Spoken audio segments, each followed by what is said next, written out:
Hello, VOD viewers. Oh, wait, I forgot to check how much space my thingamajig has. Are we going to run out of space while recording? Nah, we're okay for today. I got to clear it out soon, though. All right. Today's focus is finding some warding examples for an upcoming video. Cat tax. Hey, Changies. You were first today. You beat Hugo. Mark it in the calendar.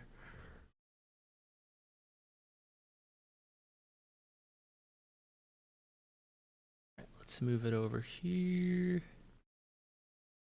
Hugo. Have been dethroned. Again. I think it happened earlier, right? It's okay. It's inevitable. It happens to the best of us. You are slipping. Can't you sit still, Jupiter? Wah.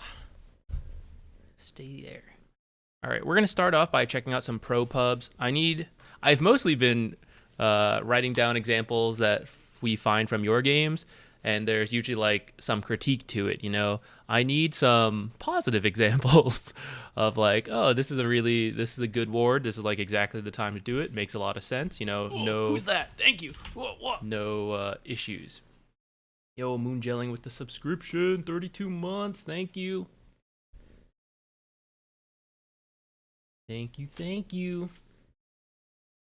And then once we go through a couple pro games, we'll start doing the raffle ones as usual, and we'll be going through them a little faster. I feel like lately we've been watching through the full games, which there's nothing wrong with that, but we're going to mix it up again, do what we used to do, where we kind of put ourselves a bit on a timer and rush through, but I'm willing to also make an exception to that as I like find good warding examples or whatever.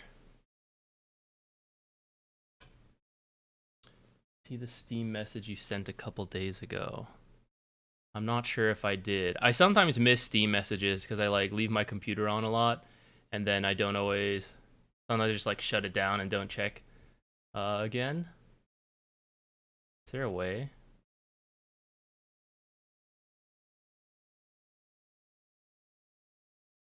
Oh, this one about CM puppy getting you killed. I wonder if I can still download it.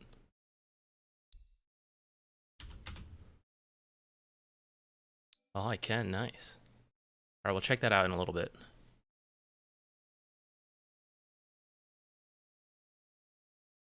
Go back to that bounty hunter game. Okay, let's see if we can find any good warding examples here. Where's the cat cam? Neither of the cats are currently in the camera. I'll turn it on when they move back in.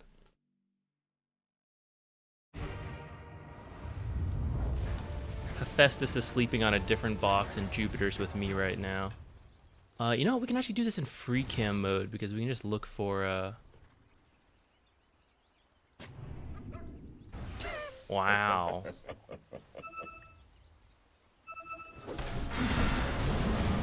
Oh, they still got him. That's funny. All right, let's jump ahead. I don't really need any of the beginning wards. Ooh, wait, a cliff ward? That could be interesting. Why are we using a cliff ward?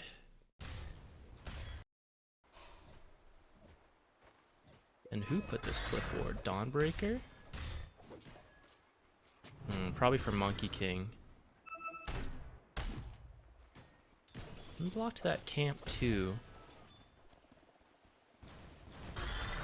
That's pretty interesting. Why would she do that? I think I have an example of this where I didn't like it. So this could be a good example of like same spot, but now it's good.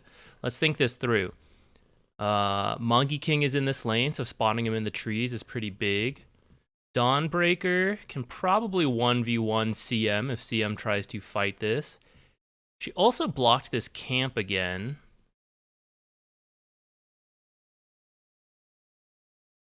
Why up here? Perhaps because if she put it back here and Crystal Maiden put her sentry here or back here, then it's harder to protect your own sentry. Because the sentry could be back here. CM puts hers here and then CM kills it from like back here. You can't fight that. But by putting it up front, one, anywhere you put it in this cliff is going to get got. Or anywhere in this box, right? Like one ward, one sentry can check the whole box and this cliff potentially. So it doesn't fully matter where you put it in the box in that sense. But if you put it near the top, perhaps you can protect it. Or maybe she was just being lazy and just like dropping it, whatever.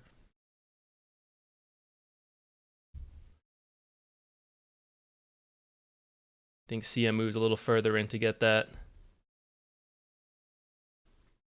That's true. If you put the sentry back here, the creep wave might just do it for you. Actually, let's, since we're, it's only going to give us a partial idea if we start like, Cat cam or I refund 28 months. All right. There's an empty cat cam though. Look, no one's in there. There's no cats. It's just a cam. All right, hang on. Jupiter, I know you were taking a nap here, but Alex hates you, and he wants you to go over here instead. Oh wait, their little blanket thing fell off.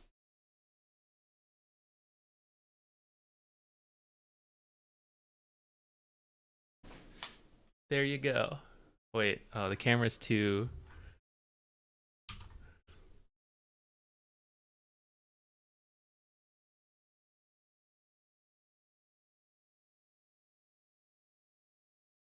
the window's a little too bright. I close the window.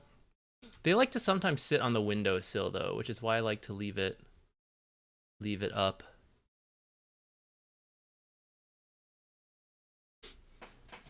Why does the cat have a cone of shame? It had a paw infection. It's mostly healing. It looks pretty good now. But we're just gonna keep that cone on until it is fully healed, just so it doesn't like lick its paw and then make it worse. And then quick side pan. Hephaestus is over there knocking my lights out of position. He's sleeping on that box instead.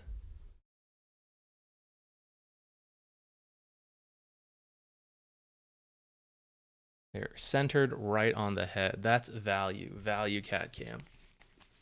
All right, let's get back to this. Let's just go to, actually we can still do free cam. I hate this bug where you can't like get rid of this blue shit. Whatever, okay. Oh, it's gone, thank you. All right, so what developed that this happened?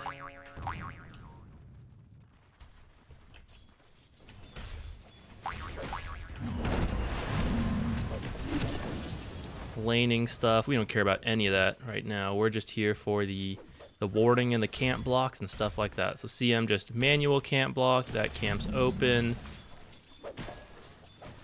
Laning continues. CM gets a pull off. Dawnbreaker sees it. She blocks it in this corner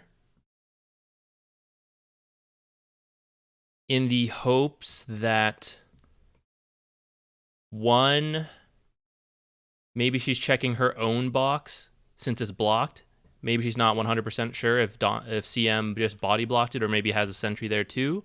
So you can cover this corner, and then if you get another sentry, you could put it up here to cover the rest of the box, and you still successfully block this one, and you can check the cliff later, maybe. Maybe that's why. Let's keep going. And you can, same idea we said earlier, like you could fight out here when CM comes to get this one maybe. She could have like put it in the corner maybe a little bit more, but that's probably just like nitpicky stuff. Just doing it kind of quick. I body blocked her own camp that time. I don't know if that was intentional or not. I feel like you'd want your own camp.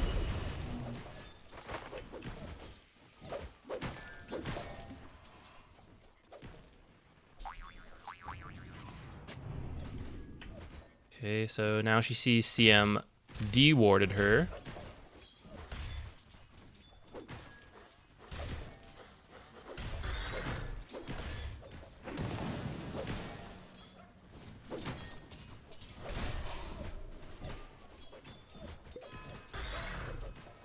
This camp still blocked. Doesn't care about it actually. So this is when she does this stuff.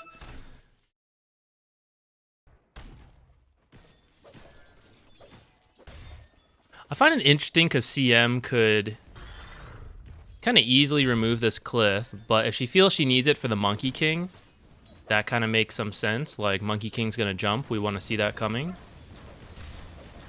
We're also approaching the point where Dawnbreaker might start leaving the lane. Which is all the more reason to make sure Timber is safe when she's gone.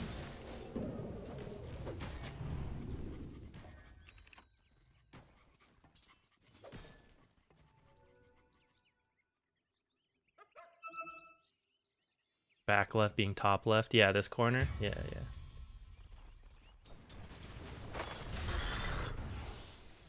What other wards are being placed so far? Just some mid stuff, things like that. I'm not gonna worry too much about like wards like that are placed like at the start of the game. I feel like those at this level are not so common because the video we're making isn't really for the immortal players, really, right? It's mostly below, and those kind of like early rotations and jungle spotting stuff. I think that's some like high level specific stuff. How do we feel about this observer?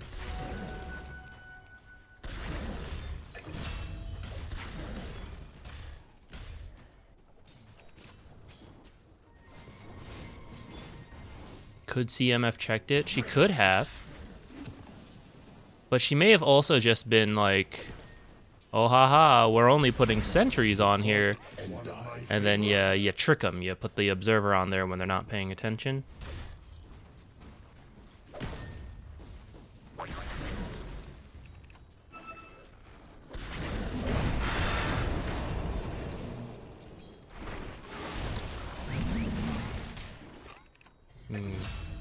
We'll contemplate this one. I might use it in the video, but maybe it's too confusing. Seeing as I don't even fully feel like I have an extremely strong opinion on it. When was this placed? Like...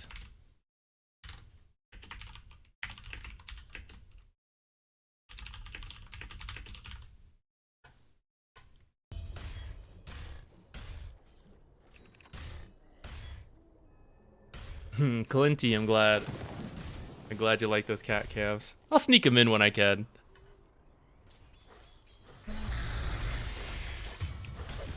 I think they're fun.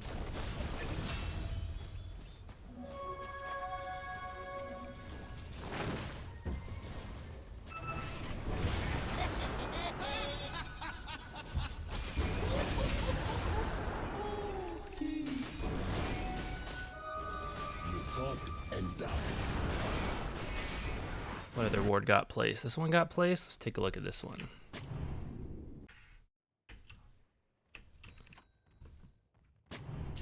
I kind of like this one. You just need a defensive ward now that this tower's down. You kind of want to see people playing in this area. It's somewhat near the entrance. That one makes sense to me. Died with honor.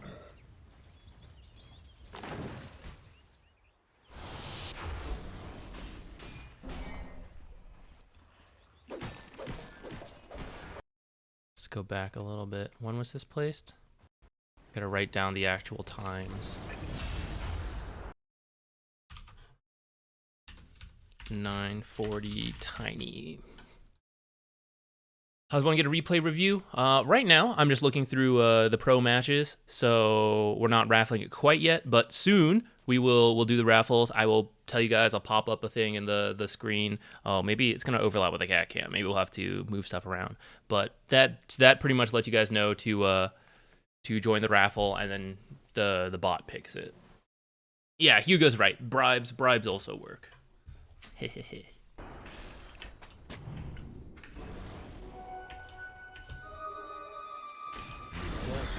When did this one get placed? Enigma? No.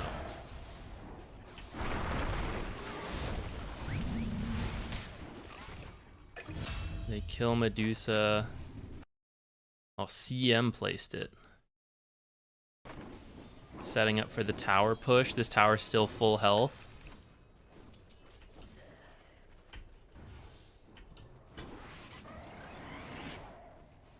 Enigma's not really like a invade and gank people farming kind of hero. He just has to like farm and push the tower. If you had a more ganking heavy comp, maybe you put a deep reward to spot people farming, but I don't really feel like that's what their draft is.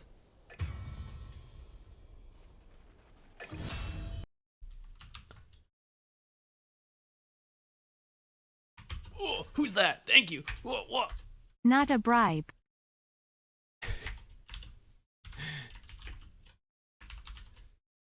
Hey, Almux, hey, what's up?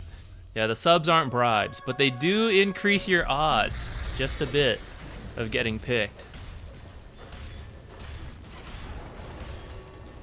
It's like buying better gambler odds. Who doesn't love that?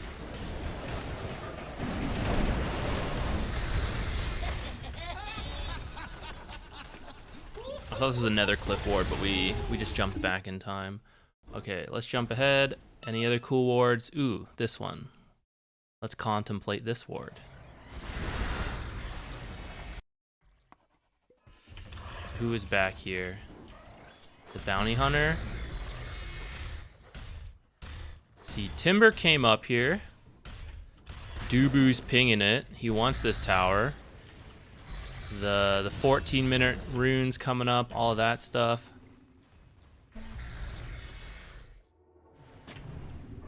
So placing this sets up for the rune later at 14 minutes. And also, if you plan to play here with Timber and a Dragonite rotation, helps with this tower. It's gonna help with this tower. Let's see if they end up playing in this area for the next few minutes, if that's true or not.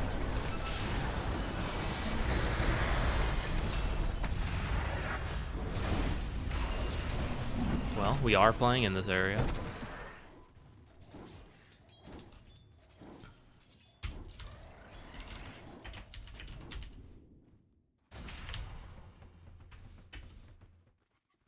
Let's see if they come back, or make use of this for the 14-minute rune.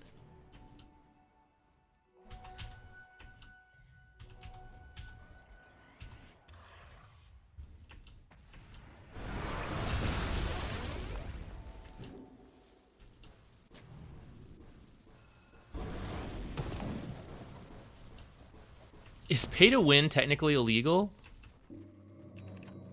I mean, not that I need to know or anything, like I'm worried about my legality or anything, but does the IRS do stuff about pay to win? If you get caught? I know some countries have rules about like loot box type stuff. Does that count as the pay to win things?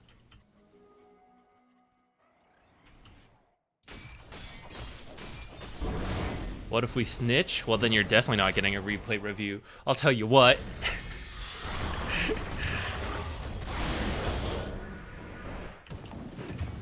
Ooh, wait. Who put that one there? A refreshed version of this ward. That's fun. Who did that? Was it you?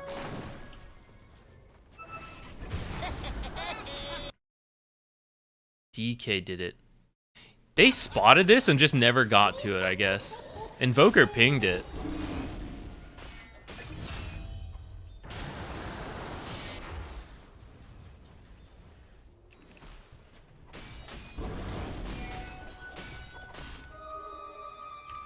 You fought and died with honor.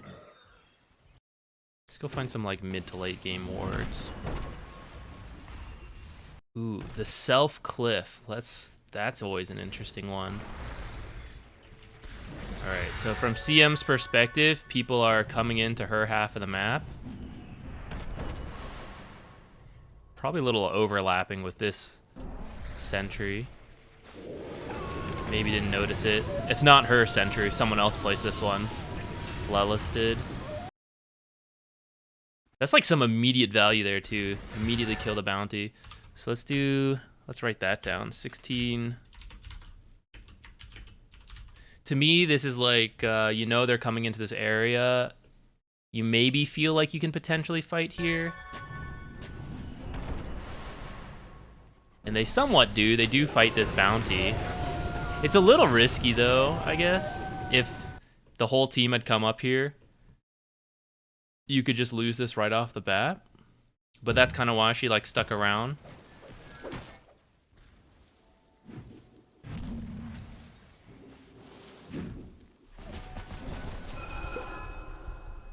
Hello, Hef. Hephaestus lately likes to lay right in front of my keyboard. It's a good thing we're doing replay reviews today.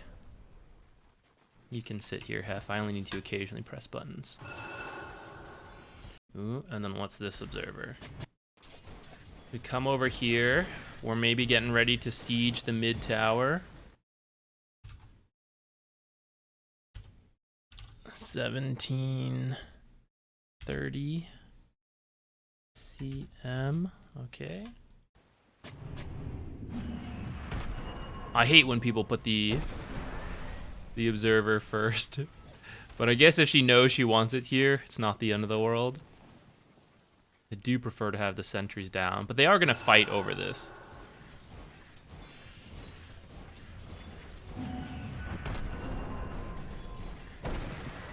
Got all the heroes here. Did they have black hole? They did. I mean, they do.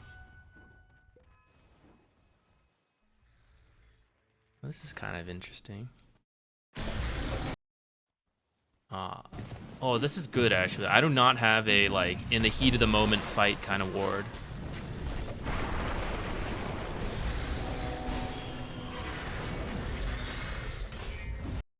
I love it.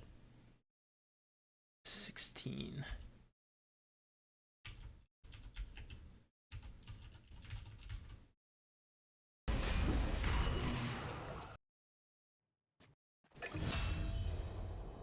See. So Tiny placed an observer in this area, setting up to take this tower, and then it's useful later on as well. Dawnbreaker kind of noticed him, was suspicious. Hold on, let's just make sure she noticed him. Saw a flash of Tiny, so she got suspicious that there was some kind of observer here. And then because people are rotating, she commits the observer and the sentry because she thinks there's something here. Plus, they could possibly kill Monkey King and Tiny. In the grand scheme, this is maybe not the most useful observer for her out of this fight, but it does get them a Monkey King kill. Okay, it does. And if you do lose this tower, you've got this.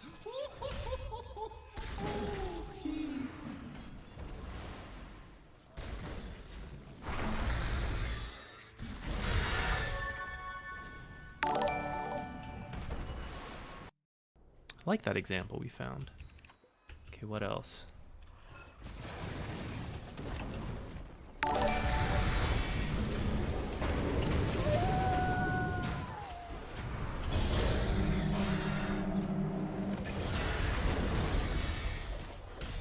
Did you see the observer that was placed earlier? No. That one's expired. He used it again, though. Came over here in preparation of the 21-minute rune and the tower siege, and maybe to fight Tormentor. Didn't see this black hole coming, though. Or he did, and he just didn't care.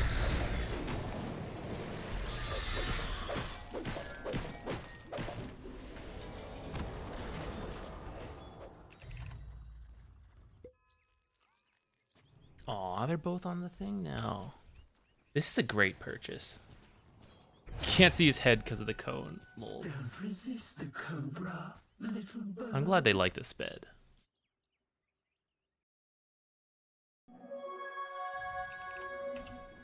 Alright. I don't want to get too many observer examples from the same game. Let's find another one. Or you know what? Let's do a raffle first.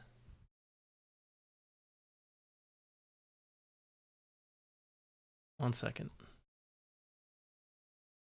We'll mix it up. We'll do some raffles. We'll do the pro stuff. All right, I'm starting one. I need to figure out where to put this. Well, I have a different one down here. Oh, this one doesn't have the cat cam. Okay, give me 1 second. We gotta. You can enter. I just haven't put the thing up yet. Give me a second. I need to get our cat cam. Can't leave that behind. Bring it down here. Excellent. And then Cloudbot replays. What can I do with the cat cam? Or do we move the replay thing? Maybe we move the replay thing over here. Game info. We don't need that quite yet. I guess it's about to be needed. Whatever. Yeah, maybe it goes right here.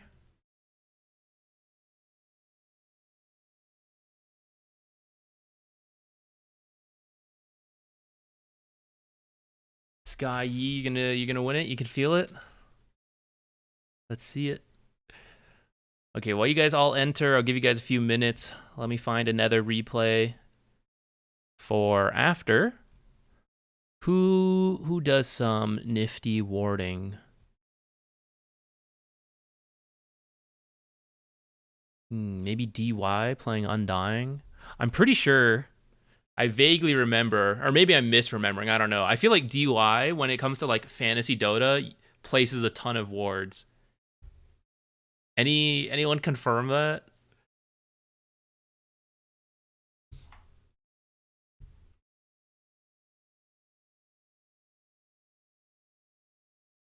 Oh, also I forgot. Yeah, Hugo wants us to see.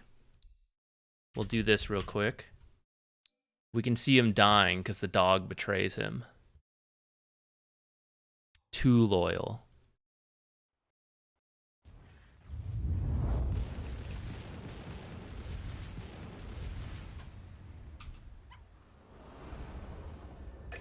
Close entries, pick winner.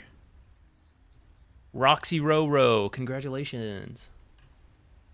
Literally 13 minutes in, okay. Player view, Crystal Maiden, here we go. All right, you're chasing pretty deep. And by pretty deep, I mean like, you know, in front of their tower. Time to get away. Doggo is in the area.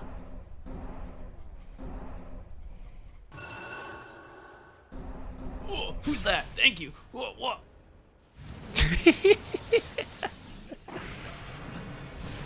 Well, you should have made space for the dog. He couldn't get in. You were body blocking him. You gotta let him in. How?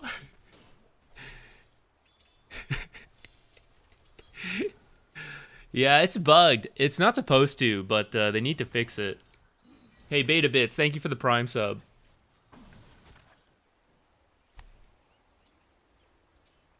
Can you show opponent perspective? Yeah, that's a good call.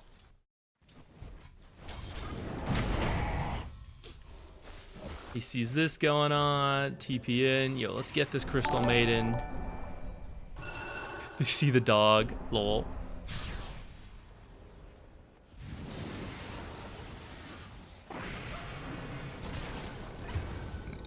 Well, I guess they would have known you were somewhere in this area or this area since they turned this corner and you weren't anywhere here. And I don't think you can make it down here in time. But actually, maybe you could. Maybe you could make it here and they would see your puppy over here. So either way, pretty unlucky to be sold out exactly on the spot. At least they would have to like look around without the dog. And you might luck out.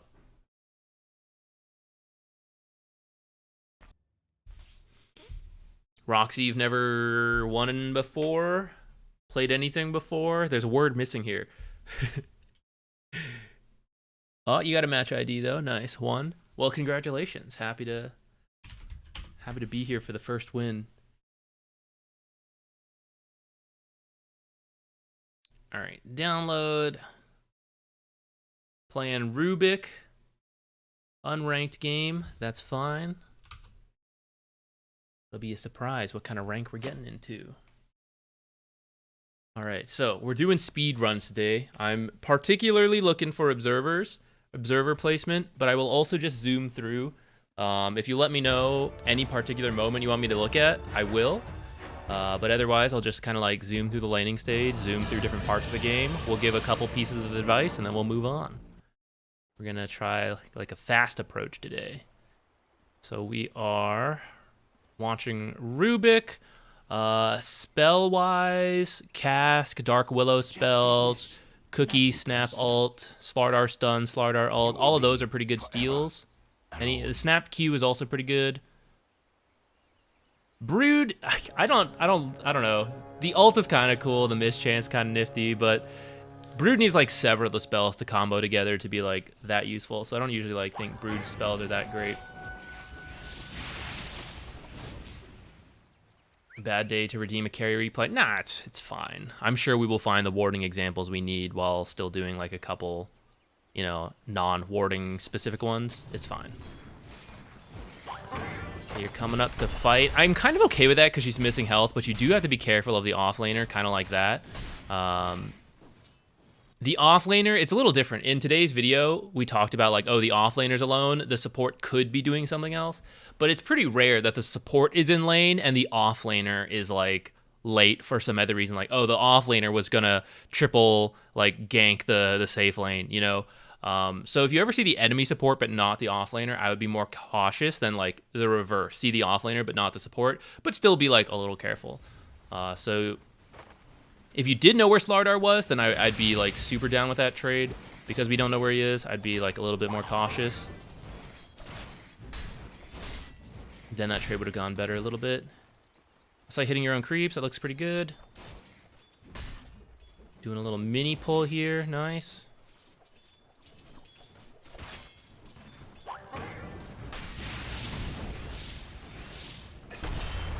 Cool. Your friend could probably spin slightly later. That's fine. In general, I've noticed you like fight with Snapfire several times now, but you know that'll happen. But we do kind of want to focus on Slardar a little bit more. If you think about it, always think about like how happy am I with the 1v1, 2v2, stuff like that. And in this case, if you're distracting Snapfire, it's a 1v1. But it is Slardar versus a Juggernaut, and Slardar tends to do pretty well versus melee heroes because of the bash. So we're not going to be like super happy with that. But also, the spin is like a pretty good aggressive combo. And if you're fighting Snapfire over here, it's a little harder for him to join. But if you like harass the Slardar, then it's pretty easy for him to join. Plus, you are preventing that like one-on-one that we're not super happy about. And sure, the 2v2 might still kind of be like, you know, it could go either way. But still potentially better than 1v1. Because you're there to like interrupt combos and it might lead to like some stun stuff. Okay, so she sentry'd up there.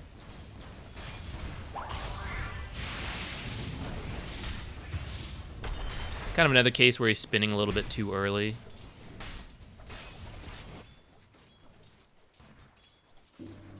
Getting the Lotus. I'd say it's okay to use your stick for mana since we're at 10 charges. If you need it for like anything, like for example, secure a range creep or secure that banner creep, right? That's a pretty valuable one. I would go ahead and stick for that. Stick for that one, you know, any of those.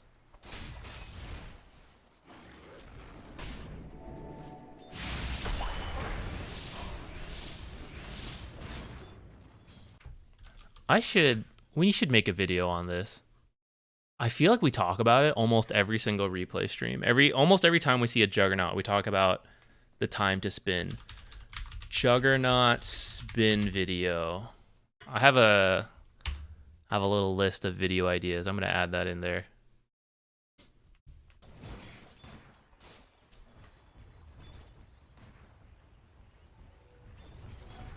I just realized, who's your mid? Winter Wyvern versus Dark Willow? What a wacky mid lane.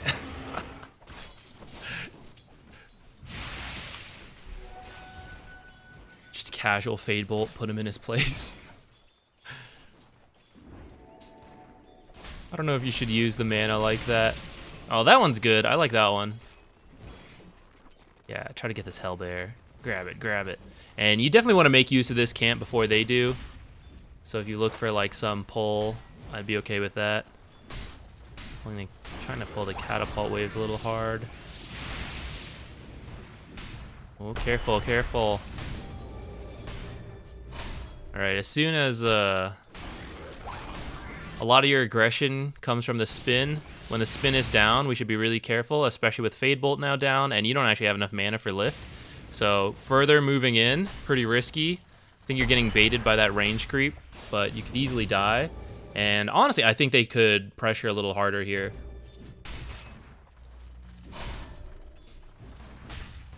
Just make sure hey, when we use like some of our big spells, we gotta recognize that. Gotta back down a little bit. 7 minutes coming up here, so if you could like, I would try to like, you want to be able to leave at like 7 minutes or like before, right? 6 minutes, 30 seconds.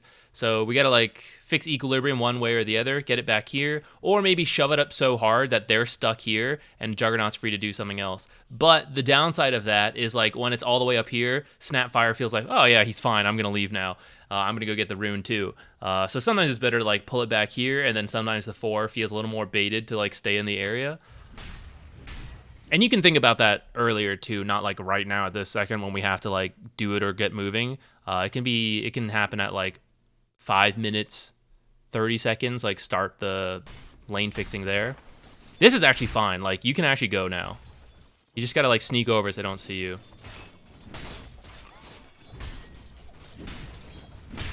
And I say it's fine because there's so many enemy creeps that Jug will be okay under the tower. He has spin. So I think you could have tried to steal the Wisdom Rune there.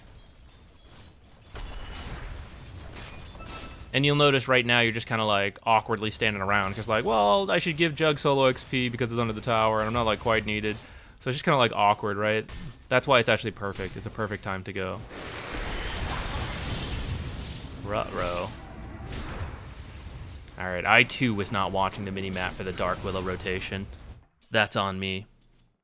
Are banner creeps important? Yeah, I would say so. They give you, 1, the regular amount of gold for the last hit, but then 2, everyone in that aura, on your team anyways, right, gets the gold. So it's actually worth more than the range creep in terms of gold.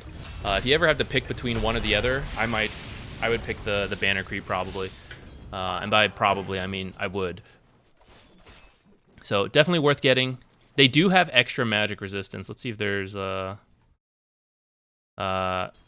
part of their like their specialness, I guess, is melee creeps usually have 0 magic resistance. This guy's got 39%. I don't know why it's 39% and not actually. Where does it even come from? Does it even say, or it's just like inherent to the creep? I guess it's just inherent to the creep. So keep that in mind. Sometimes you use spells and it does a lot less than you might expect. Stack's good. You might grab the bounty while you're there. Oh, well, actually, your bounty hunter came down here, so I understand coming immediately for the gank attempt. All right. Now we just care about getting XP and then probably moving somewhere else.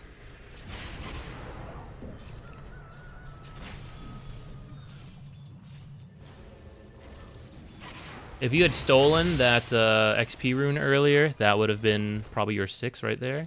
You'd already have it. I'm okay. Your mid laners might not agree with me here, but I personally think it's okay if you stand mid here and get 6 because you're pretty close. You will have some pub mid players who get like very angry at you for that, but it's a very big difference from a support being 5 and a support being 6, especially for someone like Rubik who's going to steal spells. So I think it's like fine. You know, use it to help your mid after that, and then they'll like see like right here we could have stolen the ult potentially. It's a big steal. Insatiable hunger, awkward.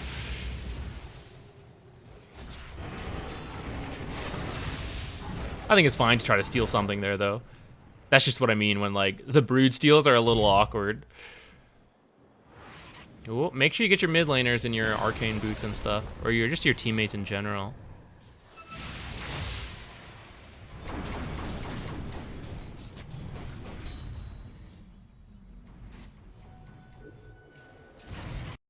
I think you should. Well, maybe you guys are communicating we can kill this guy, and in case that's okay. But otherwise, I'd say like your team is pushing this, and I would be here with them. If you guys go immediately for this guy, I'm a little bit open to it, I guess. But I think it's fine to just like finish taking this tower with your team and then move on. Like I'd say a kill in general is going to be worth less than taking a tier 1 tower, but it depends on the kill, right? A witch doctor, probably not, but maybe like a mid hero, a carry hero, someone who like really ramps up. You want to like slow them down the early game a lot. That probably is worth going. But otherwise, yeah, your team kind of got pushed off here. Rubik, once you hit 6, you do like these kind of like early fights because it's like the best time to get like easy steals, you know.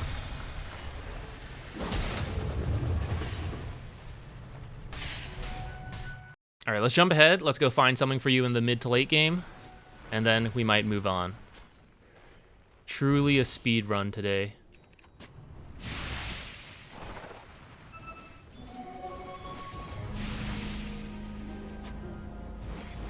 Look at that, they got Roche. I didn't expect that because we just jumped forward.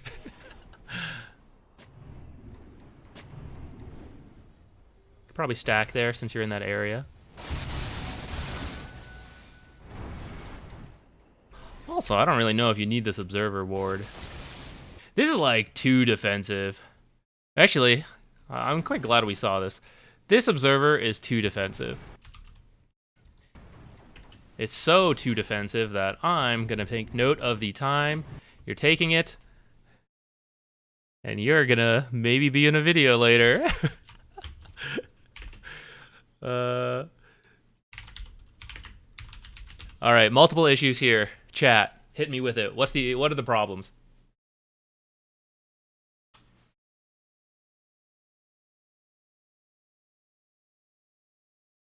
I can rewind and show it again if you guys need to see it.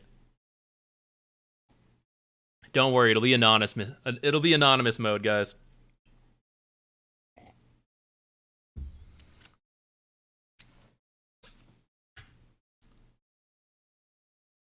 Enemies are in top Roche pit. That's not directly related. It's kind of related. It's kind of leading up to something, but that's not strictly the issue here. Very limited vision, not much value as well. Why not? I agree, but what is the reason it's not very valuable?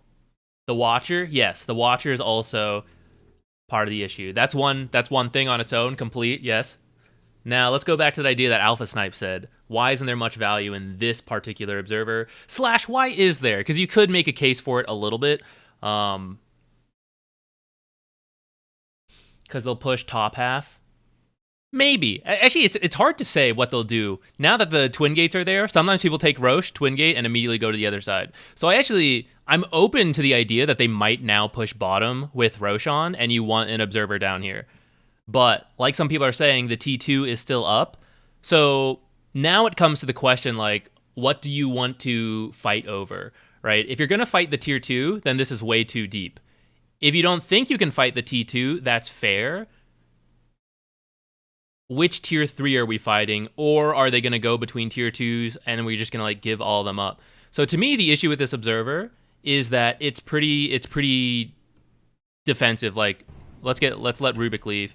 Like, this is what we see, which means, are they coming to this tier 2? I actually don't know until they're like at the tier 2. So I think like an observer further out would help to know like when they're coming into this area and to abandon this area. If you have someone like jungling here, for example, and then the observer spots them coming in, it's like, well, shit, it's too late. It's too late to get out of here at this point. You're kind of stuck unless you have a blink or something. But an observer like further out over here would spot people coming in, and then it's like, oh shit, time to go. You get out.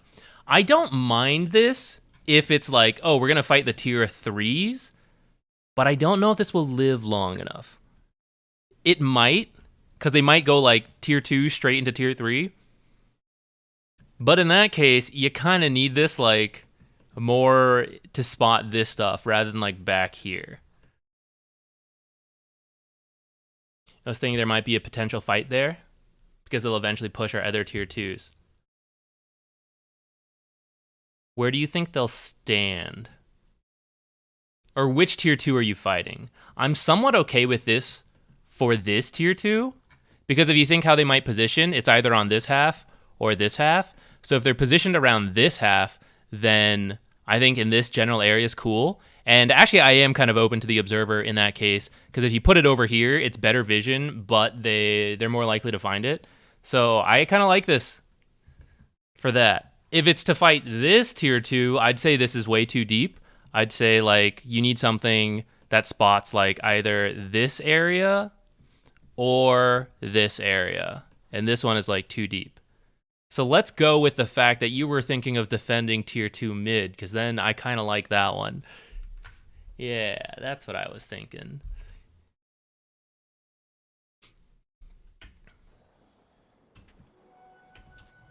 I think this one's better if you're the Dire. Like you're aggressively pushing into the Radiant. I think this one's better in that case. I think if you're the Radiant, this is too defensive.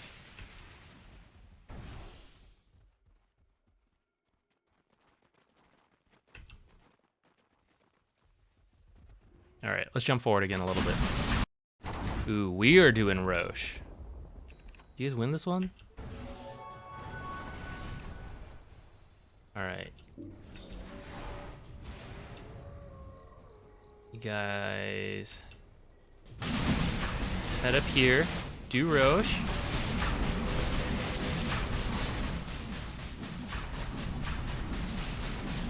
At this point, you probably don't really need the Observer. It's a little late. This is another good, potentially good example.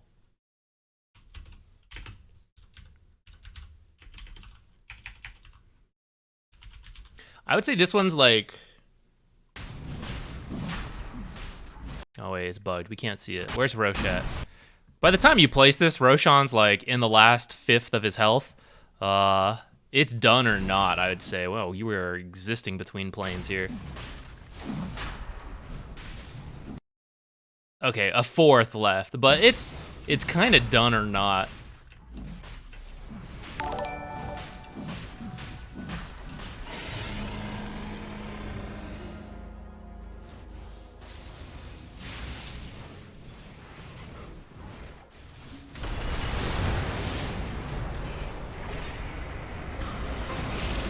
Oops, lost our Aegis.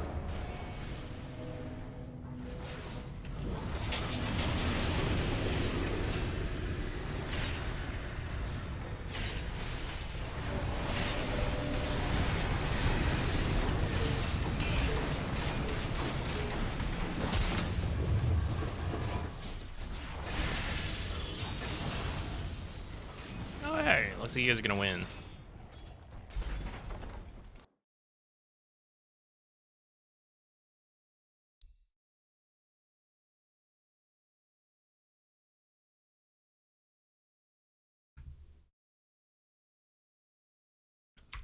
All right, what do we even talk about there? A little bit about laning, a little bit about warding, and a little bit about sticking with the team for the objective fight, about getting XP. Yeah, we covered a couple useful things there. Did I forget to put down that thing? Oh, I didn't. Nice. All right. Before we do another one, let's watch a pro one. Once we do a couple pros, this might be the last one actually, or maybe we'll do one more after this. We will just, just do replays the whole time.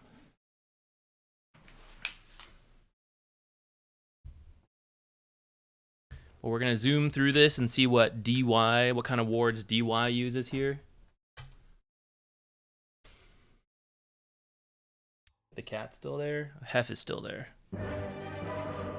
Jupiter's in the area. Jupiter's, he's moved over to that windsill.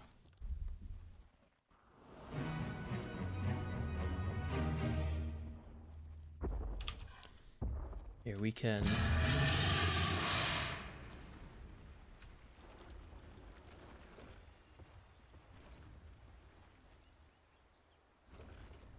There you go. Now you can see him in higher definition.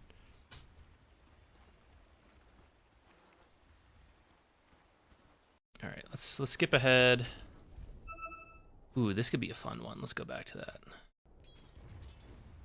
Jupiter has a cone because he has a paw infection. He is almost better, and then the cone can go. He's not supposed to lick his paw.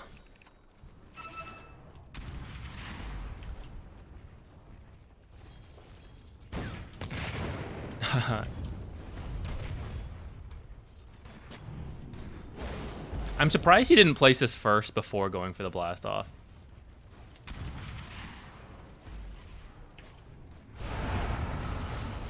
I feel like he should have. Wait, who is DY again? Oh yeah, the Undying. Ooh, and DY placed his here.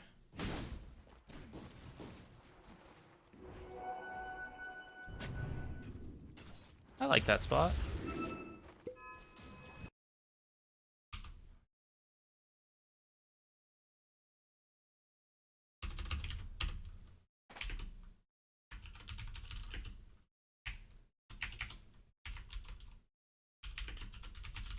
That's a defensive one. This allows you, like, this is like, I'm planning to start leaving Drow soon, and I need her to be safe.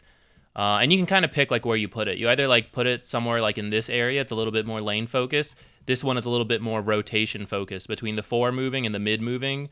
Possibly the off laner moving this way. That's kind of what this one's for. It spots a little into here, so it helps a little bit with the lane, but obviously not as much as like putting it more in this area. This is a lot more like, I think the threat's coming from this way, and you can't ever cover like every single option, so you just like pick which one you think is more dangerous or more likely to survive. Sometimes there's already been like some like fighting over sentry stuff here, then you don't really want to use that. Oh my god, is he gonna get him? Hilarious. XP rune steal and a kill. That's value right there.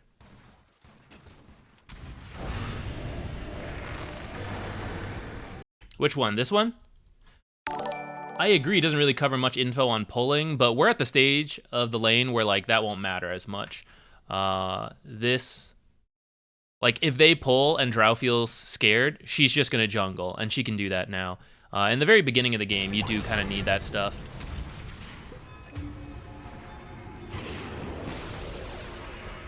Jump ahead. What other wards we got? Another mid ward. This ward's still going. Ooh, who just placed this one? DY added again. I like that you can even see. Look at this. 3 sentries dodged. Wait, that's great.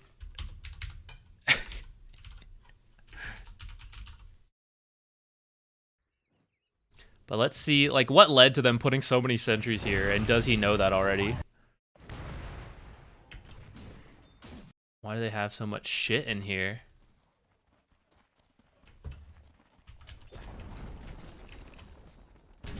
Okay, so there's a gank up here. Watcher gets placed.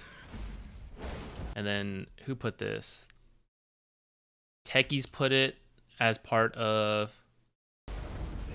What, because they saw that gank happen? Or like the gank happened, so they think maybe they have vision here? Or they're kind of coming up here to make sure there's no vision, like seeing them move into here maybe.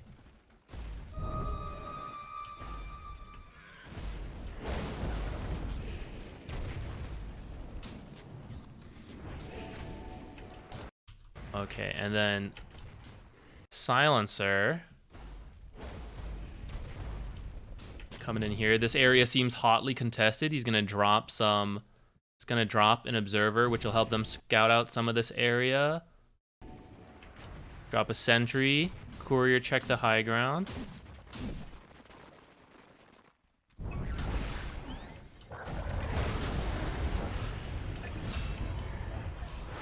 And because Bat made that aggressive play, they think there's some kind of observer up here, so they drop it. Why did Bat make that play? I don't think he had vision. Oh, it's because his smoke broke, so he just went for it. Oh wait, this is even better actually. Write that one down.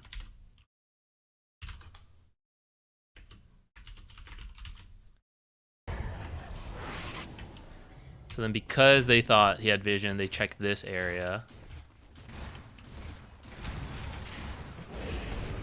And then I don't think DY is strictly thinking like, oh, they definitely have observers or sentries already down in those areas. But he is using, like, default a pretty sneaky spot.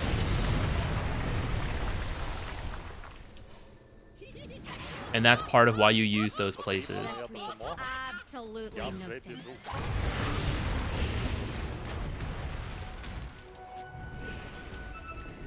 When does he do it? 14. Okay, he comes up here. He's invis. Ooh, grab the invis rune at 14 minutes. Ooh, I like this too. Changing it. 14 minutes undying POV. Because there's some runes that help you as a support actually place wards. Like invis, haste. Those are kind of like free to just roam into the enemy side of the map and hope. It like greatly increases your odds of surviving compared to usual. So I like that he takes his invis and then he's just gonna like run in here. It so happens that they do have an observer and sentry, so they actually scout it, they ping it, and he's just kind of like looking around this area. And because he doesn't see anyone, he's like, all right, gonna place a deep ward, and then he's gonna head out. Oh my god, he actually doesn't show again. I thought he was gonna like leave this area. They were gonna grab him, like they were gonna click him again and see he placed an observer, but he actually just like TP's out by chance. It's pretty lucky, or absolutely calculated. Who knows?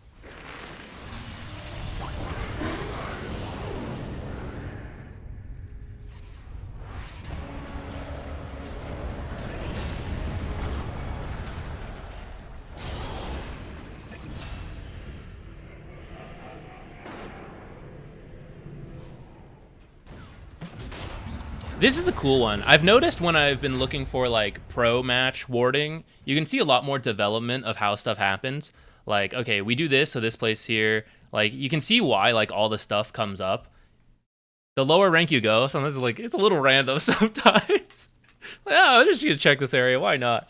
It's very cool to see like the high level games. Like it usually all like adds up. And they know to check all these like spots too. Okay, let's do one for you guys. Where is my thing? Complete. Start giveaway. Turn this on. All right, guys. Join in, join in. I'm gonna have it just continue to play on Undying for a second. I'll be right back. Once I'm back, let's pick the winner, and then we'll do that.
Потрібна моя допомога. Я вже біжу.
I don't know what I was expecting.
Who is in here? Oh, it's bugging out. Hang on. Let me refresh this. It's not letting me pick a winner. All right, there we go. Alpha Snipe VG. Meepo player rated while I was gone. Or I just didn't hear. Wait. How come I didn't hear the notification for that? It was just a few seconds ago. Wait. Oh, maybe I don't have the notifications on this scene. I made a different scene for writing. First, thank you, Meepo player, for the raid. Oh, how come it didn't play the notification noise? Alert box. Did I miss it? Did it play and I just didn't hear it? Did it play like right before I got back?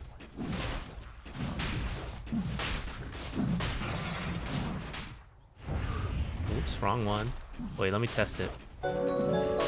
Oh, maybe it did and I just missed it. You were putting the headphones on? Okay, well, thank you, Meepo player. I see you've redeemed a bad picture. Monkey King tries to grab bananas. Ooh, tries. Implying he fails. I see, I see. Let me think on that. I think I've already got an idea for it.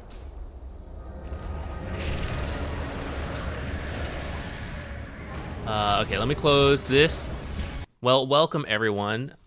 You joined just a moment too late because Alpha Snipes has just been picked for the next replay review, but we're doing speedrun replay review today. So we're just zooming through. We're finding a couple things that you all can work on, and then we're moving on. So if you'd like a chance at one of these speedy replay reviews, you're gonna have to wait a little bit for the client. So I guess we're drawing pictures now. Let's open up. Let me get it out. Where's my paint thing? Gonna move that down here.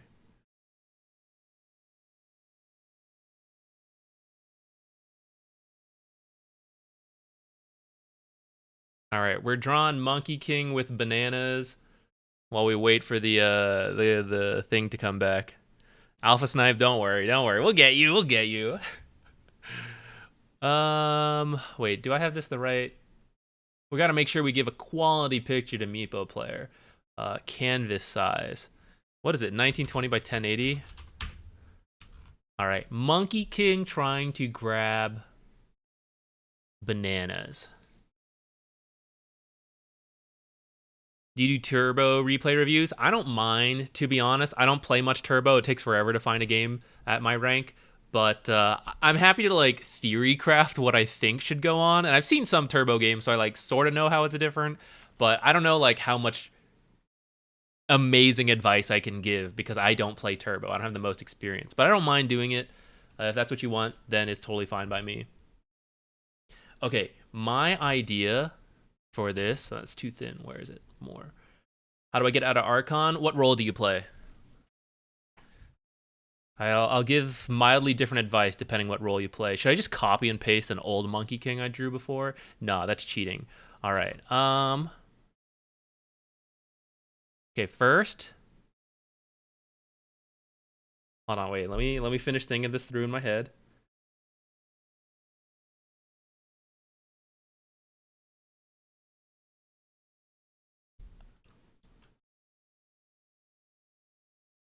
How do I draw a monkey like on all fours? This is gonna be an absolute disaster, I think. You play mid, you play Ember, and I can never end the game. All right, so Ember's not exactly the greatest hero at like just forcing the end of the game, but what I would recommend is that Ember is a hero who can get active pretty early, and in Archon, many people aren't used to that, and you yourself might not be used to that. But if you can, step one, practice your laning stage, and honestly, Meepo player can probably give better advice on these timings because he actually plays mid. But especially like as soon as you hit 6, you can probably do some a little earlier if you get like a good rune for it. But like once you hit 6, Ember can become a lot more active. And many people are not like, they're not prepared for that and they don't know how to like deal with that kind of like active pressure. And it's a hard balance to go like active but not forget to farm. But that is what I would really recommend for Archon, because if you like force these like earlier plays that are happening like 10 to 15 minutes, you're more likely to just have everyone winning their lanes. And from there, you know, sometimes you still need your team to not throw, but I always find the game easier to play once you're like winning, you know, compared to playing from behind. And if you like playing Ember, that is definitely what I would aim for.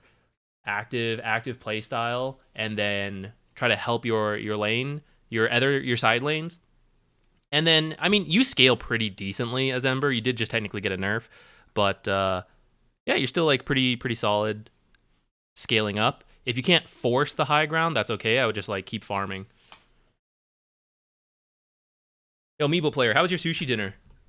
I can't remember if that was... I guess it was probably Monday, right? Was it good? I hope so. Okay, so we got the floor, right? Let's attempt to draw a monkey. How do they... All right, guys, we gotta role play, right? Like, we gotta... If we were squatting as a monkey, what would we look like? I need... So there he is, right? He's squatting. How do we do this? What do monkeys look like while squatting? Oh, who's that? Thank you. What? Nah, I'm just gonna keep it to a stick figure. That's probably easier. But how does a stick figure squat? Get your foot. It goes like this way. It goes up like that. Something like this. What do we think? Horrendous? A little bit. Let's start with that, okay? Wait, okay. Foot. Here's like the leg. You know, kind of the leg going this way, then it goes like back, and then up like that. This is like a little too sharp, but let's just go with it. Let's we can improve from there. That's too... Wait, this one should have been more like... I never actually just draw. We always stress out too much. Hold on. Okay, that's not the worst. That's not the worst. Let's keep going with that. Monkey King, right? And he's like... One arm, and he's like, oh boy, a banana. Actually, he should be more to the left. Okay. He's reaching for a banana. Where's my paint picture? Reaching for a banana-looking thing, right? He's like, oh boy, gonna get me a banana. But...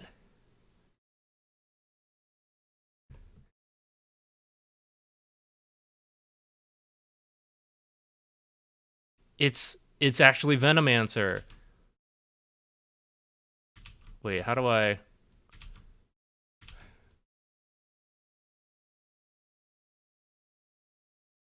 What's a good font for this? Hold on. Where's our comic font? We need a bigger... Something like this.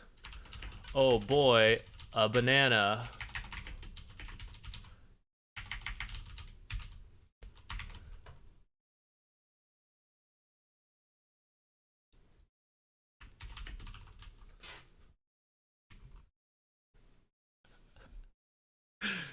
I think it's perfect. Some very basic coloring, just like the ground in the sky. All right, I'm on it. Let's see. This is the jungle, right? So this is like I forget the island that Venomancer's from. Some like GG Islands or something with a J. I feel like some super toxic islands. I read his lore relatively recently. What's some jungle color? Is that jungly? It's like okay.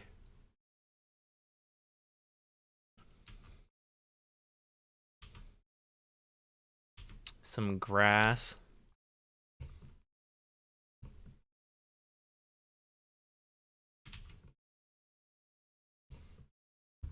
We need to color in Bananamancer. If you're thinking about using him as a profile, I'll go ahead and color him in. Oh, the text is in the wrong layer. Let's move that. Is the coordinator back? Not yet. All right.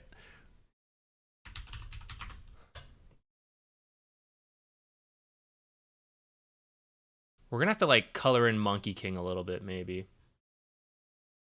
Or is it funnier if he's not colored in whatsoever?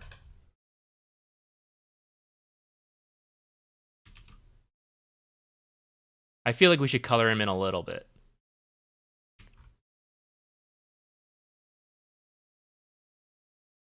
All right, banana color for, let's do Banana Mancer's color. I'm just gonna color, oh, not that way. We're gonna paint it the old-fashioned way. Sort of like this.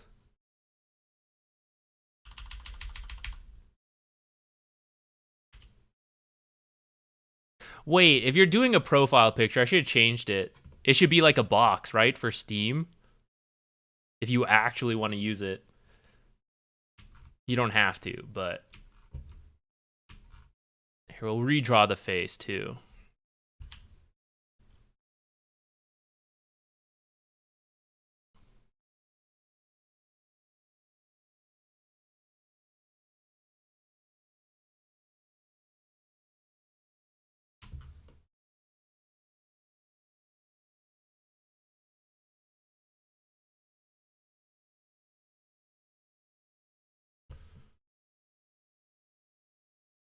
Okay.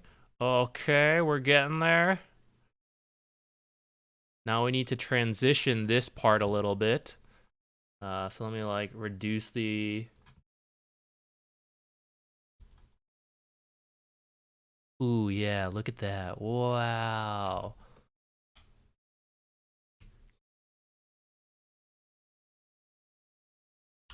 Let's smoothen this part out a little bit.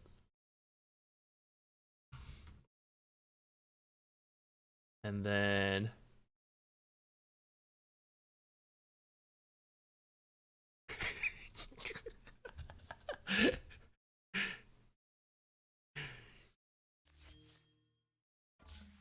There we go, there we go. Oh, wait, I think we're back. Update required. Hopefully that didn't just break all the replays.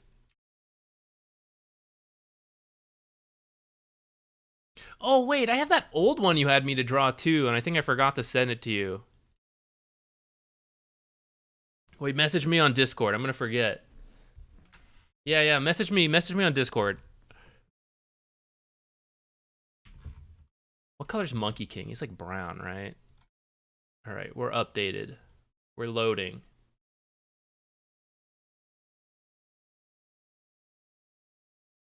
Oh, you're right. I don't know why I keep forgetting about Venomancer's like little snake, extra snakies. Where do they come out? Like the back?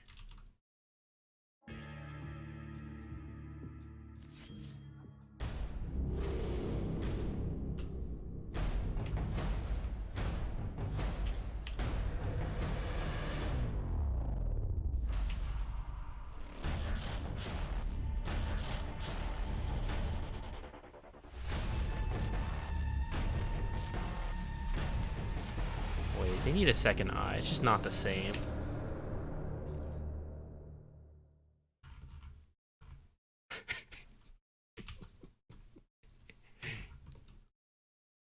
Okay, I need to make Monkey King look a little bit more like Monkey King. Although we're, as usual, getting beyond our draw-like shit. I mean, this is still like shit, but like, we're adding more detail to it. This is how they end up more and more. Let me save this before I forget. For Meepo Player 2. Okay. All right, what were we doing? Oh yeah, Alpha Snipe. Load that up. No! Wait, download before the server goes down again.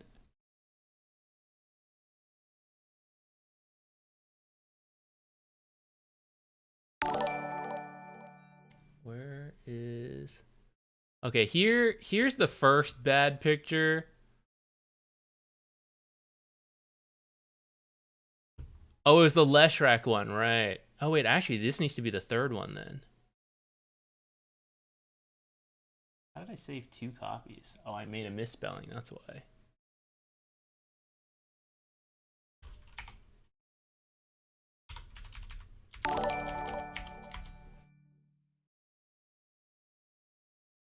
All right, for those of you that didn't see it before, here's the last drawing we did for Meeple Player. This is Leshrac.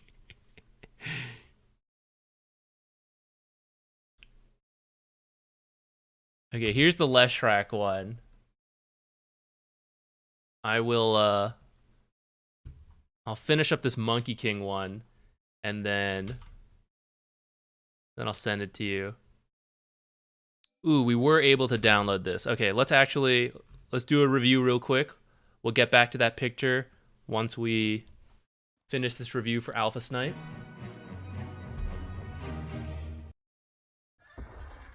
Look forward to it, guys. At the end of the year, I'm gonna do a Z-Quicks art review, or I guess an art show. We'll show off everything we drew for the last year, plus earlier, because actually we never did one before. And I keep putting it off. I will actually upload them all to the Discord so you guys can see them there too. Alpha Snipe, okay. Oracle. There's a legend player here. I'll assume the rest are around that rank. Speedrun replay review activate. Let's go. Item wise, who are you with? Lifestealer? I don't know if you'll... Well, maybe. Rubik Timber. Oh, wrong thing. Might be hard with 2 blood grenades. Maybe, I wonder if, like, just 1 is fine. Yeah, I kind of think, like, a stick. Like, replace this one and maybe a branch with a stick. Actually, I forgot to see how much gold you had. But that might be better. Oh, and actually, it's a Coddle 4. But all the more reason. Like, Coddle or Rubik are both pretty heavy spellcasters. Alright, you know what? Talk shit. You guys got the kill. That's fine. I see. I get it.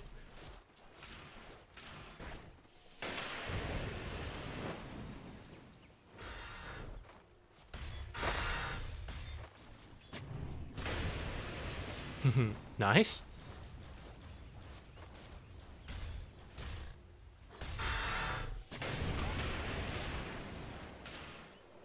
I think you tried to deny that and you just kind of like missed it. I don't think you need to put that sentry. If you click him, so like when this happened, you can see that he didn't put an observer there and he just has a sentry, but I don't really care that much about the sentry. I think you just leave his sentry up there.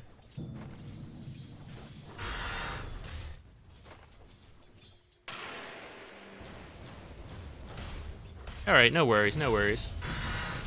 To be honest, I don't know if I would have clicked him in time either, so I can't be too harsh on things that I myself am slipping on.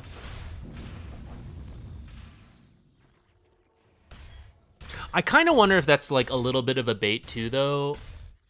The time to punish Timber is like right now, and kind of just spent a lot of time in the jungle with Coddle, and I don't know if Lifestealer can really punish that hard on his own. I think you need like level 3 ASAP. Like I think you and Lifestealer just go for like equal levels, because honestly your burst damage probably does more at this stage to Timber than any of Lifestealer's levels. Well, I wonder if we should have just like stayed in the lane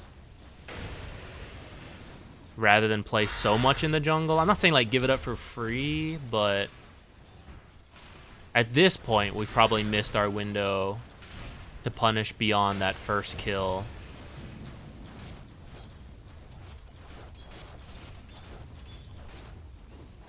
Okay, I like this pull.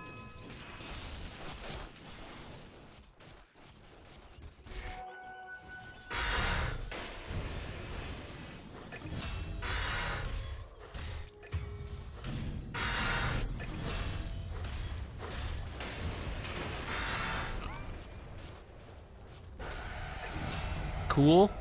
We're alive. It's probably about time to give up on this lane. Yo, get the hell away from me. It's probably about time to like head over to Night Stalker, try to get as much done up there in the nighttime. Seeing as I don't know, maybe you can keep playing this lane a little longer. But I'm open to you moving out.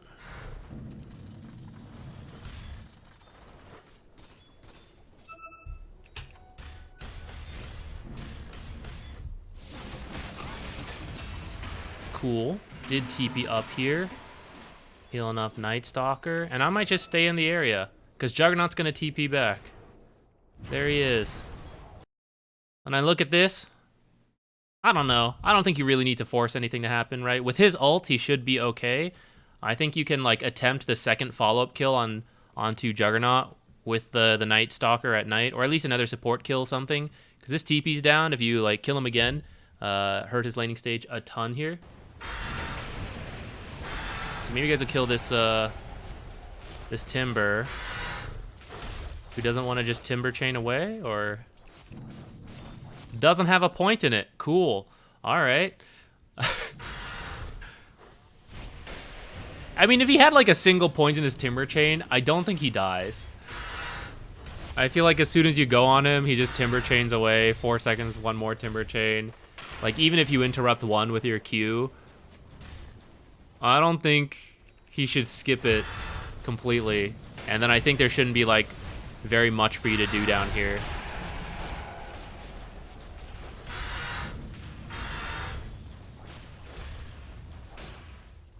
And truly, we're not doing all that much down here.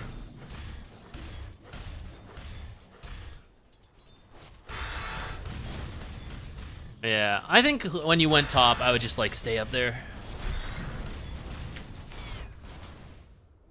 Instead, Night Stalker got killed that night. Now we're coming up here, and now it's no longer nighttime.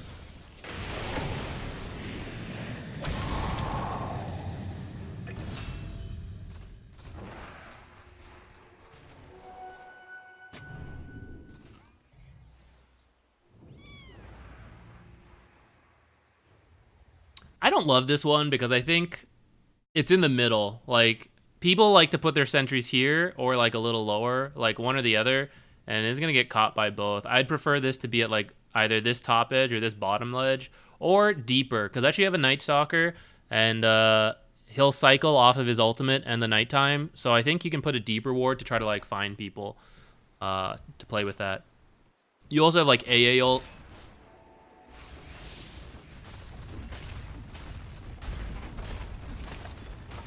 I think like somewhere back here would be cool, or somewhere like up here. Either one. Or this one. This one I'm like kind of also okay with. Mainly because it's less likely to get caught by this one. It sees very similar stuff though. Alright. I said it would be hard, like it's likely to get caught, but then this guy sentried over here. I don't know. This is a bad sentry, guys. This sentry should go further up. This is like a whole bunch of area that no one ever puts an observer. Probably no one has intentionally put an observer in this area since the game changed the map. So there's no need to cover so much area over here. This sentry should go like up to here, which would then like catch your stuff.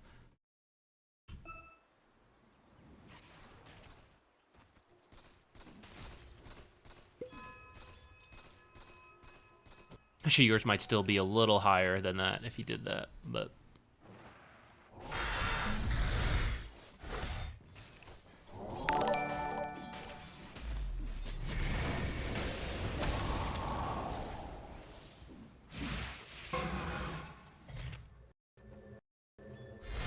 There's an observer. Spell stole from you.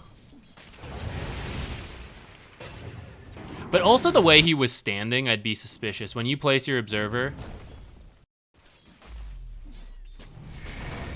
This, like, he's facing this cliff. And, like, why? It's maybe coincidence, but to me, that's like someone who also just came up to a cliff.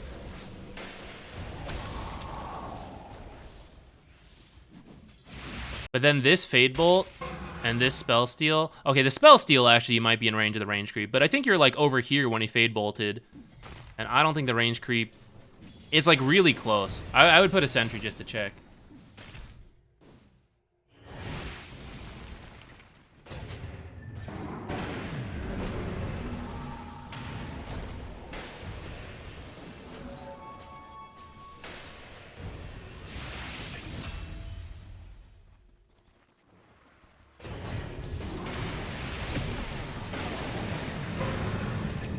Woohoo!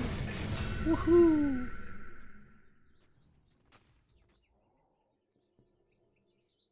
You can stack this too, I think. Sniper can do them. Or maybe it wasn't spawned. Maybe I missed that. I think it was spawned. If not, whatever.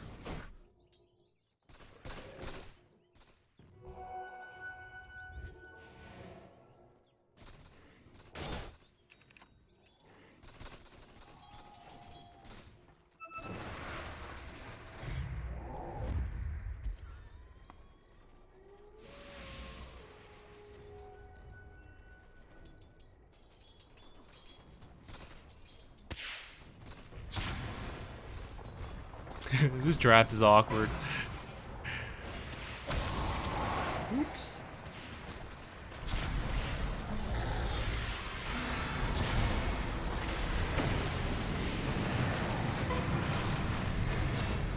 Okay, I think that was good. You were pretty far in the back. Then you walked up kind of far. But I guess you guys killed Timber. They're probably done fighting.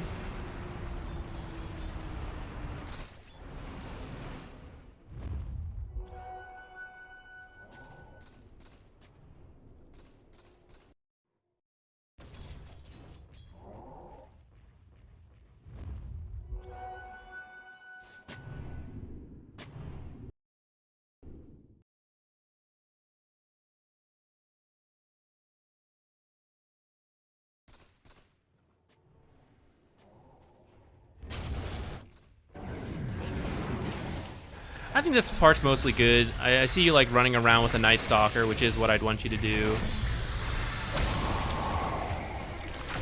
Maybe not like dive the tower like that fully, but we're with the right people to dive like that at least. All right, let's jump ahead. Let's see your like mid to late game.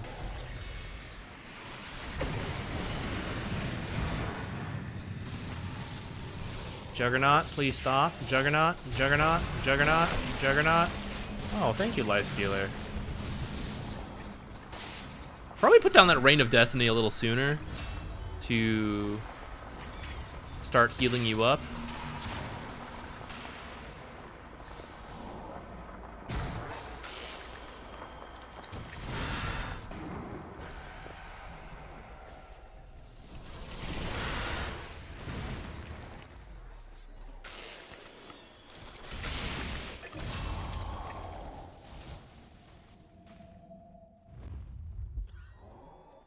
I don't think you guys need to smoke.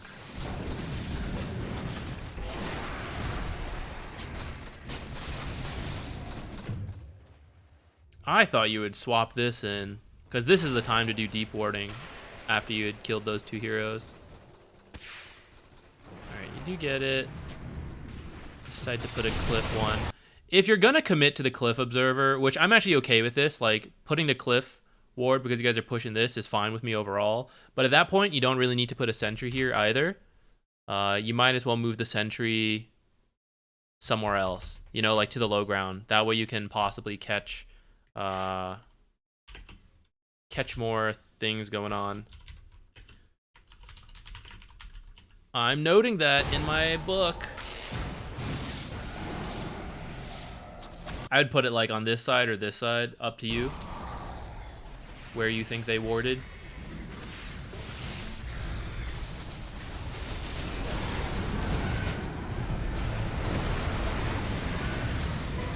You choose to buy back. I don't know if you really need to. Do you guys have Aegis and I didn't realize it because we jumped ahead?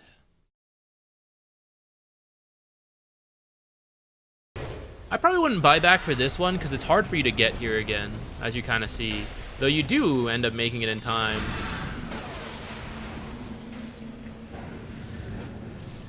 But your team probably also could have just, like, left. Okay, we do pick up a Void kill. Lifestealer's just going. Oh, maybe it's fine.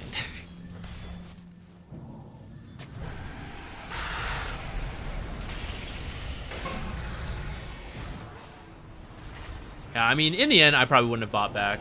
I'd probably just, like, chill. Rather than Aeon Disc, I think you could get a Blink. I personally just don't think Aeon's, like, amazing right now. And I think the blink would allow you to stay like way in the back to keep you alive. Once you like blink in and ult, you can probably die after that. It's not a huge deal. I guess they don't have a nullifier yet. Oh, they do have a nullifier, in which case there's like definitely no point to getting Aeon. I mean, not no point, but I feel like it's much worse.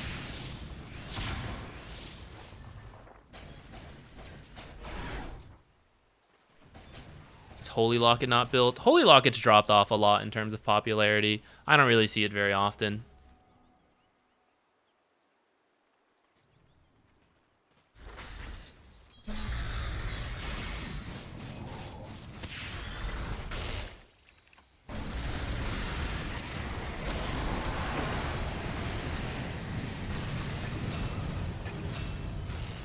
I think it's fine to just like throw Reign of Destiny in these fights.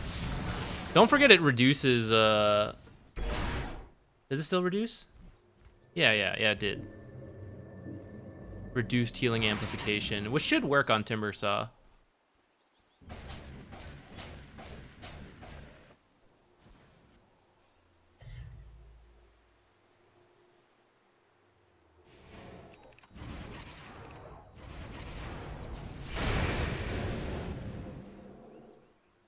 Or if you want to be a baller, just go for the Hex. Just get some lockdown on these mobile heroes.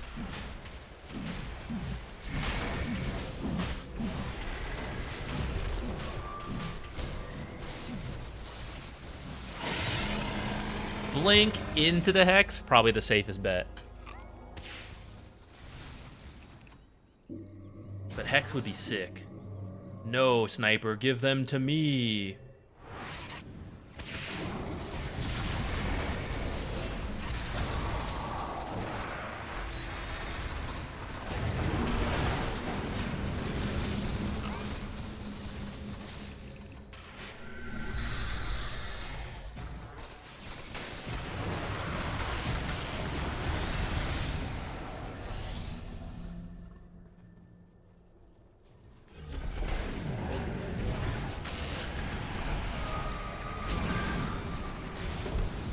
They still have Invis, so I think you still need to carry the detection. Don't they? Someone had Glimmer, yeah. I think you might need to have it instead of your... Instead of this Greater Healing Lotus.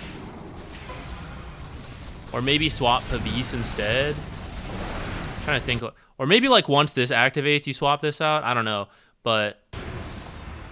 I don't know if anyone else is carrying detection. Of course the cores aren't carrying detection. So if you're not carrying detection, Glimmer's just like, get out of jail for free.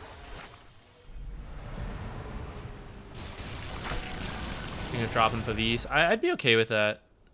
I think it's, you know, it's past its prime. Especially with a nullifier. The nullifier removes it, so... Oh my god, what if he had died to cleave? That would have been hilarious. It's actually pretty interesting. Couldn't see that. He could see the camps, which means if Jug had like stepped a little bit forward, he would have seen the Lifestealer. That's pretty crazy. Oh, Hephaestus left.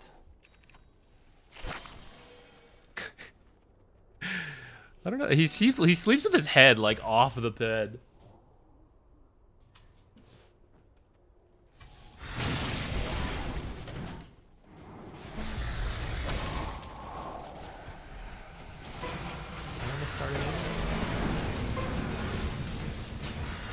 All right, new raffle started. Enter in.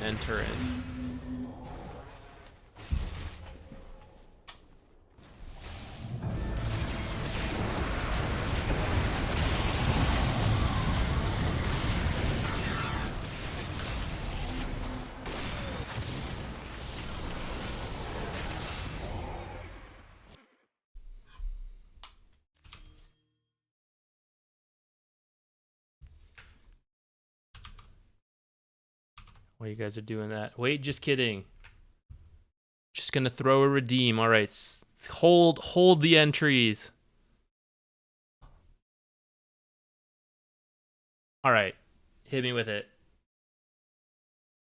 Give me that match ID.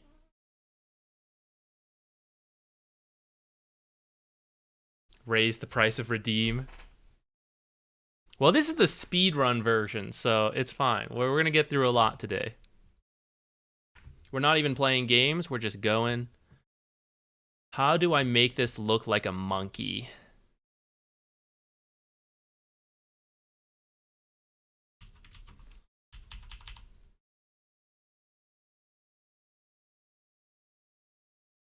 What color's Monkey King?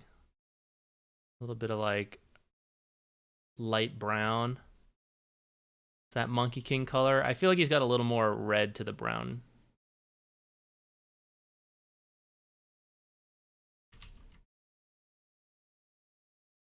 So maybe this whole stick figure should be brown instead. Let's just trace over our steps. Why is this so jaggedy, actually? Is it because I copy pasted and moved it? Oh, he also needs a tail, of course. Oh, I drew in the wrong layer somewhere. Is it this layer? It was.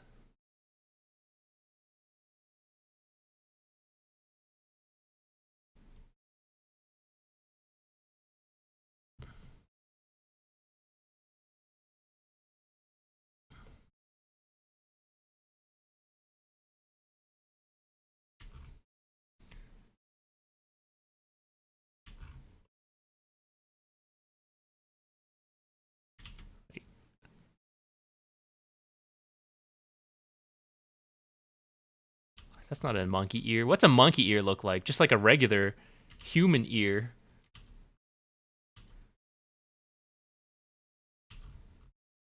Let's get rid of this layer. It's getting creepy. It's getting weird.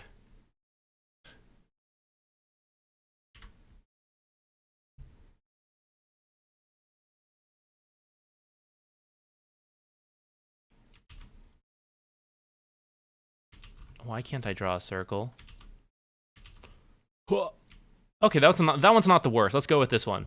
He's got an ear. Little old monkey ear.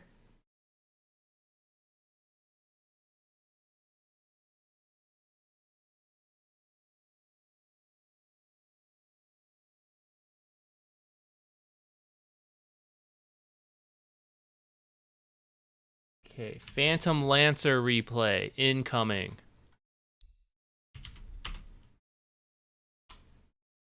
Oh, we need to give him like a crown, right? Well, I guess Monkey King doesn't actually wear a crown in the game, but I guess we need to give him his staff. Maybe his tail can hold his staff, or his other hand can hold the staff up while he's picking up the banana. Okay, Phantom Lancer, lane was trash. Should take me back to basics. Underlord is immortal, 4.8k. Got outplayed, too heavy to have impact. This guy beating up people? Oops.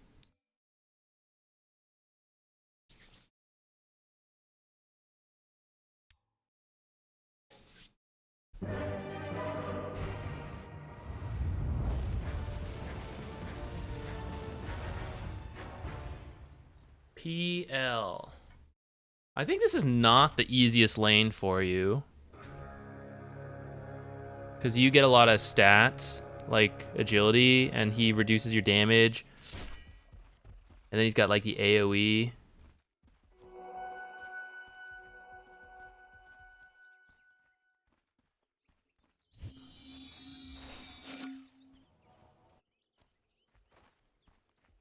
Kind of curious. I want to see what your matchup percentage is on Dota buff. Ah, you are negative against him.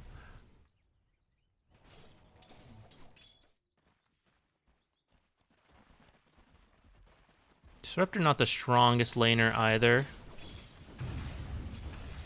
So probably just aiming to try to hit 6 so that you can get hold on, if we're focusing on the lane, I'll go a little slower.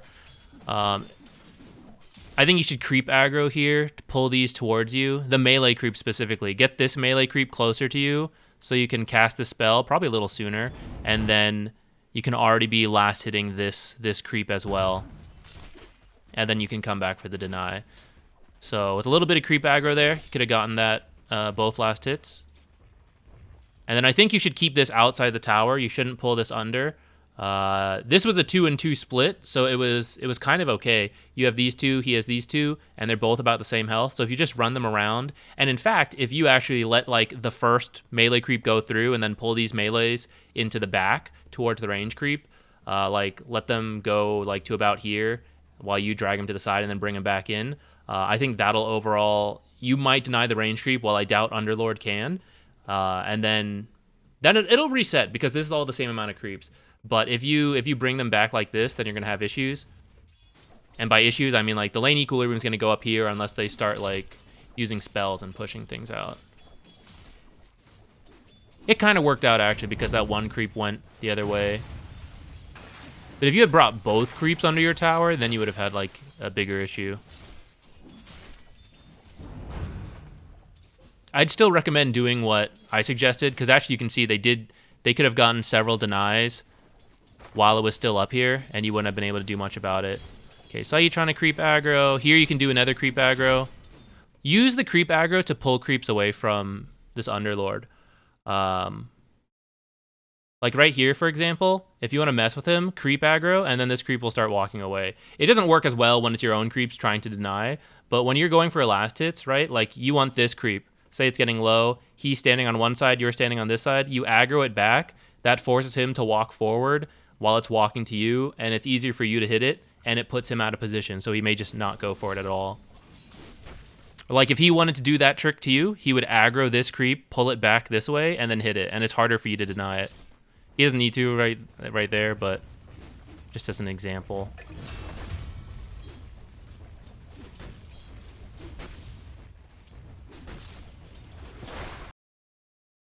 Yeah, he does have more base damage. It's gonna be tough. I think you're just trying to get to like 6, then go jungle.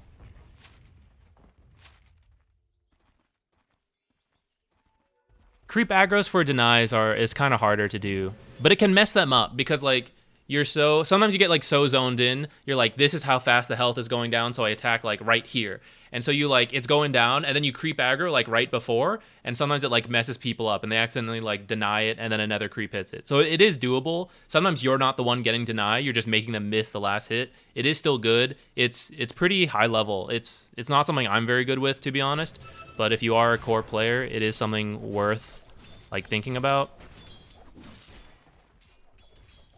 Or for example here, like I want to get this range creep, I want to get this deny, but they both happen at the same time. So you draw aggro.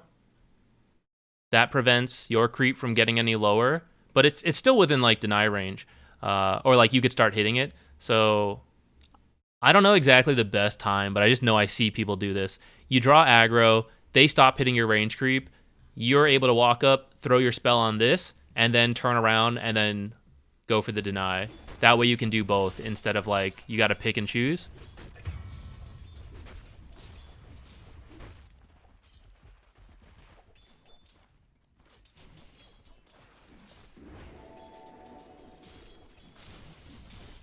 You guys are gonna have to be very careful with this hard camp. Instead of falling back like this. This is were you partied? I think this was a party game, right? You might need to work with Disruptor to get this pull off so that things like this don't happen. Maybe I don't know what you're doing. You're actually like running in a circle here. But if you come up and maybe you do the pull, Disruptor zones Venomancer, or vice versa, then this pull can happen. Or I thought you might be going back to body block the creeps, and that's okay with me too, kind of, depending on how much you think you can fight or not.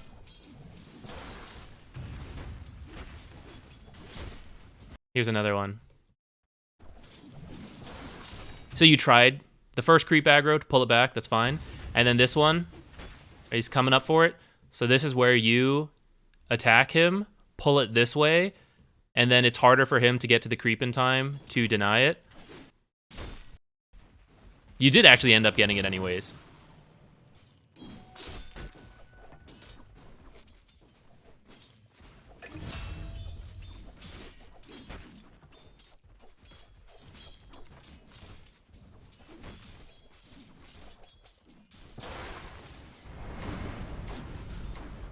You tried to body block Oh, I see, I see. Okay, so just like a little bit of a different idea of what to do there.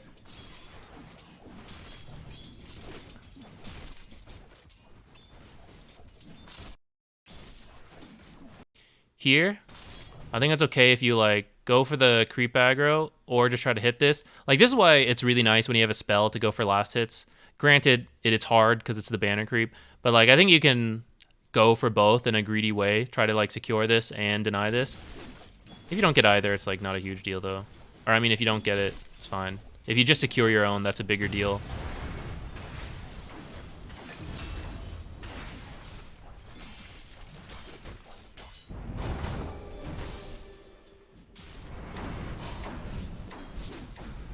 I kind of understand trying for that. I think a little earlier than this though, before the bounty came, we're just playing to get the farm.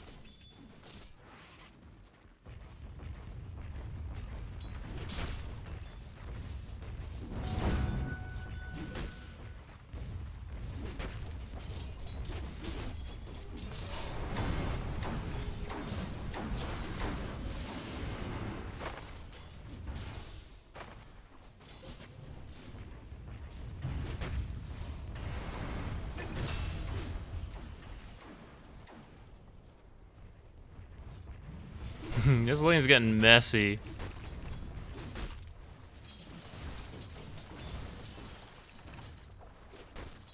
Yeah, kind of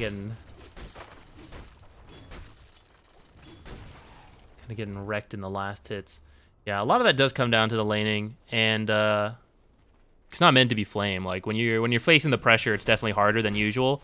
Like if you suddenly play someone who's better than you and they're doing these like little tricks, or they're just better at the timings, it does feel really, really tough. I do think, yeah, let's just keep maxing Phantom Rush because we're just gonna jungle. I think it's actually the build anyways, but definitely if I think I'm giving up on the lane, I'm certainly not taking more points in Spirit Lance.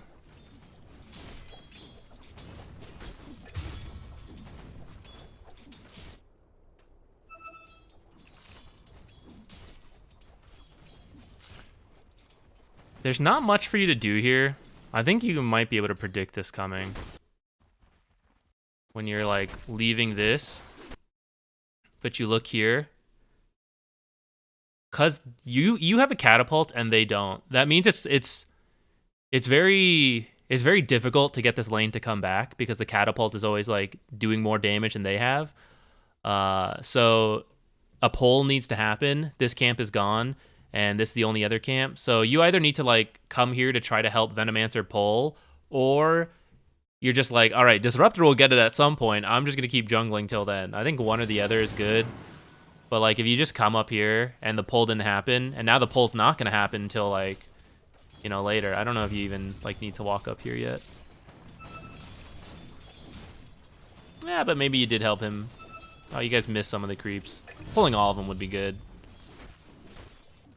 I don't know, that was probably an accident. It's not really like you guys intended it.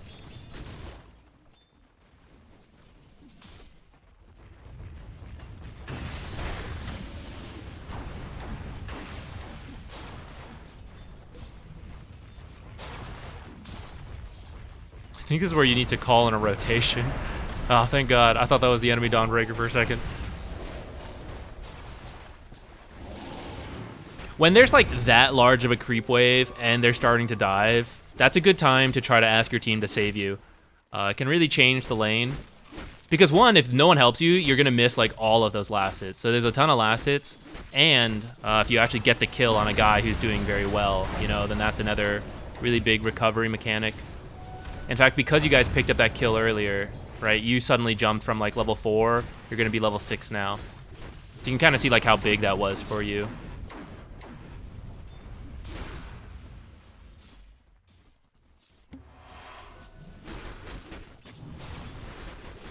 Yeah, and at this point, just like jungle, shove out the lane if you can safely, but it's probably a little tough.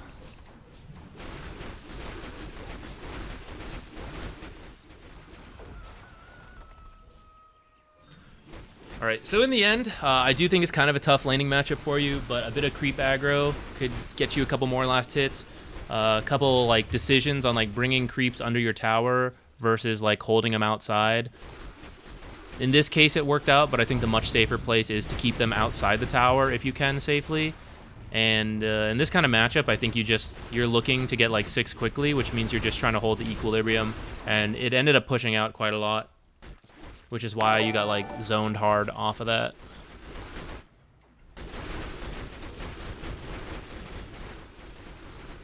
Okay, and then from here, I think you're just gonna like jungle. Did that make sense then? I think that was you're mainly asking about the lane, right? Hey, NPR. Good evening. How you doing?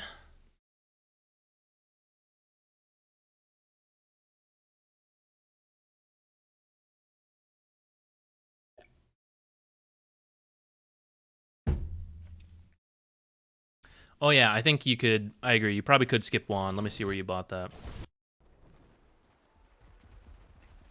Yeah, I don't mind the stick, but you could probably skip the wand.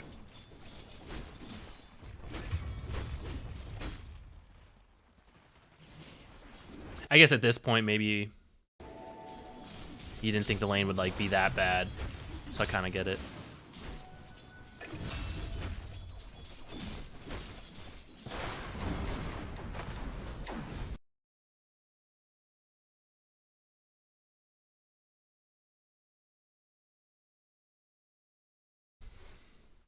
Because I kind of think, I mean, you can still, like, the stick I think is fine, but the wand is like another 150 that you can just, like, use the stick once it gets to 10 charges, I think.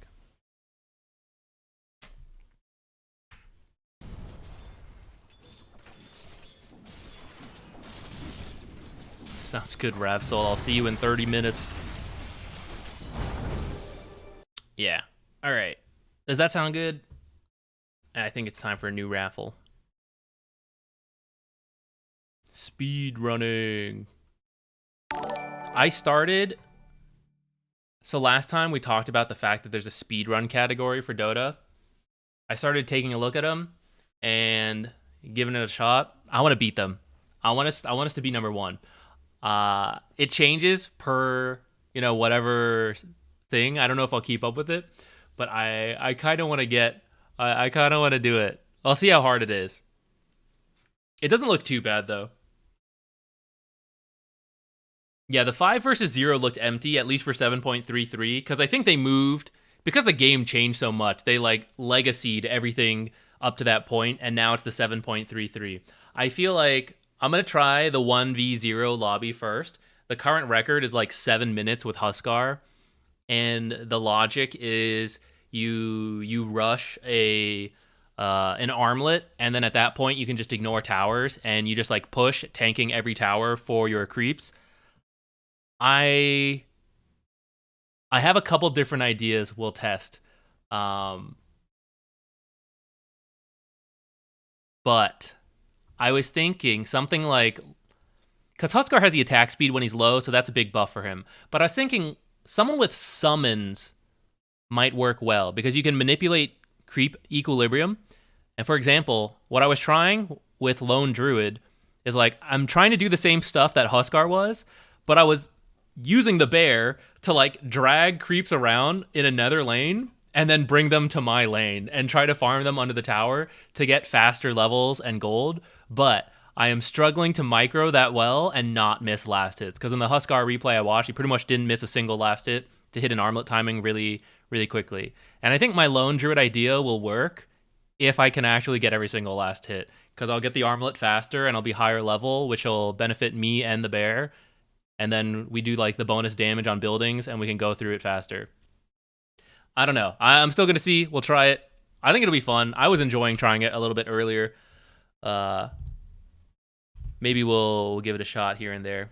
Maybe we'll do it on stream. Dota 2 speedrunning. All right, next one. Speed. Rom.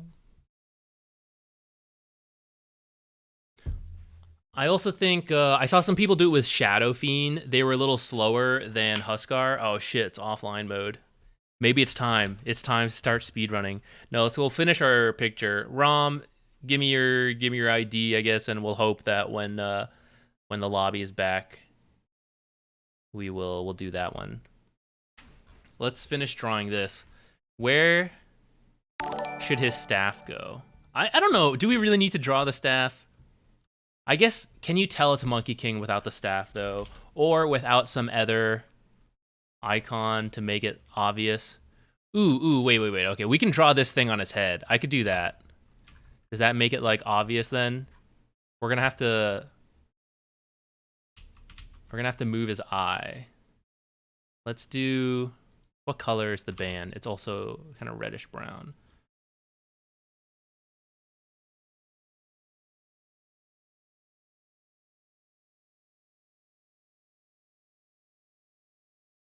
And then it's like a kind of a dark yellow gold, looking like headband.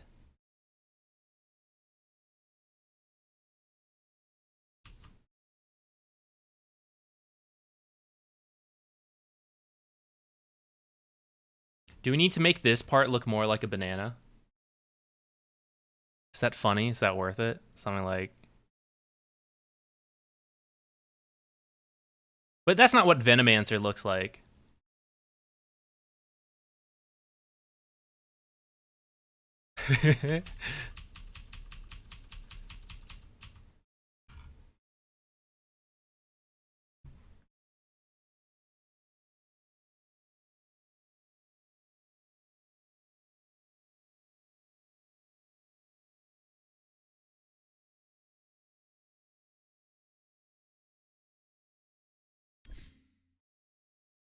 All right, still offline. We'll just keep working on this picture for a little bit. Background. Let's do a nice blue sky for Meepo player. Oops. Lower layer. That means we need to fill in the Monkey King face.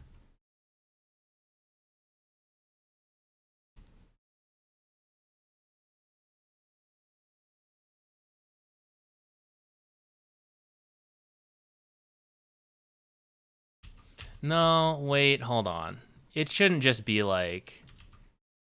Well, it kind of is, but Monkey King actually has like a lighter face than that.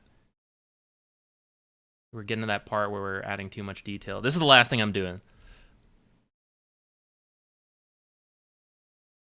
Okay, we'll have to like redraw the ear a bit.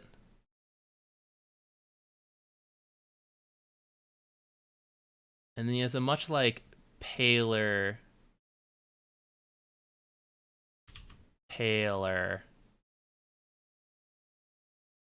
Yeah, something like this.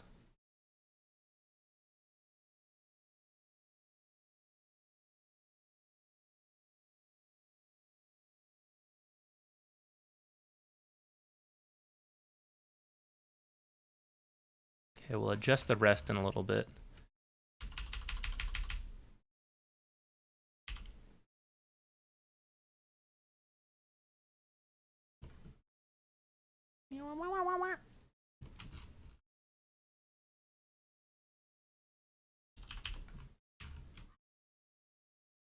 Okay, this, fix all this, that. I don't know like how far in we should cover.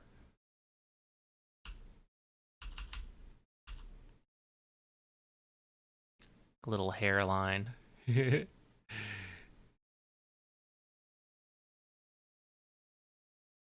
All right, that's all I'm doing. Whatever, I don't care. Give him some spiky hair. That just looks weird. I'm just taking it off. All right, and then we redraw the face, and then we're done. Oh, and give him a new ear.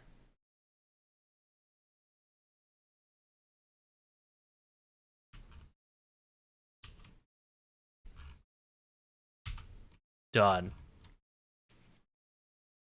File. Save.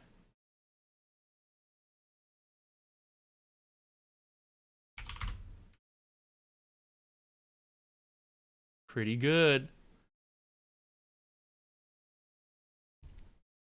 Can I create a custom lobby?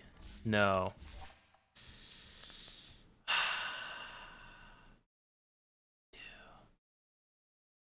Need a bend for the banana.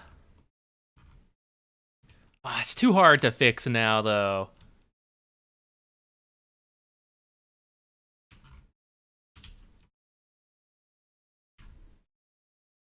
How about... I'm gonna try. I'm gonna try it. If it doesn't work, I'm not gonna do it.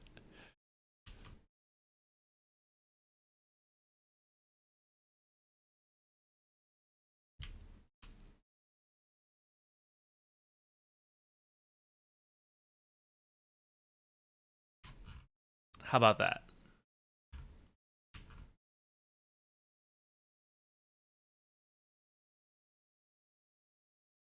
Oh, that part's too curved.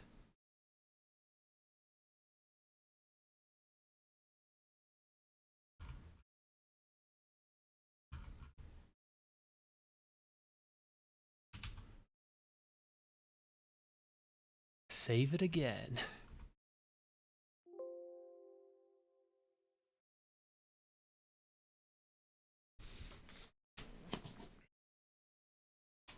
Paint the black edge on the banana. But Venomancer doesn't have that, does he? It'll look funny if we do that.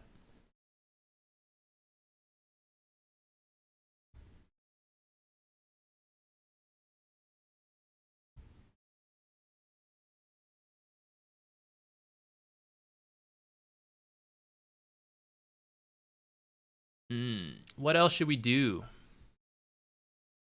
Should we watch the speedruns? Are we a React channel now? Oh my god, how'd he do that? That's insane. Ah!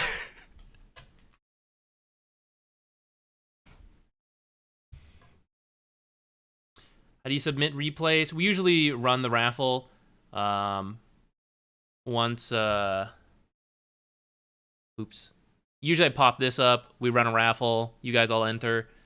That's how it usually works. Currently, we're waiting for the client to come back online. This channel's always been a React channel. Fair enough.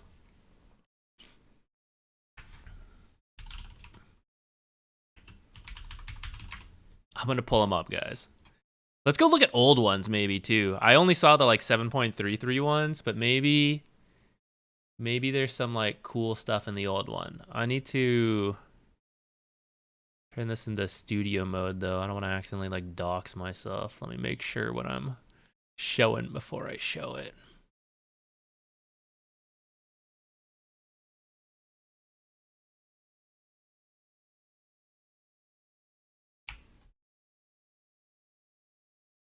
What am I typing here?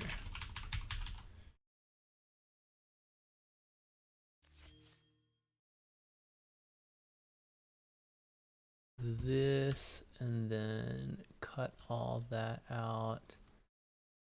Should be okay.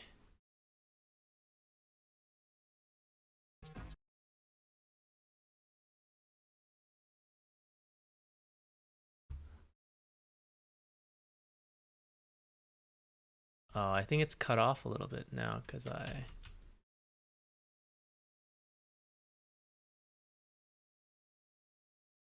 oh, whatever. Okay. Oh, I put it too high up. Let me lower this.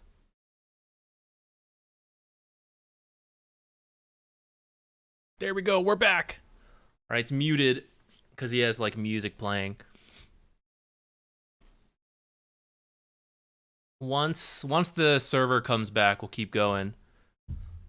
On, how will I know if it's back? Wait, also, hang on. Oh shit, it's back. All right, forget this. We'll come back another time. All right, who were we? Where were we at? ROM. Let's get ROMs.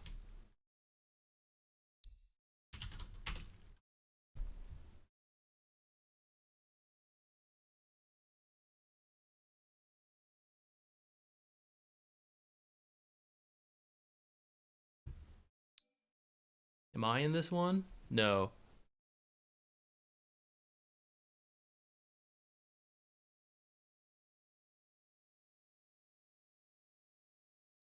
Interested in the laning stage? All right, let's do it.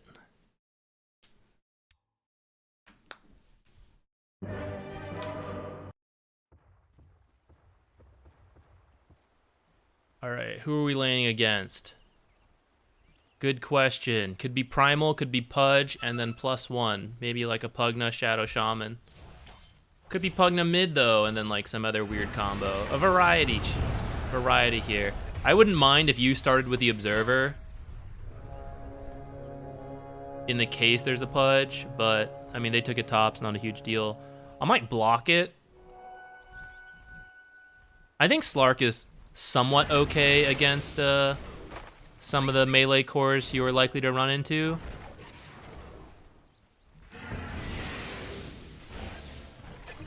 Okay, that's probably pretty worth it. Off of that, you're going to need to buy more mana regen. I might buy a Clarity along with that Mango. And looks like it's going to be a Pugna lane. I think you did buy a Clarity. Saw 50 gold disappear. I might also buy an extra set of Tangos and just feed them to Slark. Because him being melee, or more specifically, there being a Pugna means you guys are going to take a lot of right-click poke, plus the Q blasts. I am unsure on if you need this Windlace or not. I also don't know if you should be dewarding this right now. Do it later. Get your level 2 for that liquid fire first, and then like this pull's happening, so you need to be here to fight for this. You won't need this pull till 2 minutes. Or, like, you don't need to unblock it until 2 minutes. And then you don't actually need to pull till, like, 2:17. So, I think you should stay here, get your level 2, deal with this pull stuff happening. And if Equilibrium is fine, I mean, you don't even need the pull camp beyond that, right? At 2:17, you may still not need it. So, I think you can do this later. I think you shouldn't be doing all this right now. It means Slark is being harassed 1v2. And, like, some stuff was denied there. So, I think... Well, yeah, I already said my piece.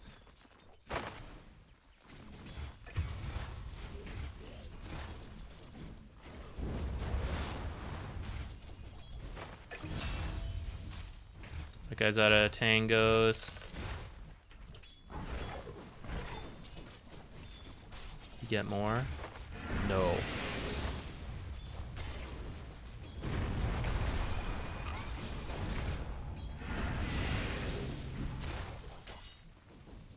Once Slark backs off, I think you probably don't need to use that other dual breath, but I understand why you used it.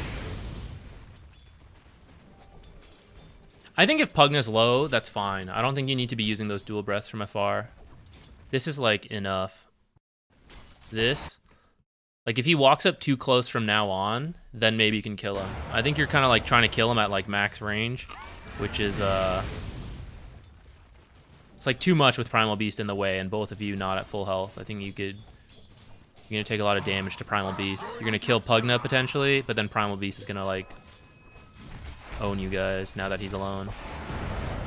But now, for example, here, if you had, like, you're willing to use dual breath there, then you can trade the Primal Beast while Pugna is still, like, low health in the back.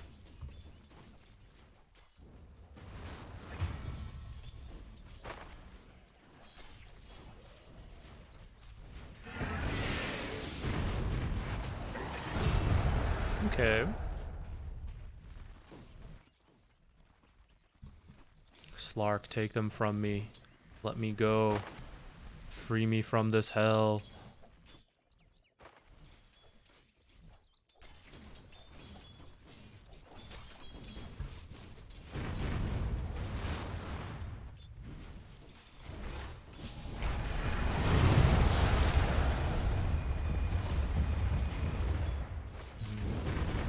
I wasn't fully sure myself, but after watching the lane play out, I kind of do think a stick would have been better than a Windlace. But I know you weren't sure what the lane was going to be, or at least I wasn't sure what the lane was going to be.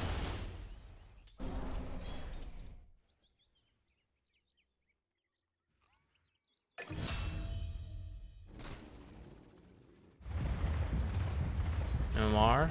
This MMR, ROM is in my game, so... This is immortal. I don't know your exact MMR.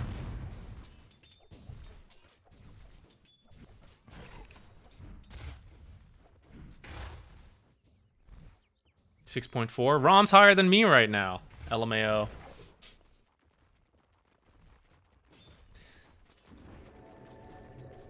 I think you fight him here. There's a little bit of free damage here. So, like, you go for the pull. He starts walking over, so you kind of know, like, he knows what's up. I'm not sure how he fully saw you. Maybe he, like, saw through here. Maybe they have some kind of vision. But at this point, like, he's about to tank the creeps instead of you to interrupt the pull, and I think you should, like, fight. You'll get a little damage, and if he's, like, actually fighting you, then your creeps are going to walk over, too, and also aggro to him. So I think this is a good time to, like, turn around right now and start probably just liquid fire, hold the dual breath, see what he does. But, like, liquid fire and some auto attacks. And, like, I think you get, like, one free auto attack here. And if he continues going forward, you're going to get a second auto attack. He's going to tank these 3 creeps, and he's going to aggro these 4 creeps. And at most, he's going to, like, auto attack you once. Or he could commit all the spells, I guess. But in that case, Slark's going to, like, teleport in. I don't think you die to a single combo. He also doesn't have the mana for it, I guess. If we clicked him, I definitely wouldn't have, but, you know.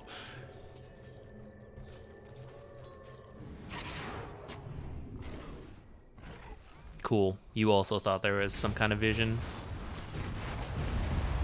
Rip Slark. Okay, I don't think Slark should have pounced there. I think that's no good. Why did he go for it?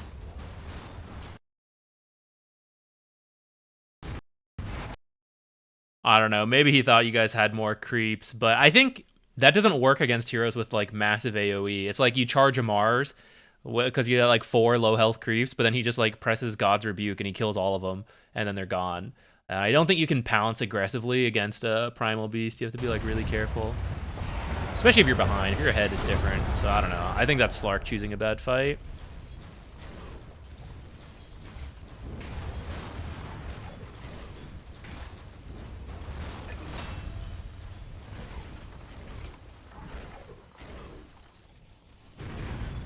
I think you can liquid fire earlier under that tower. You're just trying to get all the creeps killed. Go jungle the other camp, Slark. I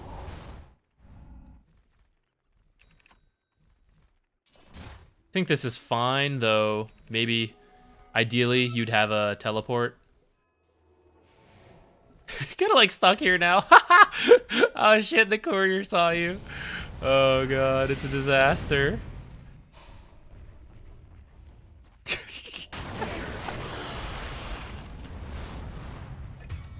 I think you just run for it.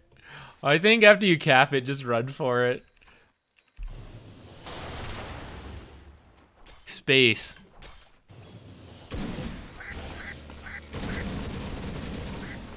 Or, like, once he finds you, I think you just, like, even if you think you're dead, just, like, attack him so you at least burn, like, half his health. And you, like, make the offlaner, like, rotate over to you. Okay, wait, let me see why you teleported up here.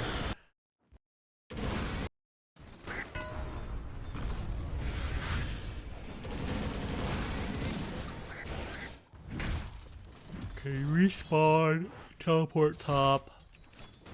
Couriers flying across the world. Oops.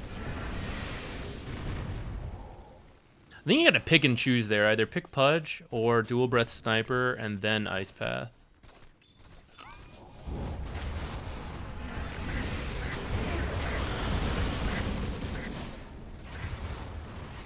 But maybe we don't fight at all anyways because they're higher level.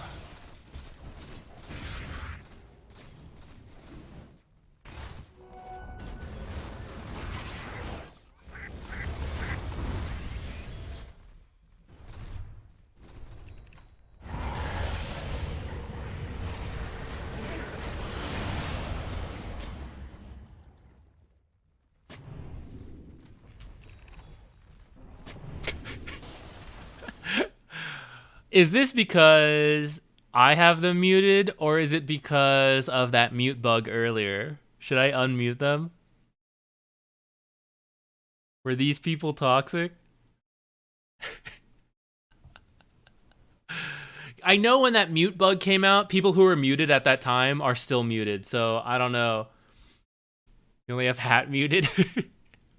I'll unmute them. I'll give him another shot. This guy being named all muted, he's not doing himself any favors. I'll leave him muted. I'll get into a game with them and see if they should be muted or not.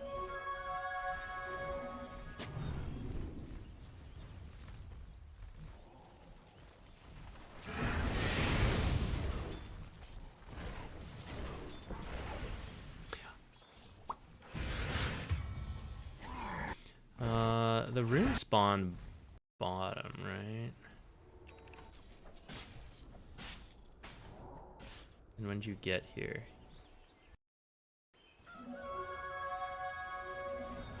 And turned around. Okay. Did he end up having vision? Did he see you? Oh, he saw that one. Oh, okay, and he did see you leave. Okay.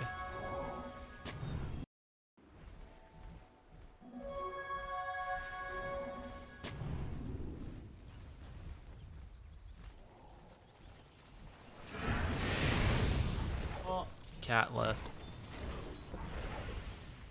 Hef is still down there though. He's at the bottom.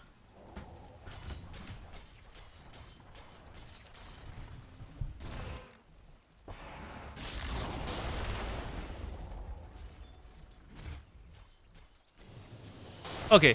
What do we even talk about this time? We talked about some of like the creep aggro stuff. I think not going to unblock. I do this all the time, but I'm trying to cut that out myself as well. Of not going over here like too early. I think you need to like play here. I think that's a big deal.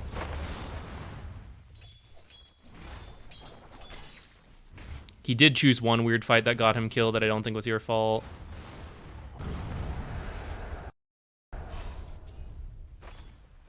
Yeah, I agree, Rom. It's yeah, this one can mess things up too much.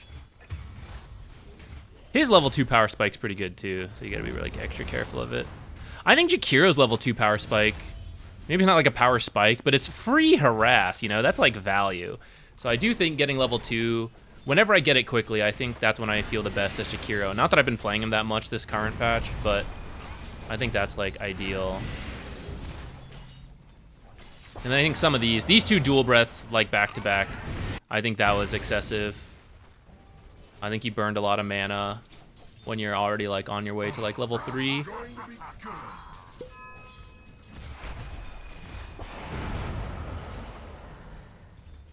And I think Pugna's really hard to kill. Granted, he was like super low, but I think it's like it's better investment on the what's his name. I guess we can say those earlier harasses led to this kill, but Slark is like naturally always hitting, should be primal when the lane's like balanced, so I feel like that kills easier.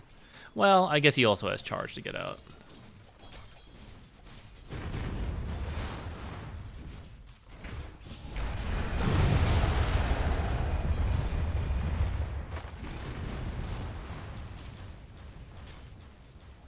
This was a good neutral deny though. Alright, let's open... Oh, Hephaestus left. Yeah, that would work. Alright, the cats are on the move, so I'll turn off the cat cam for now. When they come back, I'll turn it back on.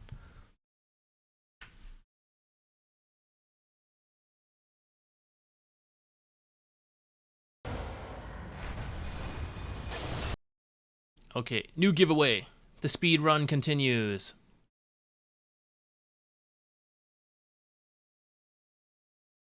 Where is my thing? I shortened this all to make it easier for myself. I still can't find my... There we go. No problem, Rom. I'll see you in a game on Friday, I'm sure.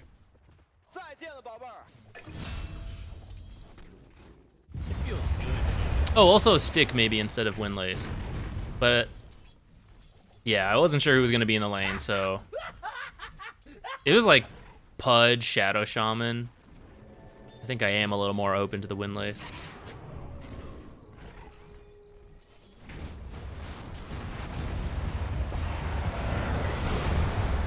Oh, is it offlane Bane? I thought it was offlane Gyro. Oh, I think it is. Oh, yeah, yeah, yeah.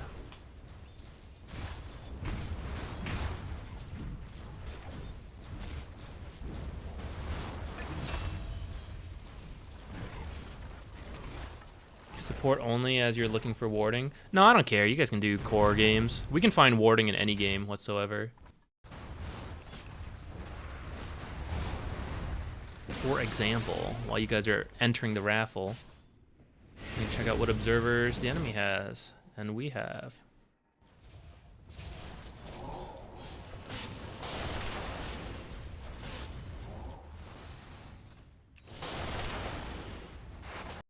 Who plays this one?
All right, let's grab the next one.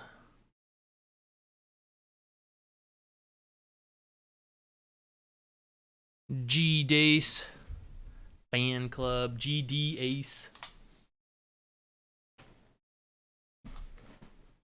You're telling me I had the other 3 muted, but not the invoker? Well, I guess if it's a different account, that would explain it.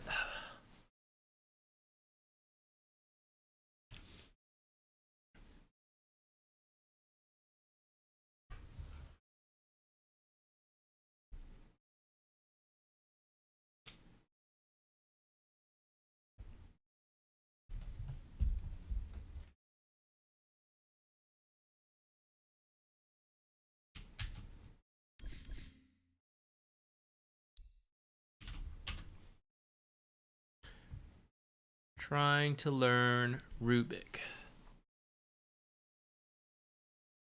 Started 4-0-5. That is a very good start. And then let's see. So you're Rubik here. We're playing into Monkey King, Jug. There's actually plenty of great steals here. So let's see. Let's see what you're up to. Because it looks like there's some great steals. You should be able to have like some good impact. Of course, it might not be you. It might be the team. Let's find out.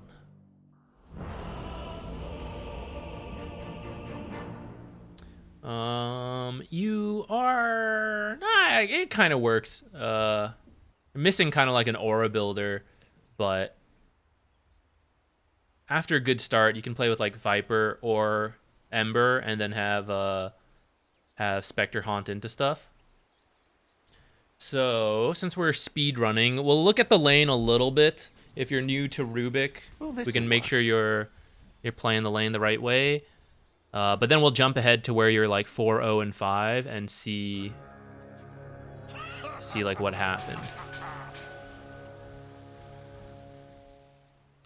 Item-wise, you're picking up a pretty fast Windlace, and I think you're like over-committing a lot here. You don't need to do any of that. That's not Rubik specific. Like 1 extra auto attack there like doesn't really matter.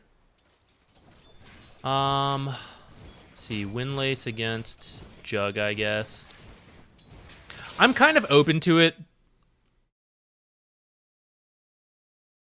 I'm also debating between like just like more stats to be tankier, because once you get like shackled, you're not moving anyways. But with the Windlace, you can kind of keep out of range of the shackles. So I think it's okay. I'm up for it. I think you're letting the Shadow Shaman hit you too much though.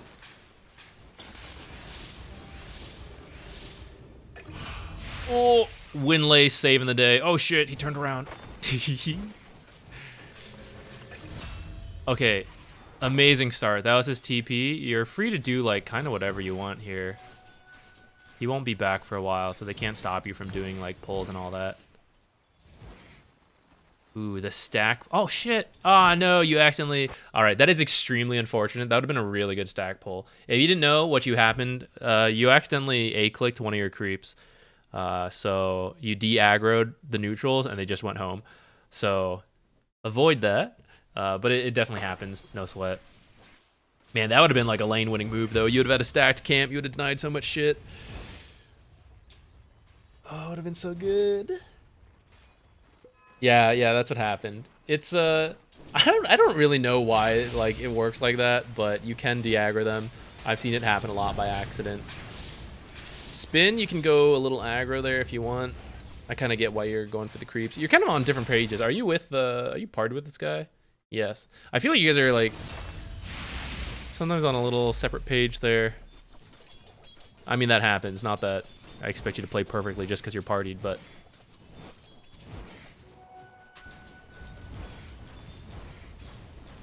oh well, actually, this works. Viper had to go. I just got like so many last hits. Viper, go chase that guy again. That's a good throw. Really, I didn't expect you guys to get like the kills so early, but I mean, this is what I expected. Get Viper to 3, and then like this lane is done. Now, not fully, because Juggernaut does have the heal and he does have spin, but pretty much like just keep your distance. Don't overcommit, because when he spins, it actually removes, or actually, I don't know if it removes the 5 poison stacks, but they won't affect him.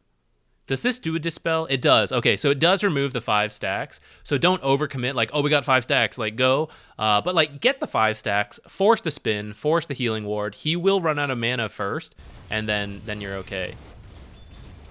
And, like, he won't be able to approach without those spells. So, like, that's all I would expect to see from you. Now, with that out of the way, let's keep going. Let's go find, like, you said you were having a really good start. Hey, there's a death here. You lied to me. Maybe it was a deny. Hey, this is the second death. Let's go back, actually. Let's find... Okay, you hit 6. You hit 6 off a solo jug kill. Let's go. So this is when you get really strong, and this is a 6 at 7 minutes and 40 seconds, so that's amazing. Hit it before your offlaner, too. So... Plague Ward's pretty good steal. It might be low level at this point, so not necessary. Spin is actually a really good steal too. It gives you tons of solo kill potential. The crowd control would be kind of okay. Blast is okay. Tree Dance, Stun, those are okay. I'd probably go for the Spin right now. Spin's probably the best spell at this moment. And then maybe Plague Wards. Once he gets like a second level in them. Oh, I feel better already. Okay, so you're up here with this guy. Oops. Cool. I think I saw you buy a blood grenade, but I don't think you really need blood grenades anymore. I think I missed what was happening, but if there was a big fight bottom, we could go to that. We had a lot of heroes. Who TP'd home? Spectre TP'd home. We could maybe come if Ember can also go, but actually you don't have that much mana, so maybe not. Maybe it's fine. Let's see, where are you gonna place your ward? On the cliff. I don't mind, because it's so early. A lot of times people won't expect the cliff ward at this stage.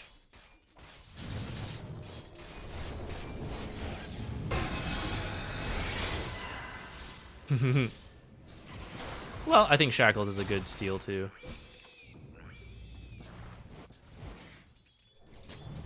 Oh, a little close. Where's Viper? We need the Viper. Yeah. Viper back.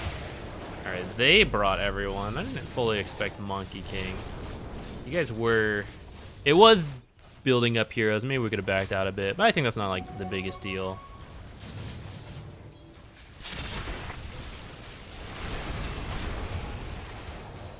I'd go for the Venomancer.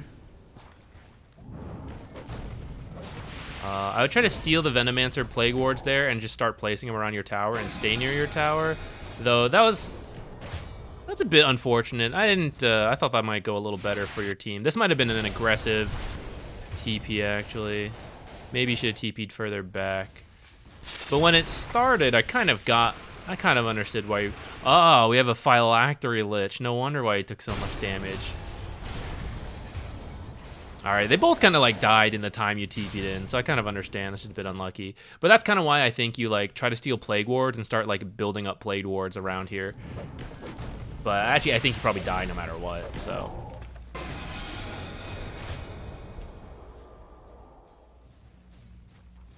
Okay, let's not worry about that death. Okay, we respawn. We just settle, guys. Looks like... So actually, I don't know if it's really you. It kind of looks like all your cores struggled compared to the enemy team off the bat. That's not to say the game's over, but from here, I would try to just go with your Viper and like lift. Like if you can steal one of the stuns, lift plus the stuns should let Viper hit like 5 times, and that's probably a kill combined with Fade Bolt. So I'd probably just play with him, and then like whenever Spectre has Haunt, she can like join in on that too. So you are coming to the Viper.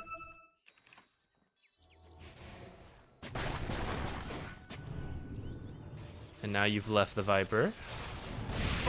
Oh, we saw this earlier, I think. Oh, no, this is where we're at. Okay.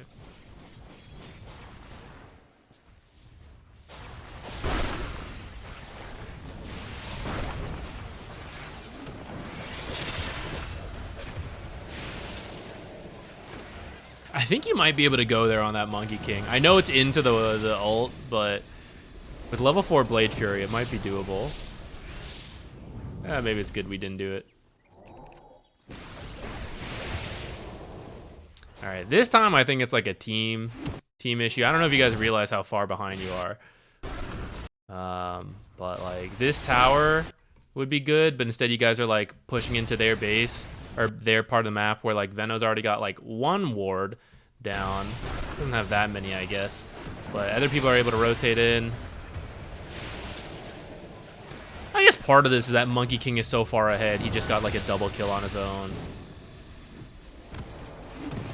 I don't know. The issue might be that your other lane's just lost too hard. But I think like once you recognize that, you just can't do this kind of stuff. Like, hey, if they're bringing the same amount of people we have, we can't like keep going. We have to back off and just reset and hope they overextend or something.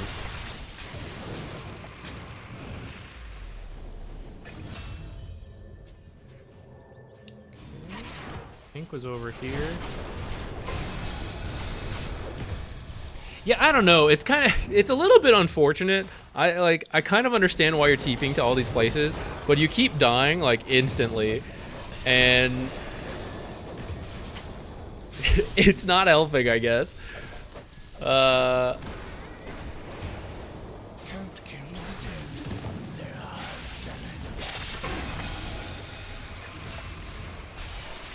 I mean, that's kind of why it feels bad.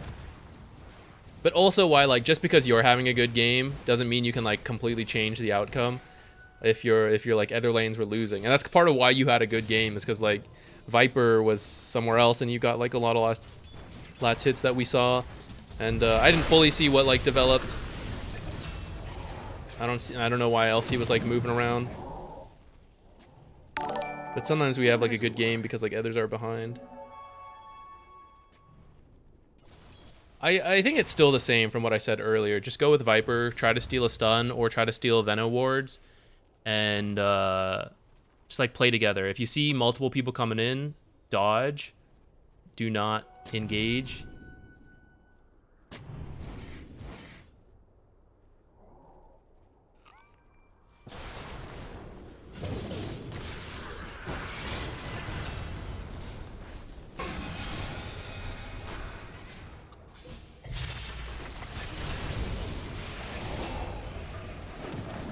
Like, if you all just get out right now, this is good. Don't turn around for any of this. Like, that was already a really good series of events. Now I feel like it was kind of... I mean, you guys are behind, so actually an even trade is still probably winning, but... kind of traded 2 lives for 1 extra Shadow Shaman kill. Felt like they were just 5-manning, and there were no opportunities for pickoffs. Well, that's okay. Like, if you can't get pickoffs, then just like continue to split farm. You guys outscale them, I'd say. It's a little close maybe, but you know, classic Spectre lineup. Usually better in pubs. Like just chill and hold, and that's actually that makes it all the better reason to steal the Veno wards. Like if you know they're 5-manning top and you just like dedicate your time to sit there and place like 8 Veno wards, it's really hard for them to push in. And you don't need to like move aggressively like this because we're kind of like very defensive this game. That's kind of a risk that you might die right there.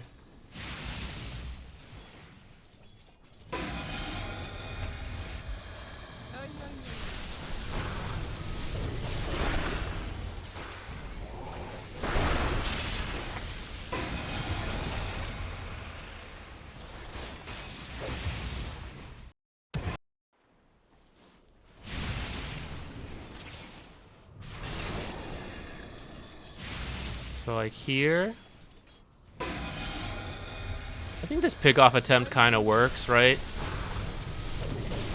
Then get out. You know, we should leave. Right now, just leave. But instead, we're still kind of like moving forward. They're kind of chasing. I think if you all back out, like, I think you would have been okay. Maybe Ember dies, but it wouldn't be like all of you all dying.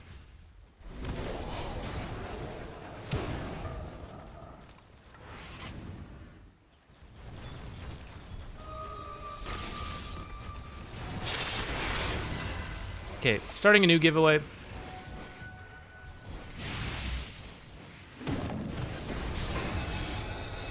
They are just kind of like 5-manning.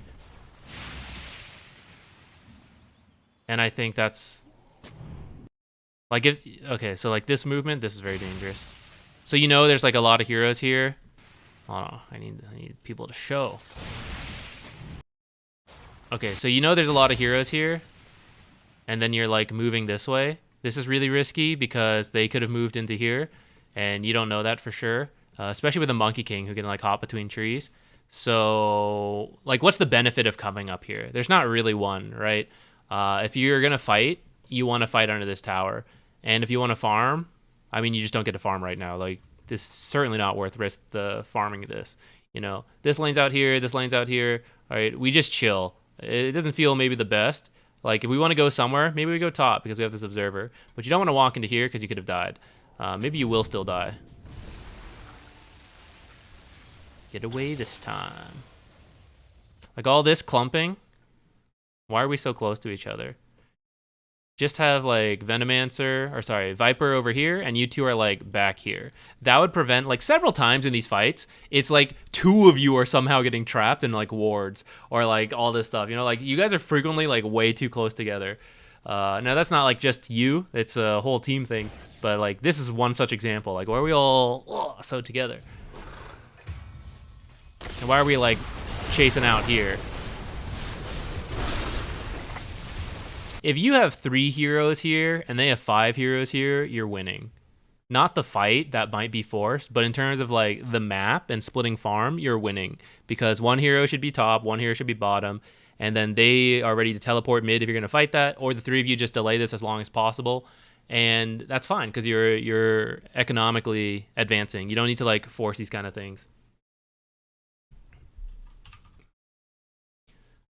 Okay, next. Almux.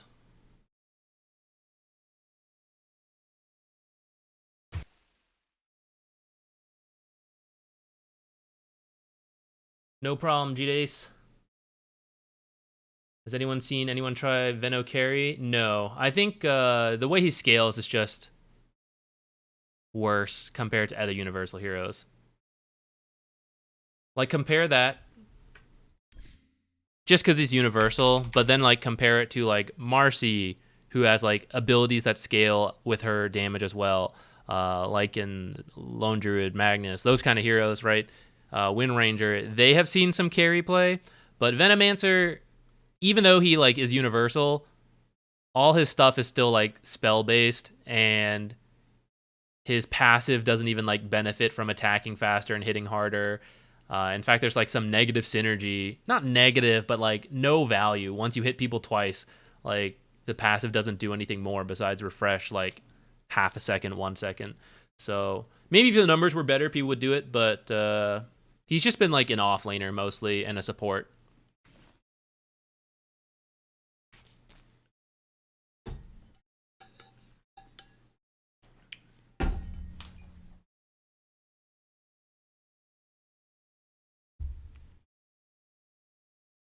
Oh, I got before I forget. Yeah, let me send this to Meepo player.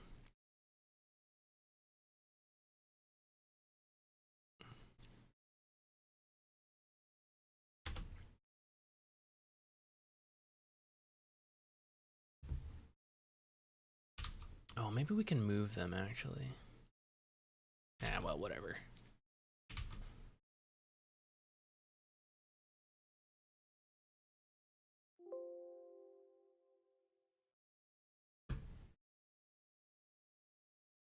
Hi, Almux, are you here? I know you were here. You were just talking.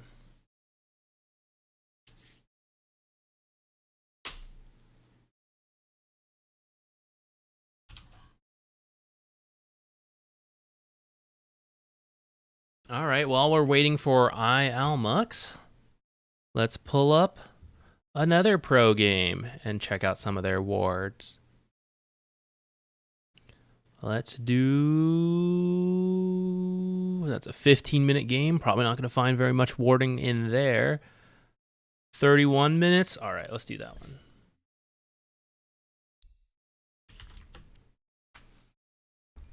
Big jug of coffee. It's not...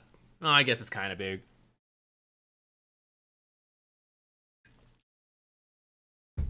It is coffee this time, but it could have been anything. Could have been water in there.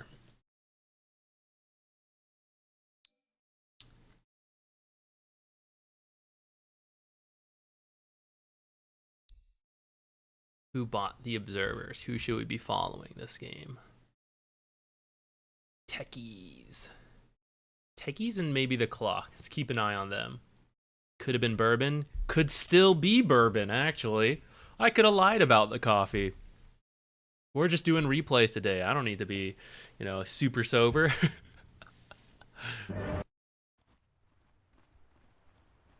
You'll never know.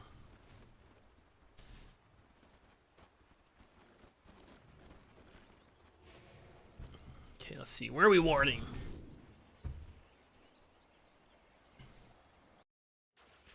What do we got?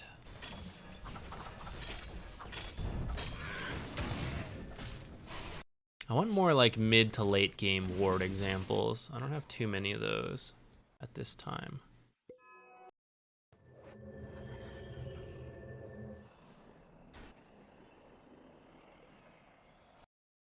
This is kind of interesting. Why are there so many down here? How's the game going? Dire? What are they looking for? Troll? But they don't even have like the best invasion. It's because of Brood mid? That's why these two exist. I'm not fully sure why there's two down here though. Is it to potentially spot like a troll Roche? I don't know.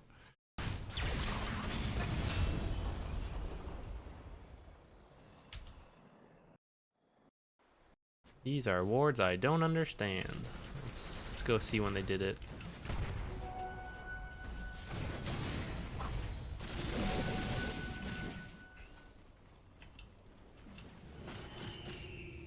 Okay, techies, one deep ward makes sense to me.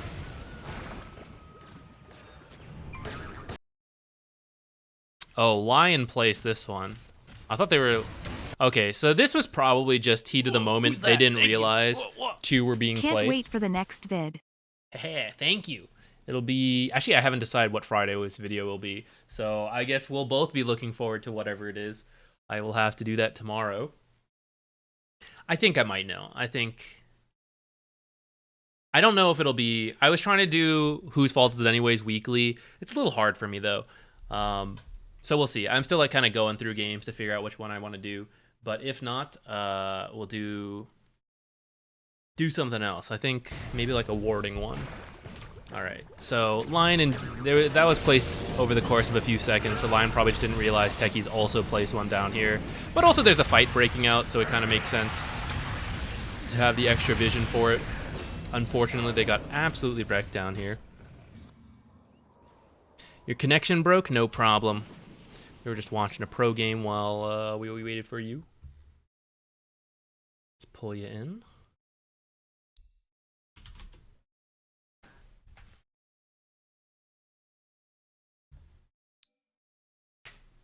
Update your older videos about map changes.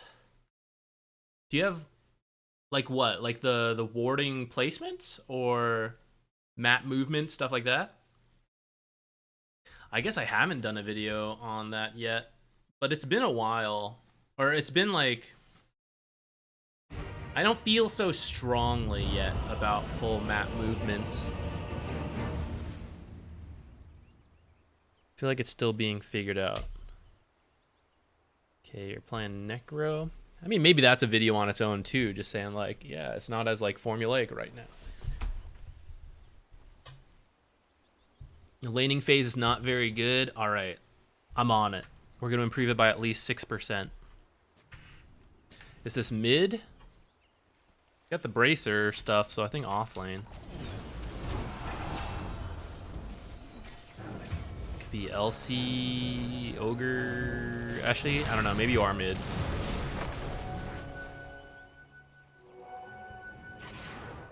No, you're offlane. Okay. What?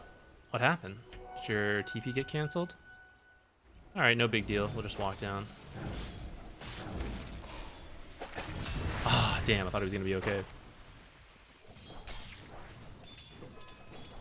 Okay, it's unfortunate your TP got canceled and that Phoenix died, but Equilibrium is actually good for you right now. So that's what we're kind of just waiting on. I see you have a wand queued up, but... I don't know. Into Slark Pudge, I don't know if it'll be that worth it. Okay, you did finish the Bracer first. I kind of think just a faster Boots would be good, and then be super careful of standing like this against Pudge. Against other heroes, like, this would be fine, but keep in mind, one, you don't have a Phoenix, because Phoenix died, and she teleported down here, so now she's not here for a while. And two, there's a Pudge who can reconnect you, so... be very careful, and especially because you have Equilibrium in a good spot. You're pretty happy. You're just going to, like, bounce creeps right now. Yeah, I kind of like that. So we were very happy, but now we've been killed. Hopefully your teleport's on up by this point. Phoenix, please stop, Phoenix! Why did you do that to me, Phoenix? All right, so the death was avoidable on your part. Phoenix did you no favor. Like, the second she saw you die, she was like clearing the creeps as fast as she could. That's not usually what you want. Supports try to hold it out for your cores, but the two-parter, we both made our own mistakes there. Quite unfortunate for you. Try not to queue if you don't need to in the early levels. If you are doing it, hopefully you're hitting the enemies as well, just because it is going to shove out the lane, and you probably want at least like level 3, level 4. If you get W here, like, you're pretty safe against the Slark. Pudge will do extra damage to you, but I don't think it's huge. It's not a huge deal because he's a support. It'll be low level rot. I think it's okay to get the Ghost Shroud. Maybe even save the skill point at level 3 to see if you need Ghost Shroud, because I think if you used it there, for example, you could live with a Ghost Shroud, Q, Magic Stick. This guy can't hit you in that time. Mainly your issue so far is that you weren't positioning safe enough, so you got the Equilibrium where you needed it to be. Whether you did that or like Phoenix died doing it, I don't know. But like, it was where you needed to be. You just need to be safe, and then you'd be off to a very good start right now. Oh no. You guys are getting bodied by this Pudge. Okay, Phoenix double kill. Phoenix double kill. Save us. But Equilibrium's coming back again. I can see it. So, when you come back to this lane, which unfortunately you're going to have to walk, at least you managed to get the boots first. You're going to have to walk here, hold it here as long as you can. You're already off to a pretty bad start. This is... Yeah, actually, the smoke to walk back I'm actually okay with. Phoenix, please don't destroy the lane. Oh no.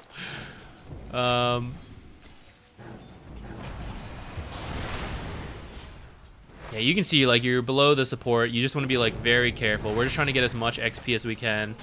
You unfortunately keep getting hooked, and like that's just gonna hurt you a ton, you know. So honestly, like I know we're speedrunning, but actually everything you need to work on has already happened. Talking about your laning stage, it just needs to like let's just like go back to it. Like if you get to the lane late for whatever reason, that happens, you know. But the important thing to recognize is that once you have equilibrium going your way, you're super happy as Necrophos, and you just need to like hold equilibrium here as long as you can, which means you try to use Q as little as you can, because it tends to shove your lane back out, and then you just need to recognize the threat that is the Pudge hook. And so like right now you should just stand like back here. This would be your safest place because all the Pudge hooks you're scared of are going to come from this way, since we know he's on the left side, and the only other hook location is like straight down, which you would see, and then maybe from these trees is possible. But like if you're back here, you have some time to see the hook coming and move, but you should also see Pudge cross over, since you know he's on the left. And if you see him cross over, you just like reposition, you know. And if he goes like all the way back here to try to like reposition to not get spotted, you know, maybe props on him for getting you, but it's also a long time he's not doing anything, and you've gotten like a couple extra last in that time. But this like follow-up death is really painful for you, and then this hurt too. Like even your death aside, it could have stayed here if Phoenix hadn't like killed so many. Here still recoverable, but you're like that Q kind of hurting you. You should just be like hitting your own creeps here. Instead we're kind of like shoving in really hard. And then this is like still kind of okay, I guess, but you gotta like, I know Pudge is over here, so you gotta like stand on this side. Like where you are is kind of good, and I see Pudge again, so with this many creeps, it's kind of okay, but then you're moving on the left again. You're like in the way of Pudge, right? You gotta like keep moving away from Pudge, and then you probably live here because you don't get hooked, and in fact, you probably kill Slark there. So, speedrun complete. Necrophos, once you fall behind, it kind of sucks. We could talk about recovery, but I think it's more work on not needing a recovery, you know? Oh, I see some of you guys asked some questions. Let me see what these were. Join in the replay if you want. I'll have a video about how to play from behind. I think we kind of did do that before. It's been in like pieces here and there in different videos. It's just kind of hard to cover. I guess I could talk about different strategies, but finding examples of those strategies is very time consuming. Plus it's like, oh, well, in this draft you would do something different. So it's like, it's a very vast topic. So I've never been sure how to approach it. And currently I'm trying to do a lot of videos that are like 10 minutes or less. That's my focus right now. I'm just like, I'm trying to do that just to see how they perform. And honestly, not all my videos have been that, and it's okay. But I'm aiming for that just to try to help the channel, or like see if it like helps a lot. Odin, currently immortal, rank 1800-ish. Okay, then suddenly my 1800-ish rank was gone, but I'm still immortal. I regularly play rank at least 3 times a week. Sounds like it's either a bug or maybe you're not playing enough. Oh wait, you say 3 times a week, so that's probably not enough. Oh yeah, Smiles Per Hour is saying it there, right? You do need to play a certain amount of games, and if you're not hitting that, then you will drop the rank. Or if you recently switched regions for whatever reason, I don't know if you did, but if you went like from NA, for example, to EU, you may not have a rank because you're not high enough. But if that's not the case, then it's probably the amount of games you're playing, or it is a bug.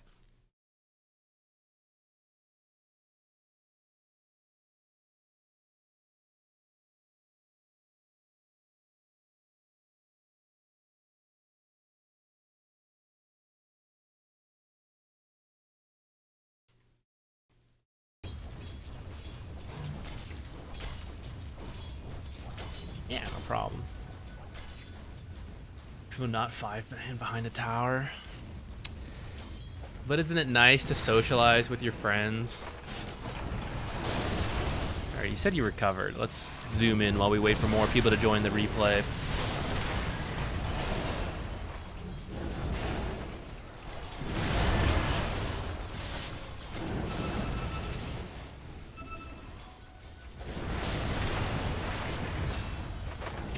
is a brutal start.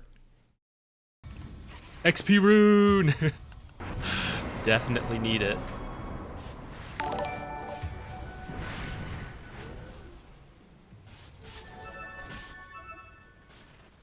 I don't know if Yule's is the purchase. I'd probably get an Arcane Boots first because we're going to be doing a lot of jungling with our Q to try to recover. I also don't know if Yule's is really all that common of an item on Necrophos. It is kind of good versus Spirit Breaker, but this game I think you probably just build auras for your team. No one else is really going to do it.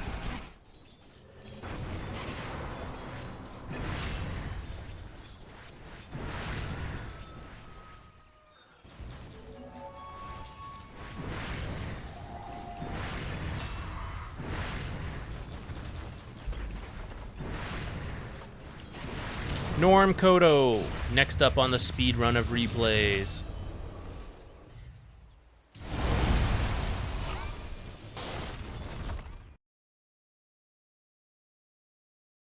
Add the new items in the support itemization playlist. I haven't really gone back to that playlist, have I? They were longer form videos. Maybe you could redo them in a shorter way. There's just so much change lately.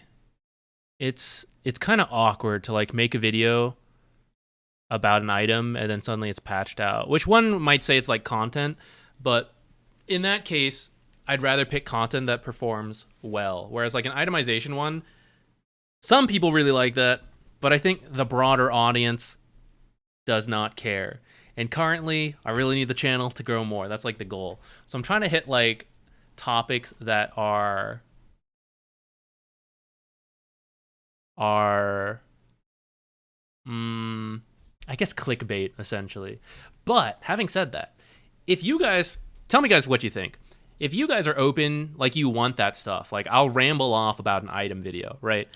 I can do that super easily, right? I can do a little bit of prep, do it, and I just won't have like, and I don't find the example videos and stuff. I can knock those out really quickly. I don't worry about like the timing, but it ends up being a long video. But I don't think I can put that on YouTube. I think it needs to go somewhere else because YouTube, with the algorithm bouncing back and forth between like, here's a long video that not a lot of people watched, and then here's a short video that a lot of people watch, right? It confuses YouTube, and I think it hurts the channel. So that's why I've been trying to like become more consistent with shorter videos that are still good. But I know we don't get into as much depth about certain topics that I personally enjoy talking about. But unfortunately, they just don't typically perform well, even though I know some people really enjoy it. So I would need to put them on a separate platform somehow. I don't know. And then it still needs to be worth kind of like my time to do so. I don't know. That's kind of where I'm at, of trying to figure out like, how do we do the in-depth long form content without confusing the YouTube algorithm? Because I know people want that. And I like doing it, but it just doesn't perform enough.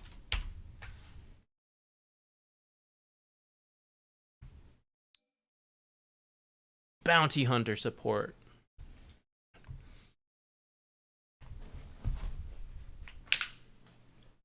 Warding early is lacking. Focus on deep warding during mid game. Late game warding during siege is just weird. Spamming YouTube shorts. See, that's the other thing, okay? I know shorts are getting like more popular and all that in the current age, but Dota seems so awkward for shorts, you know? Because like, you need what's happening on the screen, but you also kind of need the mini map. And then if you want the face of the person in there too, like that's there. It's just like, it's, to me, it's like so awkward to condense. It's like such a weird spot. Oh no, I understand, Pio. I appreciate your guys' suggestions. I'm just also sharing like where I'm at with it. I don't want to like be like, oh, that's a great idea, I'll get on that, and then just like never do it. So I'm just sharing like where I'm at too with like some of these ideas. I do appreciate all of you guys who like anytime you guys suggest something or anything. It's even if I don't do it, it does kind of sit on the back burner a bit, you know, like I think about it. And the more people ask for certain things, then it's like, okay, you know what? Maybe we can come up with a way to do this or something, you know.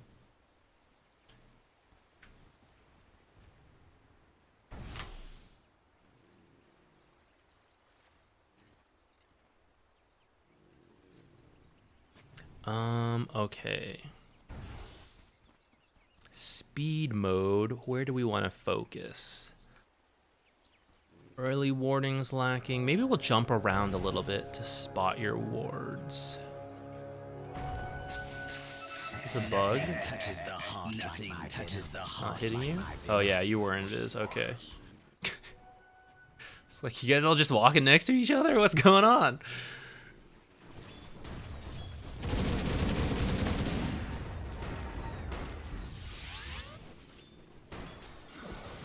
Okay, this is a pretty awkward lane for you guys. Double melee versus double ranged, and it's like two pretty powerful ranged heroes if you get too close. So this is a game where you just like balance creep equilibrium. You're already in a good spot. I missed. Did you block this camp earlier? No, but fortunately it's kobold. Maybe you should have gone to block that at the 1 minute mark. I think that would have been worth your time, since this is all good, you know. And so if there's no camp to pull, then you're in a good spot. Witch Doctor might have just done a pull. Yeah, he did, I think, but the... Oh, no, maybe he didn't. It was just taking a while to get here. He does have kobolds, though, so if you go... Just don't let that stack, and then you're good. I think that's what you should be doing right now. You need to do one or the other. Right now, you either need to, like, stop this, or you need to, like, commit and harass the gyrocopter. Right now, you're just kind of, like, back here, and that's doing, like, neither except take XP from Dawnbreaker, and that's not going to do you any favors. I think you were trying to hit level 2, but still, for this like, game, I don't think we're going. And especially, like, right now. You know, there's nothing happening now. So, like, it either needs to be here or here.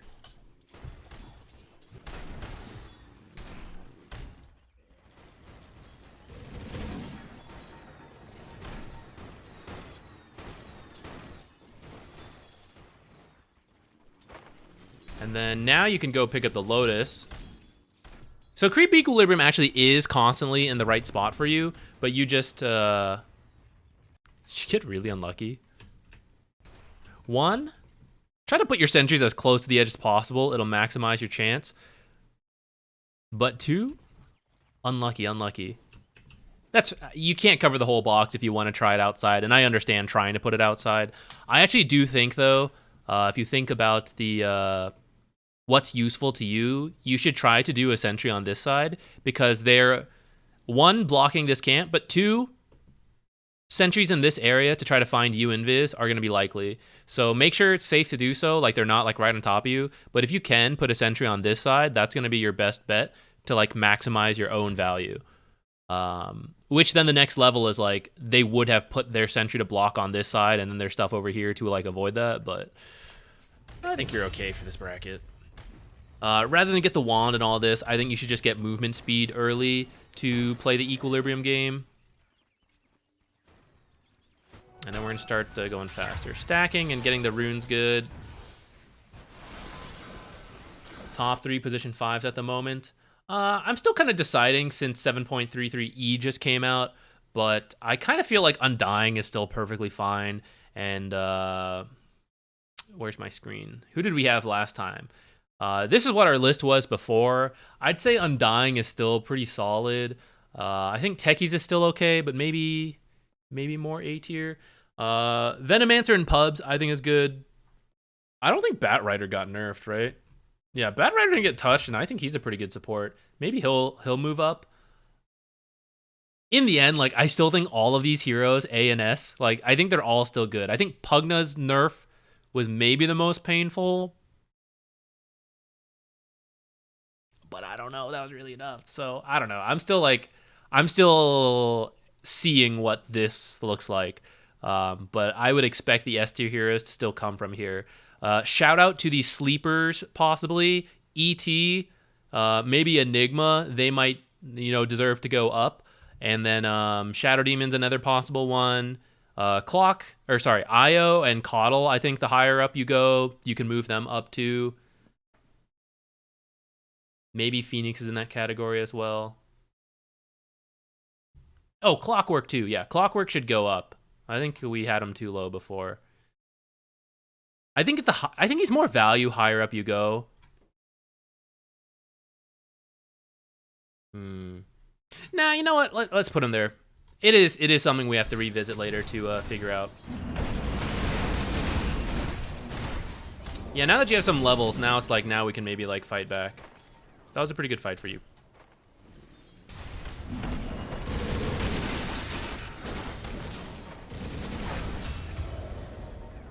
Maybe forced it a little too hard after that, though.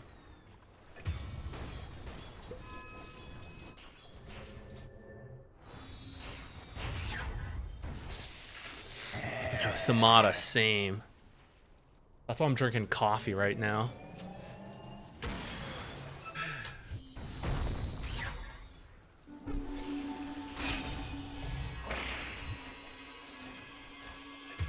Bugs on the cliff. All right, it worked out. That was pretty close.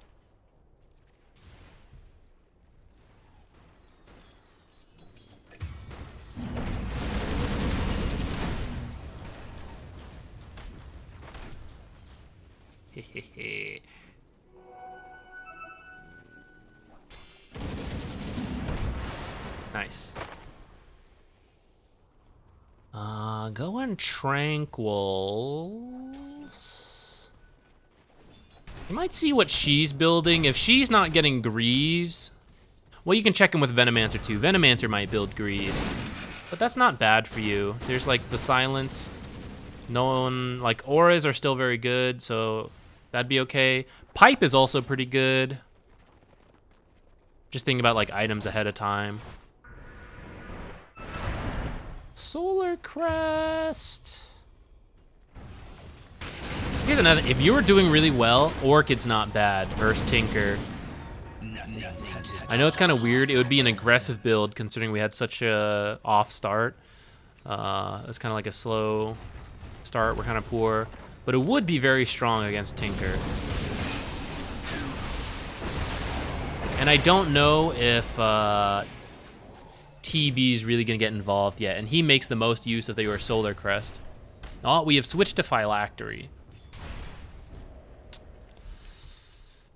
Kind of okay with it.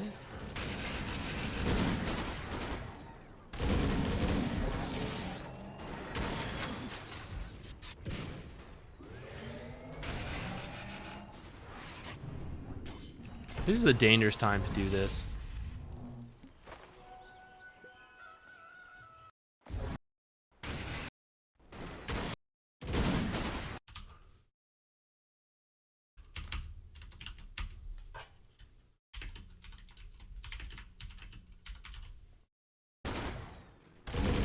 This is like, oh, we're being chased away by 3 heroes.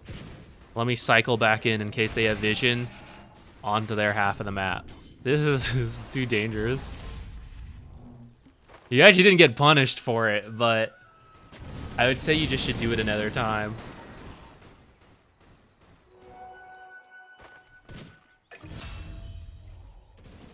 Fight Tractory, that's pretty good. The damage would contribute to stop Tinker Blink. You would have to time it really, really well, though. You'd have to do it like as soon as he finishes rearming. Oh no, I guess not fully because of the change.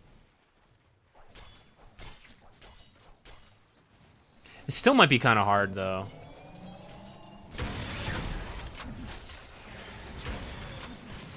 I guess I'm open to seeing it, though, actually. Like, him plus Earthshaker, it's true. There's 2 blinks worth canceling.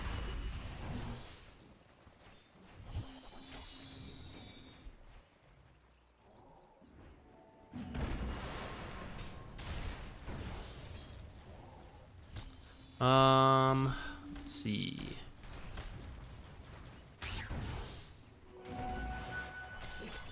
From here, I wouldn't have minded if you placed some deep early wards, because sometimes Tinker, okay, especially around like the Ancients, because sometimes Tinkers will just sit there and do it, and they'll get really low. And you can like pick up a kill, or your mid can go and pick up the kill. So I would have been okay with that.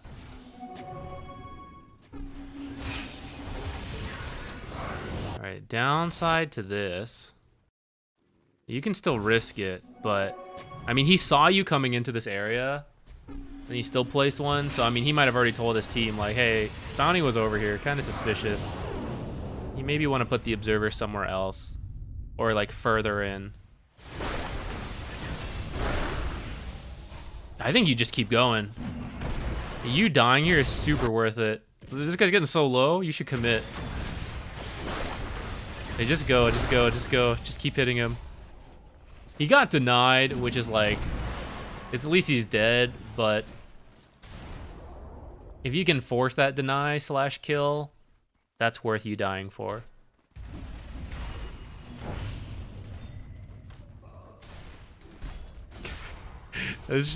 That's probably true. That observer might indeed live the whole time.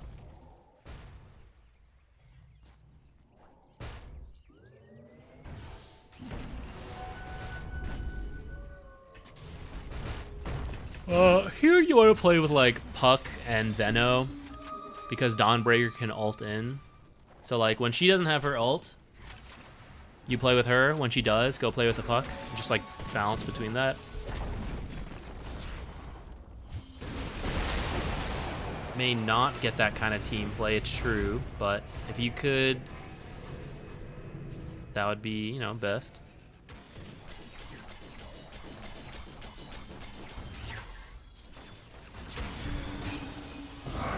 Yo, instant Phytractory value.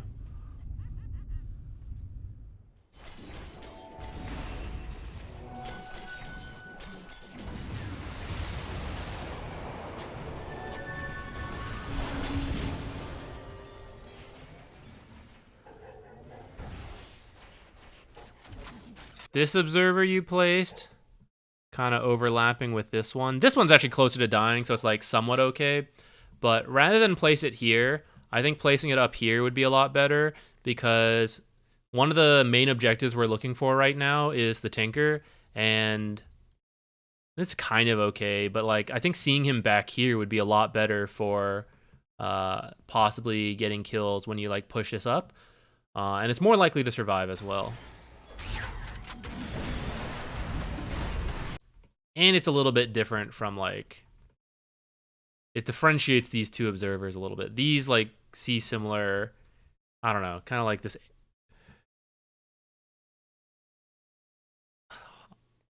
I don't, to me, it's like very similar vision in a very similar spot. I don't know.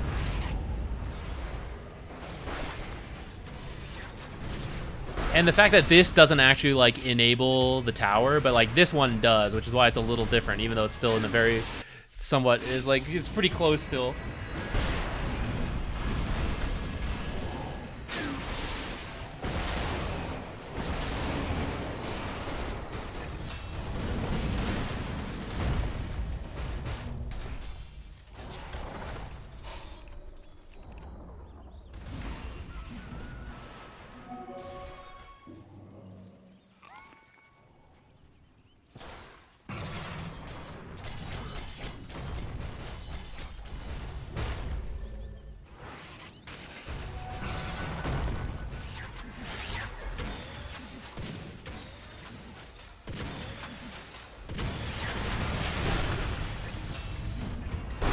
Great, super worth.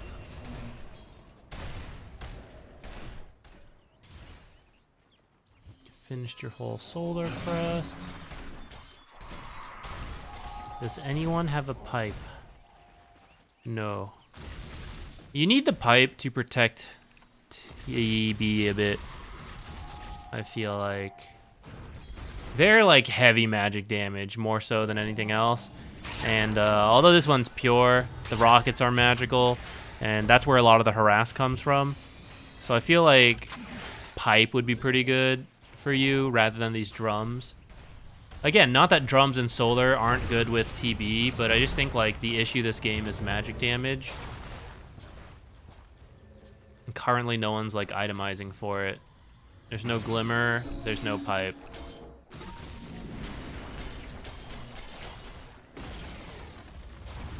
Wait, what was he building? I didn't even notice. He got a diffusal. Interesting.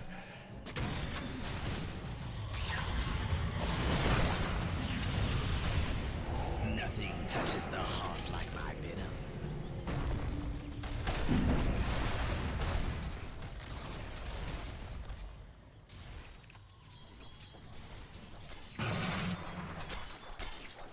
Start a new giveaway.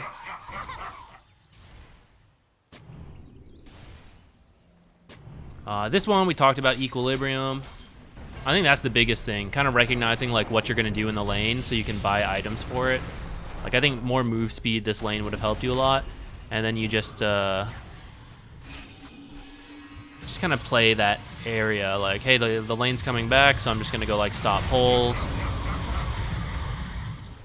I've guaranteed there's no pull camp, so now when Witch Doctor goes to like check him, either I'm gonna like mess with him or I'm gonna like harass Gyro 2v1. Like kind of picking and choosing which one's best depending on the game, depending on the situation, but that's kind of like your options as the 4. Or there's also things like, you know, bounty runes and power runes and lotuses. If it's the right time for those, it's fine too. You're kind of like on your own here. Oh, never mind, TB came by. It's kind of risky actually, I don't know. Bounty rarely does anything like on his own. So at this point of the game, I think playing nearer to teammates is better. Though scouting with bounty is also like pretty value, but it just kind of depends if you know what you're looking for and if your team's gonna make use of that vision. I feel like pub bounty outside of Immortal, and even in Immortal, I'd say like high Immortal, I feel like the easier way to play bounty is just like this, run at people with a group, rather than do like that scouting information stuff.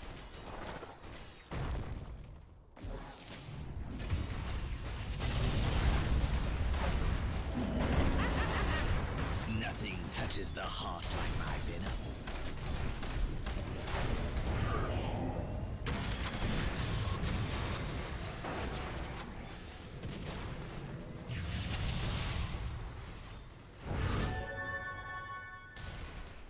I mean, you guys are pretty ahead. I don't know if you guys know that, but just getting Roche and then going together is pretty solid here. Just tell your team to do that. I think there's an item back there, unless it went straight to the thing. Pew, pew. Alright, we're 30k up at 29 minutes, but it looks like the game goes for another 10 to 20 minutes. That's not a good sign. Pick winner. Sickle Star. Absolutely demolished that Earthshaker. Alright, we're in. Do we want to just hit buildings? Some of us are. Alright, alright. One more set. Could reset. Meta getting down there. No BKB. Just go get Roche. Come back with all the cooldowns. Or perhaps we just keep going. Okay, let's see. Some big echo into like 5 Tinker lasers. Maybe Maldek's in play, or maybe global backup at that time too. Actually, it looks like we backed up. Okay, okay.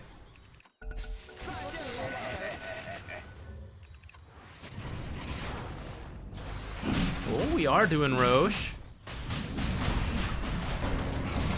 TB? TB? Roche? Terribly? Roche? On the puck? Okay.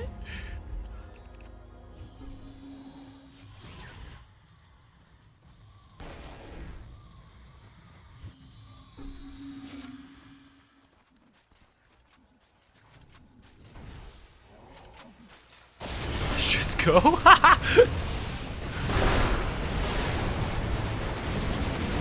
Mega Echo incoming. Yay, nay. How does this game go on for so long? You guys have megas. Megas and 40k up. Am I getting trolled by the time? You guys just get tinkered?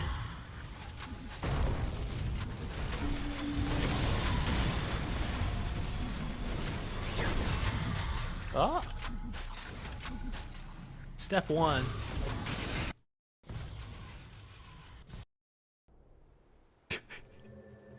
It just takes a while. That's okay. Sickle Star, are you here?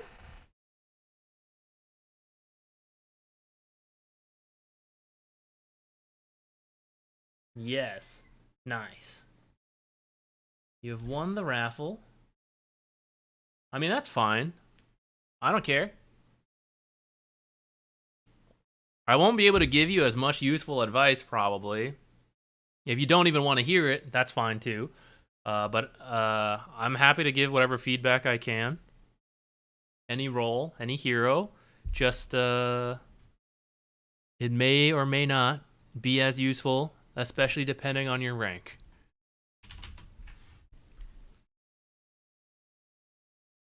Legend. And let's see, who you playing here? Mid, so I guess SF or Pango. You're the Pango? Mode Quinn? It's kind of a long game for Mode Quinn, don't you think? Let's find out.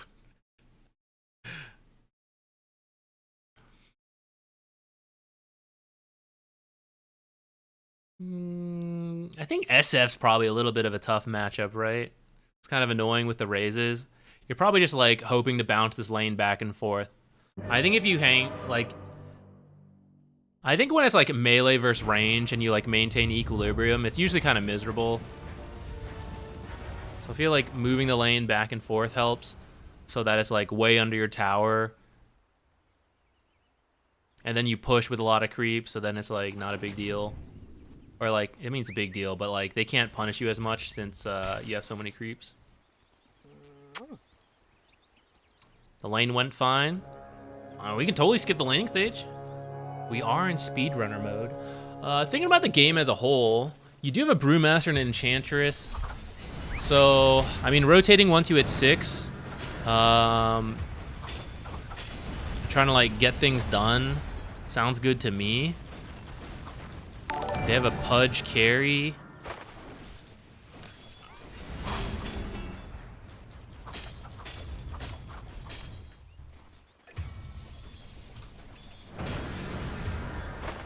Alright, let's just skip forward a few minutes then. Haste, I would definitely say that's a... Wait, why did we roll earlier? Maybe to secure the rune. Bottle refill. Oh no, unlucky. Okay, we got him anyways.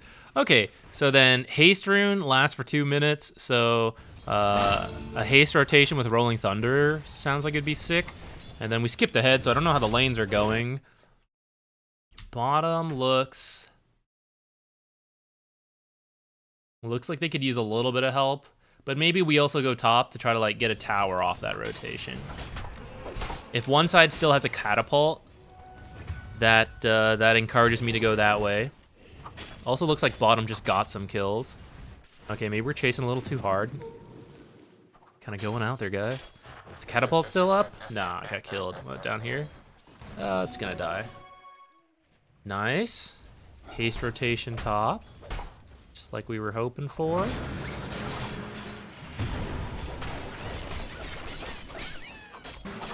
Pudge got.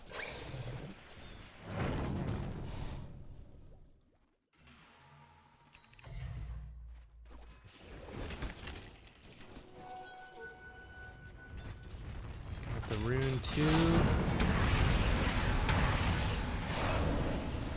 Okay, nice try with the Enchantress.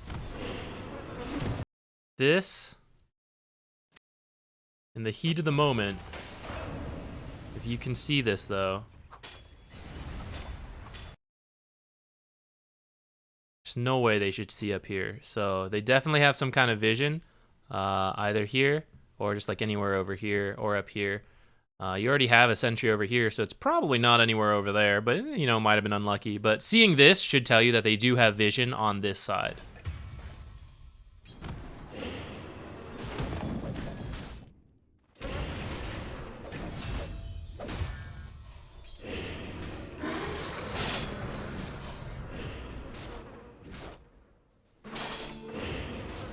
I think you didn't have ult here. I don't know if you should rotate down. Monkey King kind of needed help, but I mean, we saw we didn't make it in time. I think maybe you continue to farm mid because we do still need to hit the item timings, and if we rotate too much, that will hurt. Maybe you could have stayed mid there instead of try to rotate. We're back. Let's get this tower, or do a lot of tower damage. I'd be down for. Oh, look at you bottling your teammates. That's excellent. The rune timings and the rotations have been pretty solid.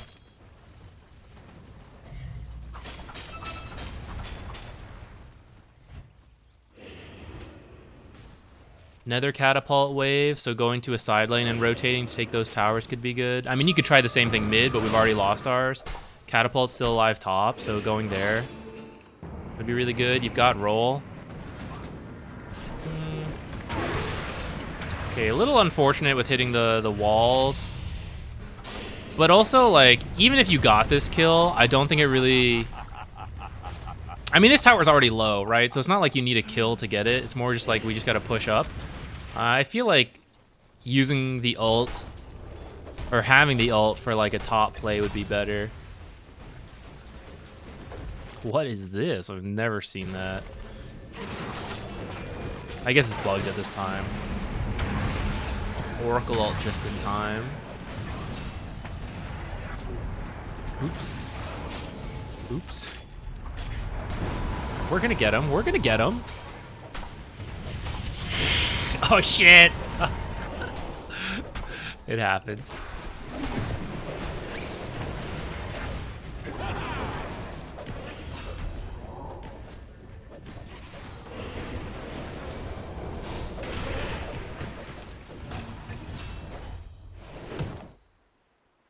Okay.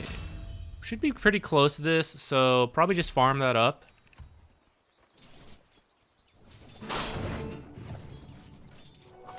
Let's just keep going. Pick your favorite side. Bottom actually works. I'm happy to continue to commit here, and maybe you can try to steal their wisdom rune. Especially if they're not like already there. We're a few seconds late, so it didn't quite work out, but I mean, maybe.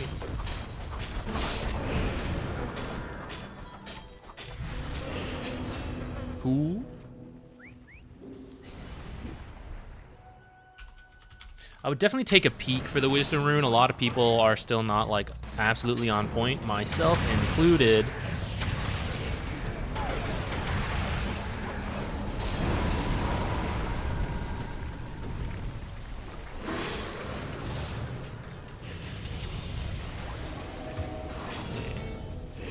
Maybe a little deep.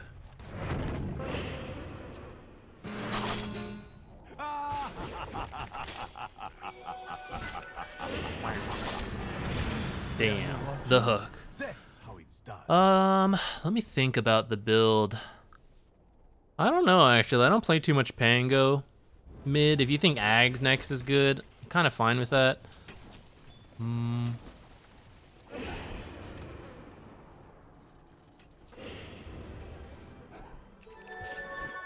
What's your job? Who will kill Oracle and stop Snapfire? Can Brewmaster do it? What did Brewmaster build? Not quite.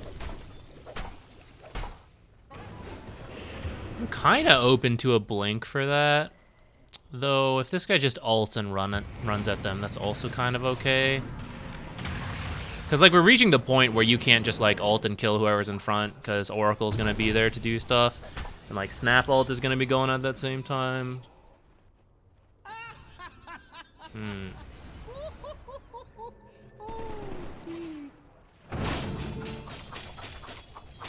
Ags does bring a lot of damage, though. I don't know. Like I said, this is where I'm not a mid player. I do not know the best build. So, those are my thoughts. I'm down to trust you on it.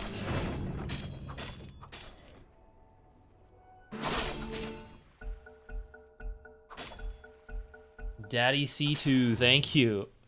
Thanks for checking out the channel. I'm glad you like it. Welcome to the stream.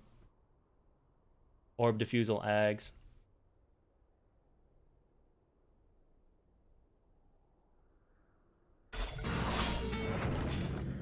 I mean, I do see it. I have seen this build, so I know it's like within the realm. I just don't know like, oh, should he do like this? Should he do that?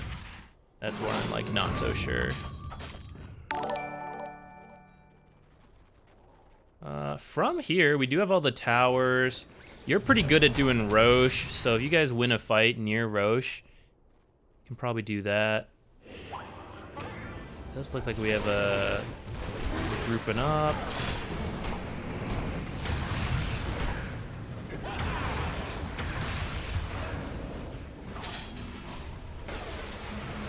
Yeah, that's kind of what I'm talking about. Oracle gets a lot of saves off, but looks like it didn't matter this time.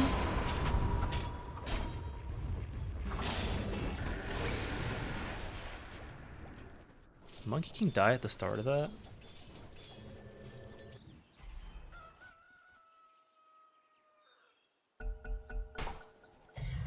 I'm not sure what's been happening to Monkey King. I haven't been watching him, but he seems to be having a pretty bad game. So this one might not be on you.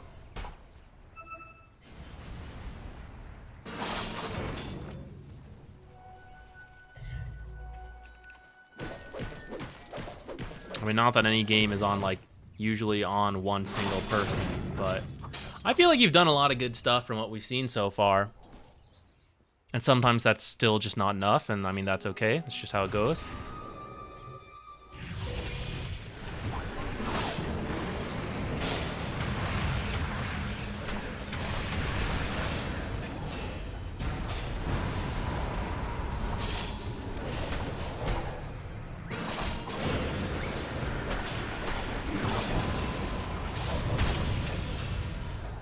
Yeah, I feel like you guys are winning a lot of back-to-back fights, though. And then just, like... probably take this... Yeah. Take this Tormentor. Go Roche. Or take the tower. Since we did the Tormentor, probably not take the tower. I feel like you guys could have done Roche there, maybe. So you guys want the Tormentor. Kind of okay. I saw you accidentally zoom in there. I don't know, if you have it bound to mouse wheel, you can rebind it if you want. There's no like tactical use to zoom. It's just like for fun and cosmetic. So you can unbind it to avoid anything like that.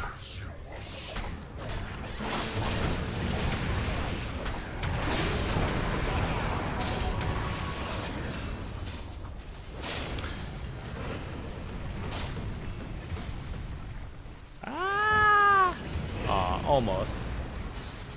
Okay. How many people do we have for that? We have the 4 of us. The Oracle. Enchantress is down there. Why was she down there? Or sorry, Enchantress is dead, I mean. But she was down here. Doing what?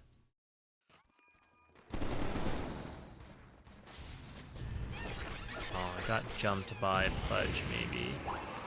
Maybe she shouldn't have been down here anyways, though. You guys go for kill top, get a support.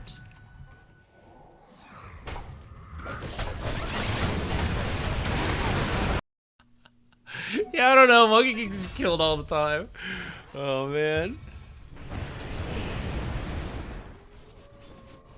I don't think this is the usual Monkey King build, is it? Echo is fine, but I don't think Shadowblade's second item is. It's that standard. I don't really ever see that, I think.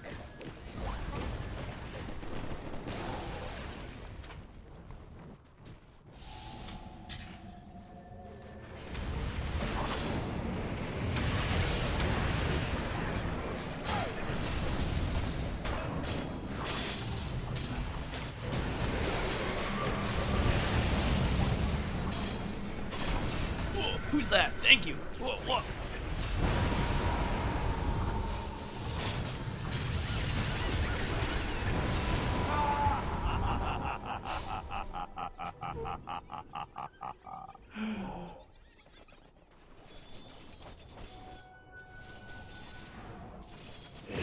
To my amateur mid-player eyes, I feel like you've at least done like your part for this game. I think your rotations were pretty good.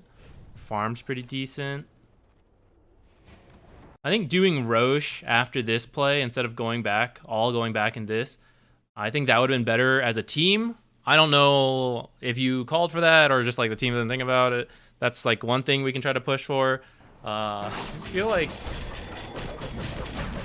your Monkey King's just having a tough game this time, but I think if you play like this for all your games, you'll be in a pretty good spot.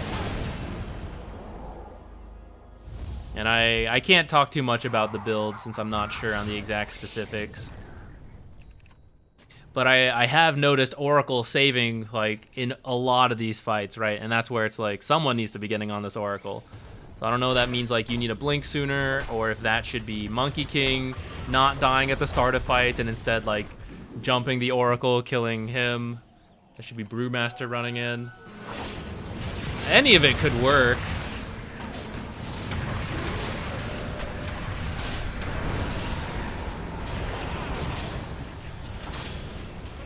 This is a bit of a... Why'd we dive so hard on this? I see what you mean about Enchantress being on her own a lot. Yeah, her dying on her own is definitely an issue. And then I think you guys need to be careful after that. Like, after she dies here and you guys take this tower, I think you all just, like, scatter and back out. I feel like you guys are moving towards where they just killed Enchantress when there's, like, 5 versus 4, and I don't think that's the play. Here's another, like, we commit a lot on Undying, and then he just gets, like, Oracle saved, gets everything off, lives. I don't think you guys should take this fight at all.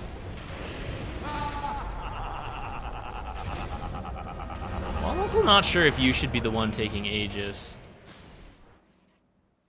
But I guess I don't know if I really want Monkey King to have it either. I feel like usually Monkey King should be having a better game, and then I would give him the Aegis, but yeah, maybe this game I would. I think maybe I'm okay with you having it.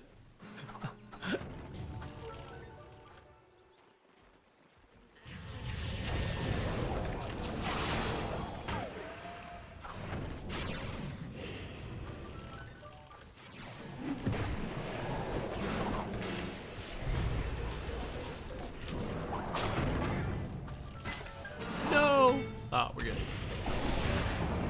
Okay, we'll open a new raffle.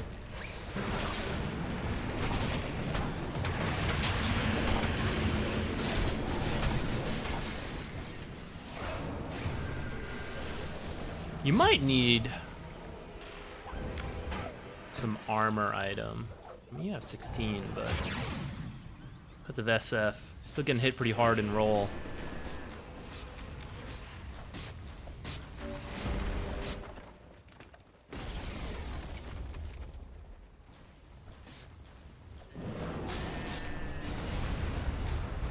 Let me look at some Pango builds. Oh god, let's see. This guy goes Diffusal Ags. Here we have, oh, that's an offlane. Oh, that's an old one. I'm not gonna look at that. Here's Diffusal BKB. That's pretty rare. Meepo Rubik. Diffusal Ags Blink. Octarine Gleipnir. Diffusal Lincolns. Diffusal Ags. Diffusal Blink Ags. Diffusal Manta Blink. I don't think you need a Manta this game. I see several people going for Blink before the Ags, and I kind of feel like based on what I saw, that might have been nice this game. Being able to Blink onto like Oracle so they can't always get these saves on everyone. That might have been something needed this game. And in terms of like overall movement and balancing farming, you probably need a better mid player to critique you on that. Because to me, it looked pretty decent. But I'm a garbage mid, so I don't know what that really means. But yeah, I think pretty good on your part overall. Gonna go Shivas. Yeah, I don't think you need two. This game.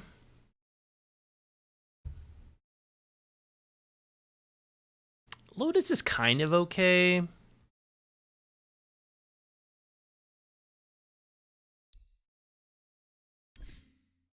Where are my items?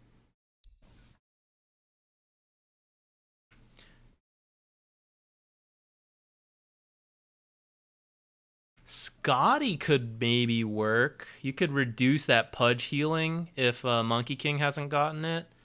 You could reduce Monkey King's, Oracle's, and Undying's healing. That might have been pretty good. I would say Monkey King should get it, but you know, I don't. We had. There's a lot of things Monkey King needed that game.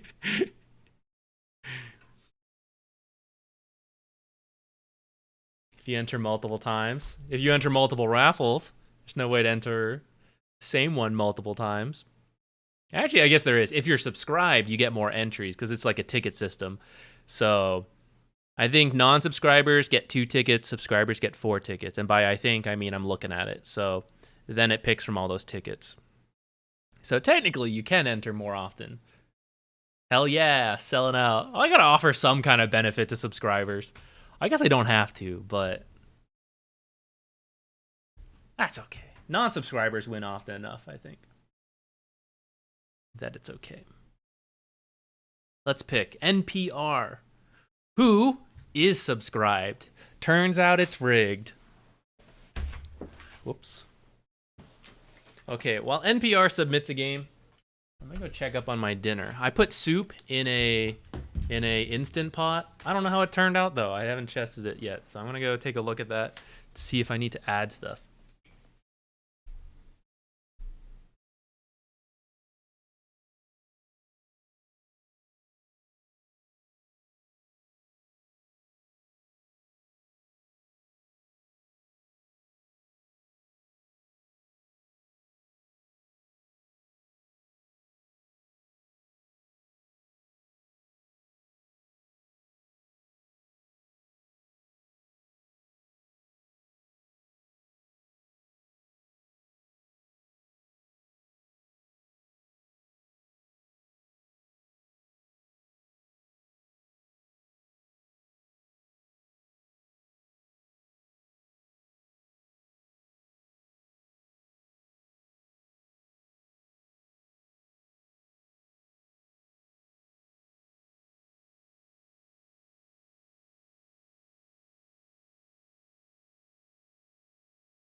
Oh, who's that? Thank you. What?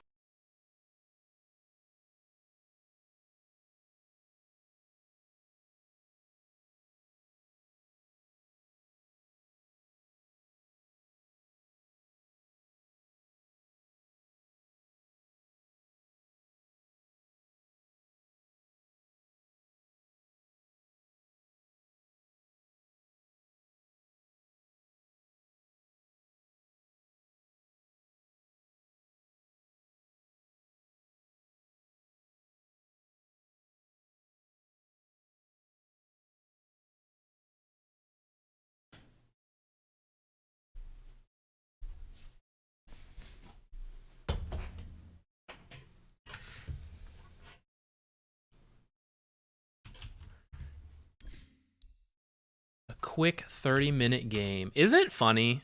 30 minutes is quick for Dota, but for so many different types of games, if you were like, yeah, it's just a real fast 30 minutes. 30 minutes isn't that fast. I feel like. I guess it depends on your game, right?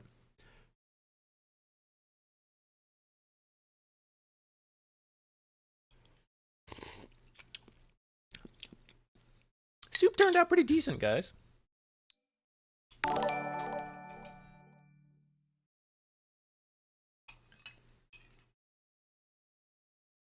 Thamada, I'm just gonna start taking your points.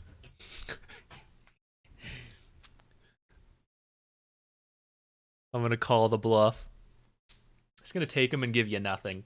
Corrupt power here all along. Misty Eye, hey, thank you for the sub. I missed it while I was getting my soup. You get banned from playing core in your in-houses. All right, let's make you a good support player. Then they'll ban you from doing that, and then you'll get back to being core. All right, so we're gonna look at an Undying. You said lanes were something else in a bad way. Do we need to look at that, or in a way we skip past it and look at other stuff?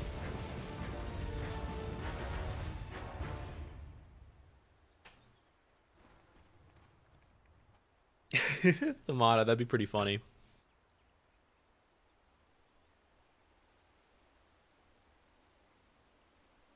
Okay, your items overall are pretty good.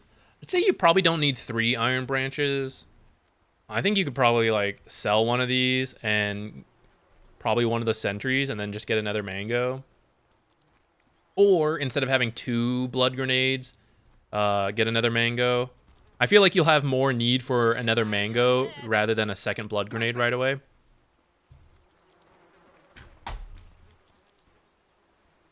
Let's put got my headphones on. I will eat my dinner after this replay. Oh, actually, wait, I left it open. I guess I might as well get it all now. All right, hang on. To get my food, I guess I'll eat now.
All right, I have my food now. It is soup with rice.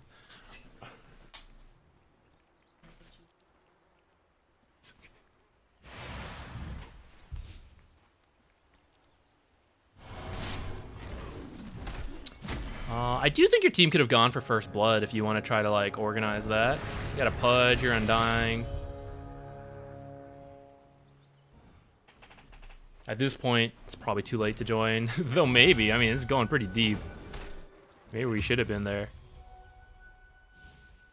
If you ever suspect a fight will break out, definitely try to join as Undying. But yeah, that was a lot. I didn't, you know, fully expect that, and it was a little late to join at that point. So.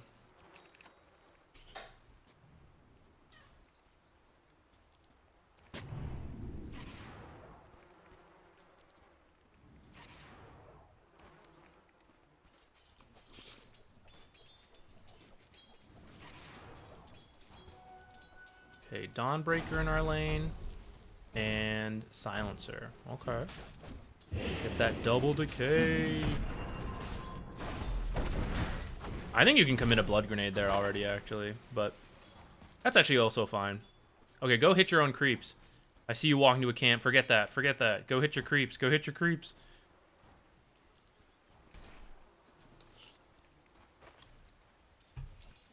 This is all time you're supposed to be in lane as Undying. You never want to do pull stuff if you can help it. And you definitely want to be like always pressuring them a lot. Like here, it doesn't matter that you're building up creeps if you just straight up kill them, right? So keep shoving. If you were here the whole time, you would be close to level 2, if not already level 2. And then you drop Tombstone, Blood Grenade, and you kill both of these heroes. Because they're still level 1 because all your creeps are alive. So always keep that as an option as a Undying. Like if the lane pushes in the first level, it's okay. Because if you kill them, then you shove it all the way into the tower. That way you don't have to like back out, do this pull that you don't really want to, and give space to the enemies. Like the first like 5 minutes of Undying need to be really, really good.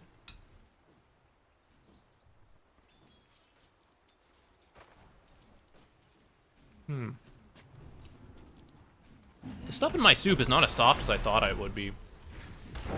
I had it slow cook for like 5 hours, but I guess I should have pressure cooked it for a shorter amount of time. For example, Clink shouldn't die, so that's pretty big. We are speedrunning.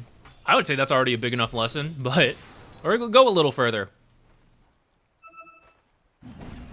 Because this could be very different. This could be like a double kill lane rather than Clink's being dead. And like here we're doing pulls again, which is like definitely not something we want as... It's like not very fun for Undying.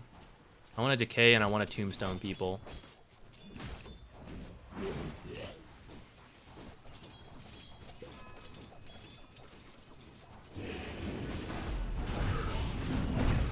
Yeah, here's like... I would even commit it sooner. As soon as she like walks into these trees, I might already like start doing it. You did get the kill in the end though. That's pretty good. And I think you probably stay in the area even. Bait this guy. If you guys kill Silencer, level 3 versus level 2, it's pretty good. So like when he starts chasing in a little bit, I might turn around and start going. Because actually, I want to die. You're missing, like, too much resources. Right? We could tango, but it would just take ages. So I actually kind of want to, like, die to the tower. And you have the Blood Grenade, so I think turn around and throw this Blood Grenade at the Silencer. Hope this Clinks kills him. And then if he dies, you just, like, run to the tower. And it did end up being pretty close, right? If you don't kill the Silencer and he kills you, but he loses a lot of health, that's also kind of okay. That's kind of why I'm willing to take that risk. Yes, we're kind of like feeding a death, but it means you'll come back full health, and now you can zone the Dawnbreaker. Like, you'd be coming back right now. And instead, like, we're back here doing stacks and pulls and Dawnbreaker's laning. But if we died to Silencer, we come back and we shut down Dawnbreaker, and she's the actual core.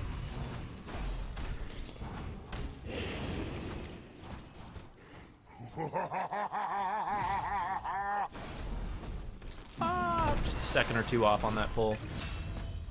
Yeah, Clink's dying again too. Because he's getting pressured like when you're gone. And that's, I mean, that's just the whole thing for Undying.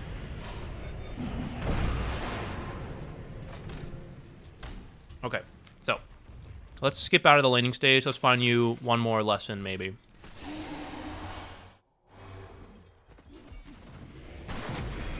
Yeah, don't think pulling and equilibrium stuff, that wants to be, or just pulling, let's just leave it at that. Pulling as Undying wants to be, like, you want that to be one of your last resorts. You do not want to default to that if you can do, like, anything else. You can go for a kill, if you can go for, like, a hard camp pull through the enemies, if you can just deny your creeps by hitting them. Like, all of those are preferable. Oops. That's fine. You both put different wards down. Unfortunate.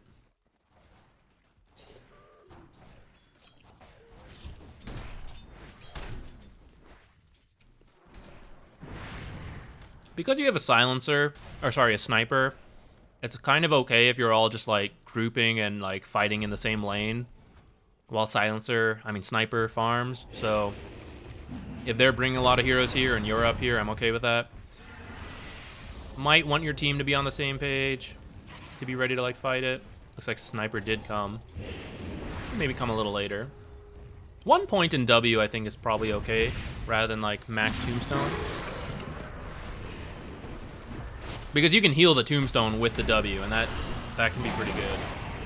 Even if the like 1 point on a hero is not like fully game changing, but it might be against a Necrophos, so.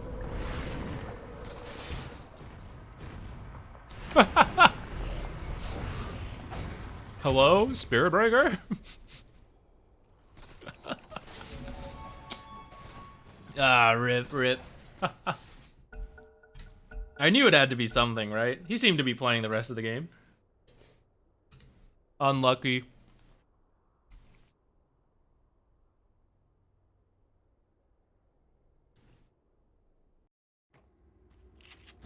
So your build is Greaves.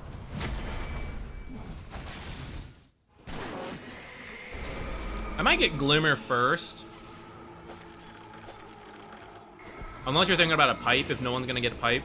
Because they have a lot of magic damage, and Glimmer is really good against Necrophos ult, and then just magic resistance in general is very good against Muerta. So like a Glimmer or a pipe, depending on who's buying that. Like if no one's building a pipe, I might choose to build that instead of a Glimmer. I think this is a pudge off, so preferably he would have built a pipe, you get the Glimmer, you're doubly covered versus their high magic damage lineup, and then go for Greaves after that. Though if you had another support who went Glimmer and someone else getting pipe, then I would go straight mech Greaves.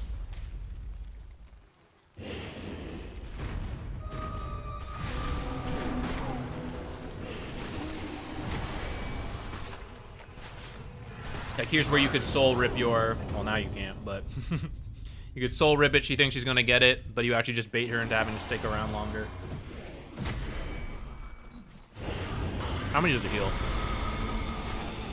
4 extra hits on the tombstone, which for her might just be like 2 auto attacks, but actually I don't know, can she double shot the tombstone?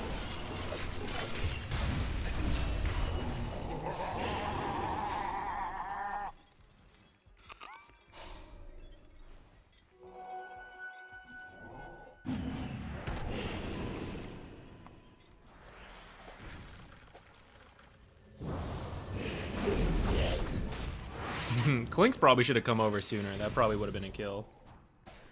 Amped Hellfire. Hey, thank you for dropping by a stream. I appreciate it.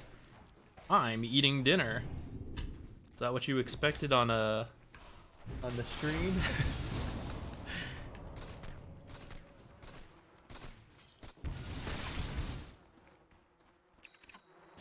What do you think of the ward at 19 to 20 minutes behind the tier 2?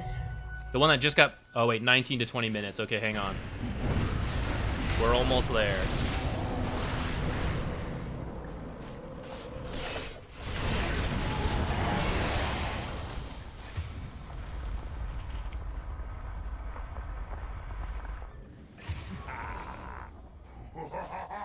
We're on the way. We're gonna go place this ward. Alright, first we place a sentry. Place another sentry. And then a ward. This one's pretty specific. Okay, so first, this one's pretty specific for pushing this tier 2. If your team's not doing that, then there's probably better observers to place. But in terms of placing them in this area, put it up here. This is a little better. It sees slightly differently because I think these trees do block some of the vision. But it still sees this area. It's very unlikely to get dewarded. And if you want, you can even like somehow mysteriously break these trees coincidentally, and you have a really good, nice observer. But this one does see a little further down, I think. But you can also see like it is a very obstructed observer. And this observer has just lost a lot of popularity since the tree line got changed in the last map change. So if your goal is to take this tier 2, I'd be fine with it. But I think you can do more generic wards right now. Like, for example, one we saw earlier today that I didn't like because it was the Radiant placing it, but you're the Dire, so if you put one over here, I'd say that's, like, kind of okay.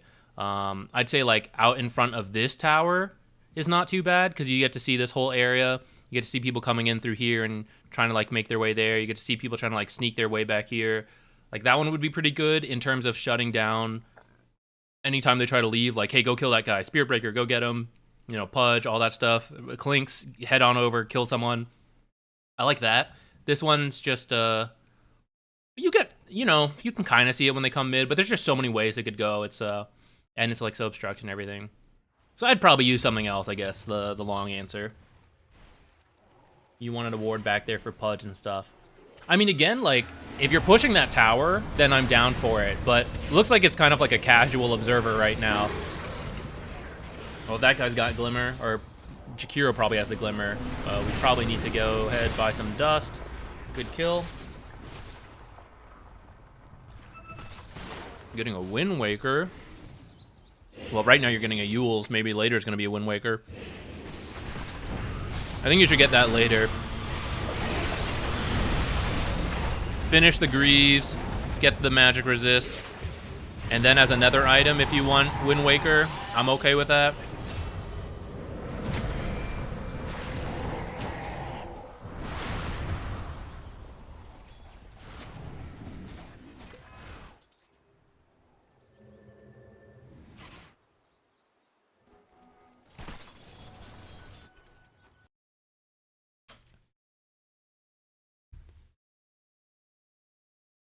New raffle.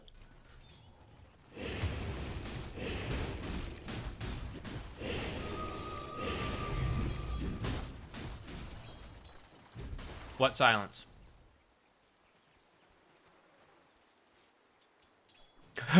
Yeah. It's all good. Yeah, dispelling the silence is good. And it's a slightly stronger heal versus the Necrophos ult, so that's good too.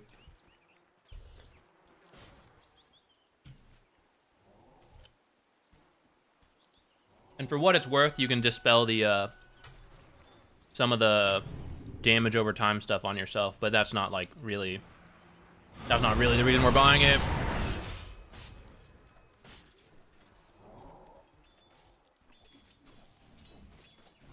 If I had to guess, I don't have to guess.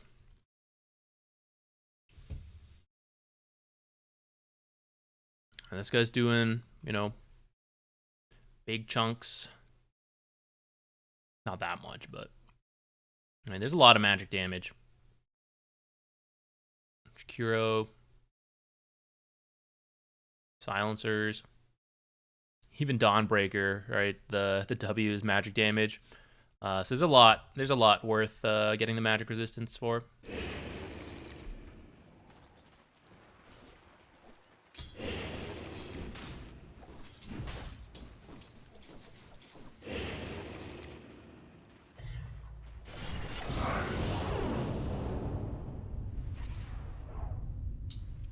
Let me catch up on messages.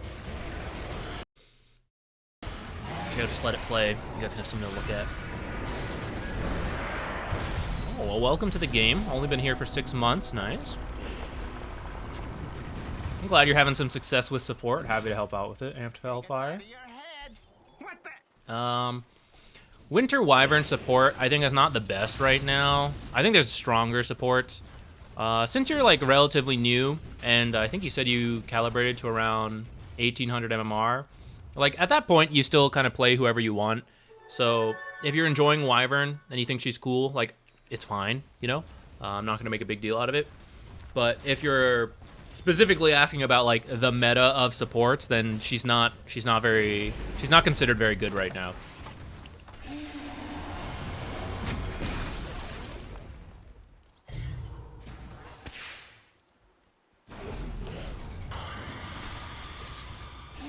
Stel Falador.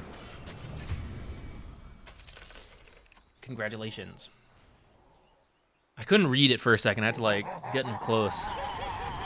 There's too much bright lights in my eyes.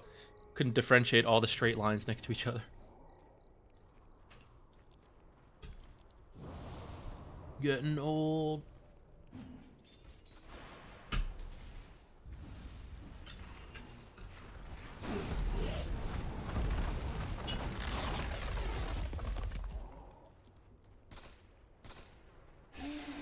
Ooh, nice.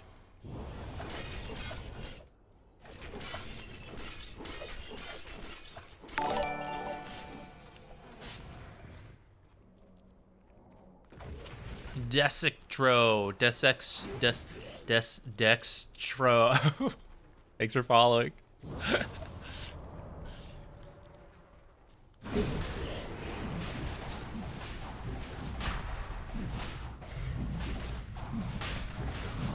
Next one.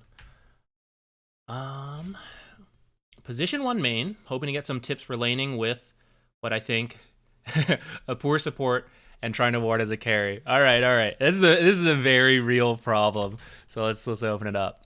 It's not supposed to be your job, right? Needing to ward and all that. Oh damn, you're even high up. Oh shit.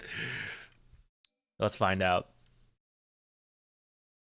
Who are you? The Drow or the Spectre? Oh, you were the Spectre. Okay.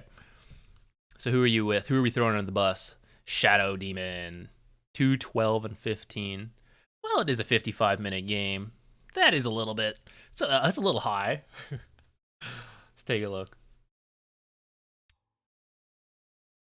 Right now, as a general response, I would say if you're a carry and you don't have a good support, just try to get what you can to jungle, and then the map is pretty big now, so there's, like, in the past, when we didn't have the outer edges, you lose the safe lane, you're like, oh, I gotta go jungle. Then, like, everyone knows where you are. It's like, he's over here. That's, like, it's the only other place he can be, or he's over here. But now there's, like, 4 places you could potentially be, or, like, you could be, like, if your team's taking this tower, you could be top, and then, like, here, or, like, here. So there's, like, a lot more places you can, like, get to, and it's harder for them to pursue you, especially in the edges. So when you have, like, some really bad support, that's usually what I'm not going for it because I'm not the carry, but, like, that's what I would recommend. And what I've seen from, like, my games, like, when, oh, we shut down this carry, you know, he's so bad, or, like, the support was so bad, and then we can't get to him for a while, and my team's, like, a little, like, discoordinated, then suddenly that guy's recovered because he's just been jungling perfectly fine the whole time.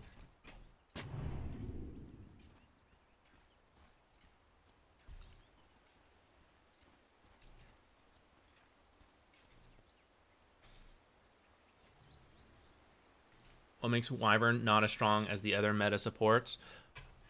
Kind of her laning stage. Her laning stage is pretty weak compared to some of the other strong ones. And then, so let's say your spells are awkward in the lane. Not that they're terrible, but the numbers are turned down compared to, like, where they've been in the past. So it's hard to use, like, your most damaging spell without shoving the lane out super hard, which is not usually the best for a 5.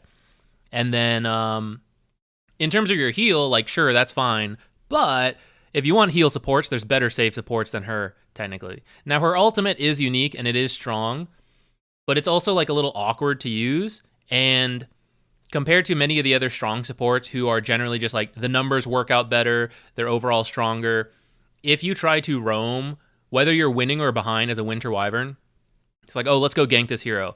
I'll hit him with the slow. Like, from afar, if they're standing next to a creep. Otherwise, I have to get real close to use my Q. I mean, not that close, it's long range, but, like, that's all I can offer. If they're not standing next to anything, I can't hit them at all.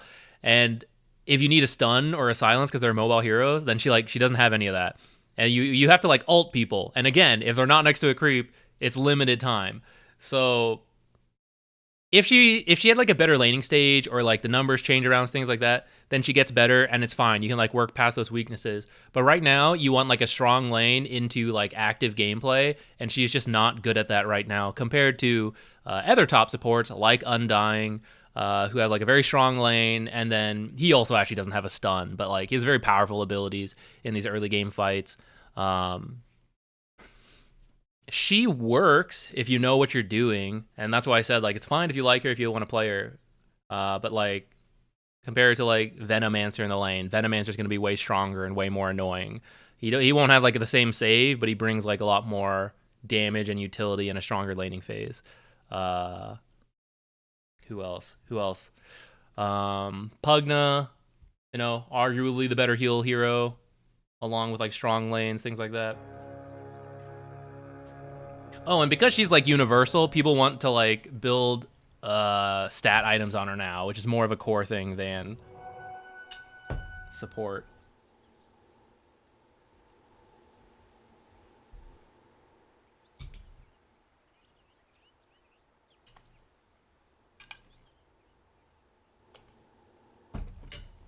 All right, so let's see. Shadow Demon Spectre is a pretty weak lane. Strong later on, though.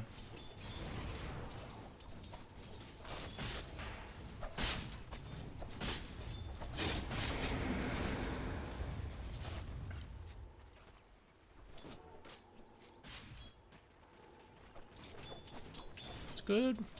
One thing you can try to do, just to like nitpick a little bit, especially, I mean, it's just good to like min-max in general, if you're trying to like improve, but if you already suspect your support's bad, then you definitely need to min-max to get the most out of it. If you can connect this melee creep towards the back rather than the front, it'll be better. You'll waste a few more seconds of time, which is a big deal in terms of creep equilibrium. Like, for example, you're over here right now, and then you drag it in. And this melee creep goes on the range, and these melee creeps who are walking in front all have to turn around to walk backwards. So they lose like 2 to 3 seconds, like 1 second as they come back, 1.5, you know, and then another 1.5 as they turn back around to like cover the same distance. And that's kind of the difference of like equilibrium being here versus like here, you know, and that it does add up. It is a difference in like how much it helps you.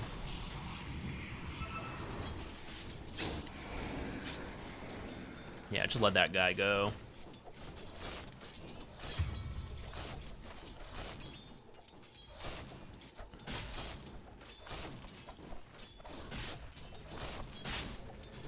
Okay. You happy overall right here? Let me make sure. Let me remember your original question. His positioning was just not it. Yeah, we've seen one so far. Any good wards against Pudge in lane? Yeah, I think like one right here, and you're actually the carry. Supports can't do this, and I have to beg my carry to do it. But for one, if you just cut all these trees, it can help a lot. Like if you come here at the start and cut these trees, even without an observer, you can see past it, right? I mean, in this case, Shadow Demon's standing right there. But if you just cut like this chunk of trees, now you know when Pudge is like standing back here waiting for a hook. Or you cut this chunk of trees, he can't like stand here waiting for you to like step out too far and then hook you all the way back, because you actually just see him. But observer-wise, on this cliff, like you said, is good, but it frequently gets dewarded. Over here, kind of works. If you're blocking this camp, it's a little dicey because they might put a sentry like outside and then get it. But if you put one here and then you like, again, cut some trees, make it look like you're just like, I don't know, actually cutting trees against Pudge in general is good anyways. Like you do see some useful stuff. And you can even like put it in the lane if you're going to cut these trees, because then like you'll see past it anyways. Those are the most common spots to need vision of Pudge when you're laning against him, is like in this general area. So that's like this observer here. I think it's just generally good. You can also kind of put it over here and opt to play on the right side so long as you know Pudge isn't here, because that observer sees him moving in and out of these trees. And then you just assume he's always here, and you're just always playing on this side, backed by this observer. That's more like if there's also like a roaming support who's using twin gates, though.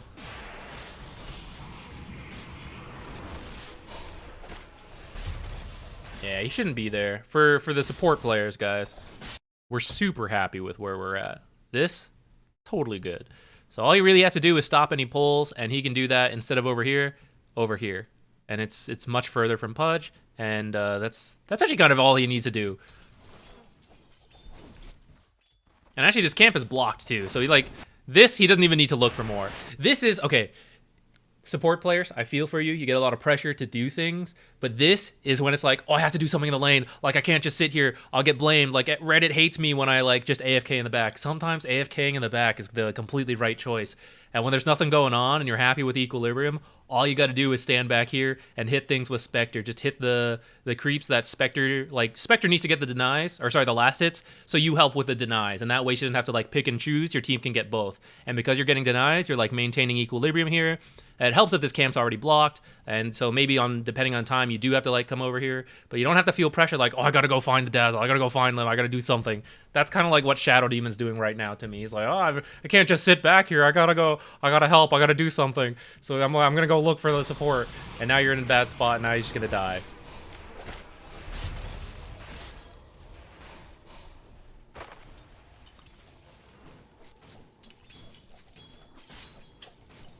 Maybe that's another video. It's okay to AFK. Sometimes, parentheses.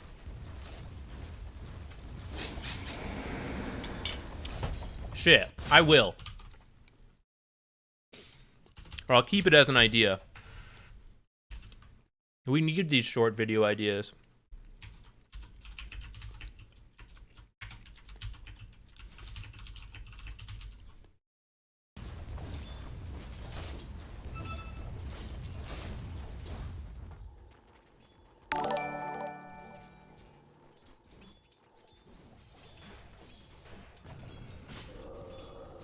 It's a little risky on your part,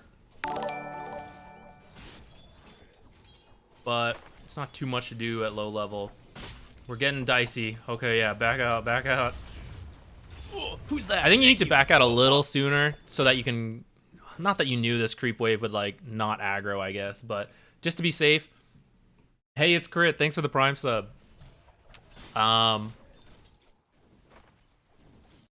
This is actually probably a pull.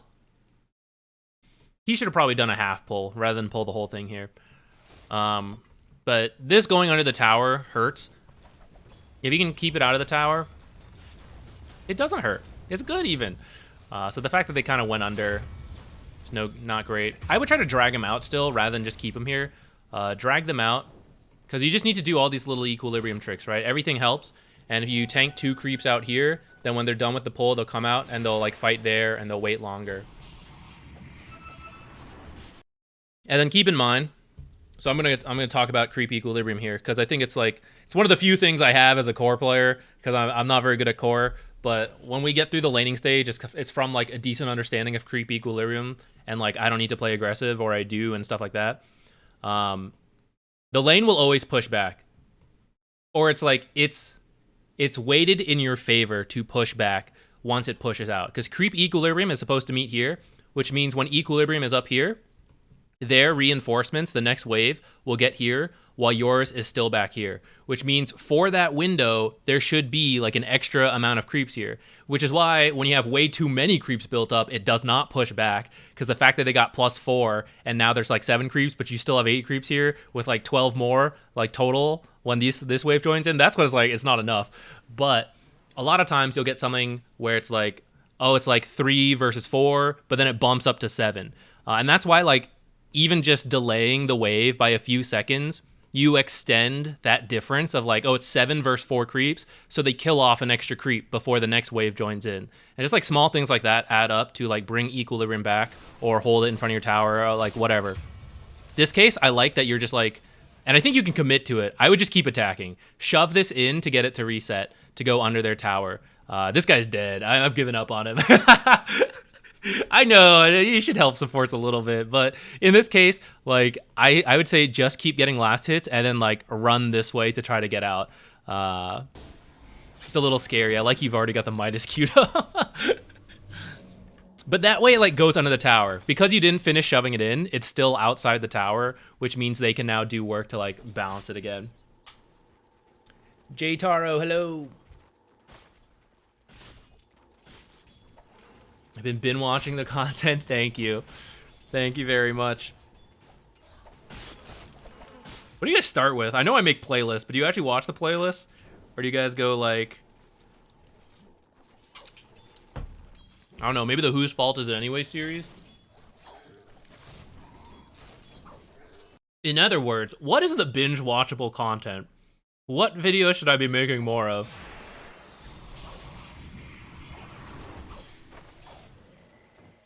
Okay, I wasn't watching what you were doing. Let me see. This came back. This came to do this small camp.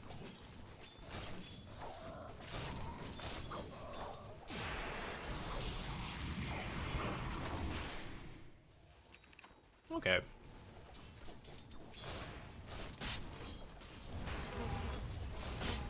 Equilibrium's back. Yeah, he was pushing it in, so it's actually fine that you kind of like grab the next creep wave. Actually, a lot of high-level pros intentionally pull the catapult wave back in. Like, they do a small pull at 5:17 so that the wave comes in here, and then this pull finishes and comes back to protect you from the dive. That way you can deal with the catapult wave. So technically high-level play, but also in a lot of your games you don't need to do it because most people don't actually punish off the first catapult, and they don't like no one rotates over to help, and if they're not gonna dive and any of that stuff, it doesn't matter. You don't need to do that play.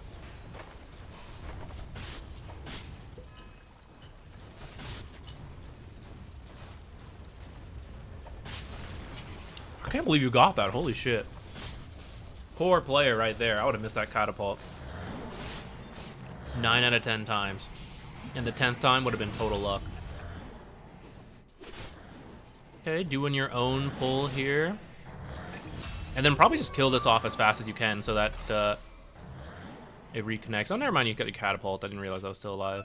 It's tanking for you.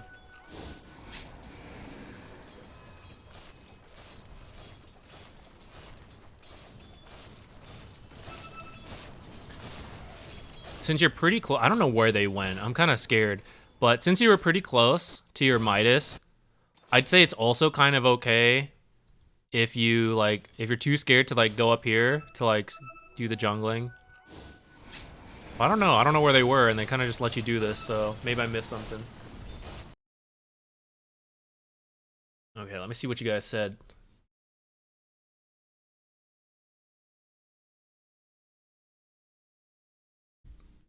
Aw, J Taro, thank you. I'm glad you're watching as well. Appreciate it, guys. Just the YouTube recommendations. Anything that says support guide. The Whose Fault. I'm glad you guys like that series.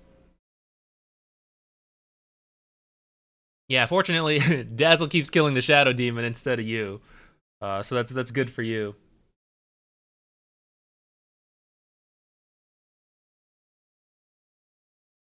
Fire Spoon, that might be true. I've been trying to be better about mentioning like, hey, come watch on stream. And actually the stream's been steadily growing a little bit at a time, so maybe it's working. We're bringing the people in. I mean, we got several here already, right? Thank you guys. I appreciate you coming by. Did they remove the console command to persistently display a range? I don't know if you're allowed to use it. I'm actually not sure if it works in a real game, quote unquote real game, but I think you can activate it in like custom lobbies when like cheats are enabled, but I don't know if you can just have it like in general, like queue up for ranked and have that ring around you. But I've never used it, so I don't really know.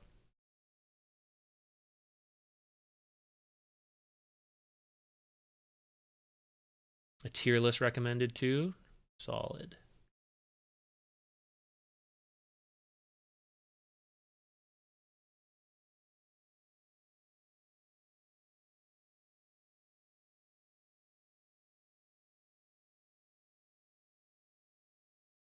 Ah, the 7-minute rune. I was not. You got me. I wasn't paying attention at the time. I was thinking about other things. I would put it two ways actually, because some people are not as good about the 7-minute runes as you might like expect.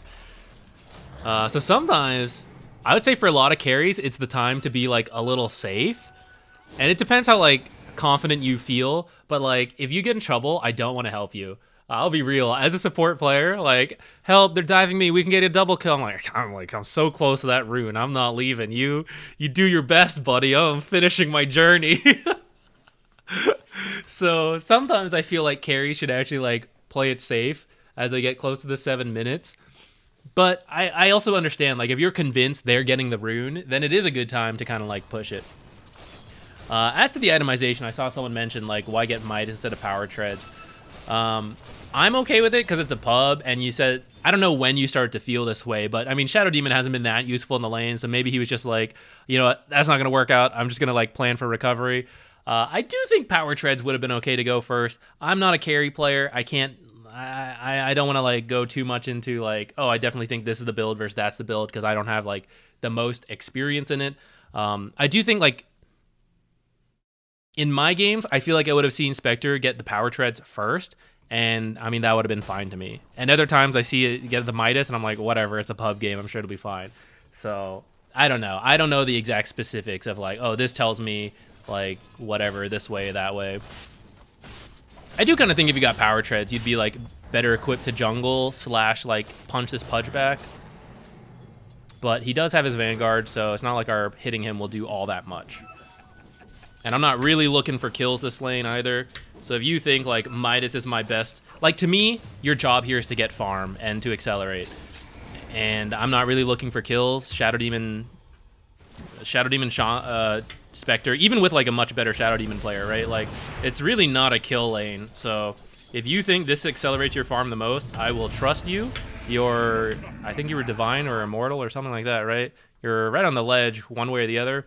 And you're probably a better carry player than me. Like, I'll be real. I don't play enough carries. So if you're a Divine carry player, I'm sure you probably know it more than me. If you guys disagree, like if you guys are carry players, feel free to discuss in the chat. But I know I can't say too much.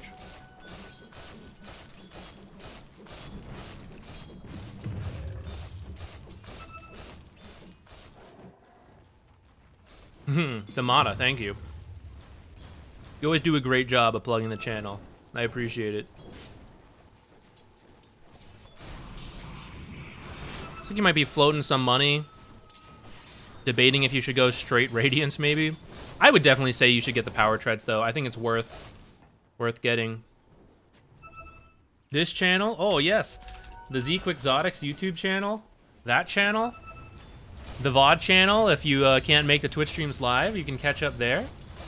And if you ever feel like seeing me play things that aren't Dota, but actually by that I mean it's just Dredge and Dark Souls on that channel, which eventually I'll like re-change when we finish Dark Souls. That channel, yeah, that's there too.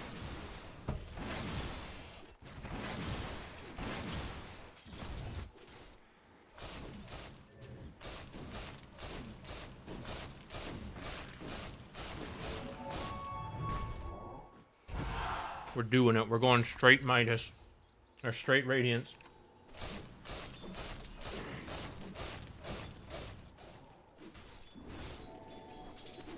LC, what are you doing here, man? LC.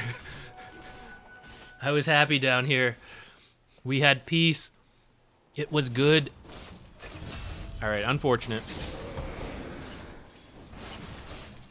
Yeah, I do want to play Dave the Diver. I think it'll be fun.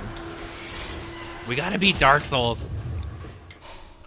I was hoping, ooh, tell you what, if we use the Shadow Demon clip right here, that could be Friday's video. We could guarantee it. I could knock that out real quick. We could play Dark Souls tomorrow.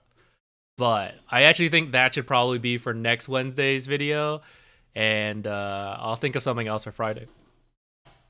Because I think it's good to have like a video that is like a replay analysis, and we do that on Wednesdays. Like, wow, isn't this cool? Isn't this nifty? Then come to the channel, you know?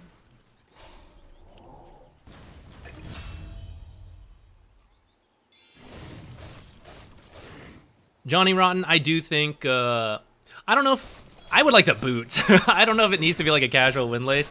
I would prefer the boots, but like I said, not the core player, so I'm kind of okay with it. But I do think getting at least the boots probably would help you. And overall, just like power treads would expedite your farm and kill potential, which you have 3 assists. And this is divine / immortal, so it's not always going to happen. But it would... I mean, Elsie's literally in your lane taking your last hits. But ideally, right, the play would be like she or Ember plus the supports. Hey, we're like starting a fight. It looks like a double kill. Spectre comes in, Haunt. You get the power treads to like actually pick up kills. And then you go that way. I do think that is the more like viable way to play. And actually probably get power treads into Midas if you're going to do that. But for a pub game, I am always open to like, I'm going to risk the ultra greed because like, I think pubs are shit or something, you know, like I think it's fine if you want to approach that way, but just know that when you do have teammates who like do the proper thing and then you're like, haha, I have a Midas and I'm Russian Radiance. And they're like, what the hell? My Spectre can't contribute at all. Like, it's up to you. It's however you want to gamble playing your pub games.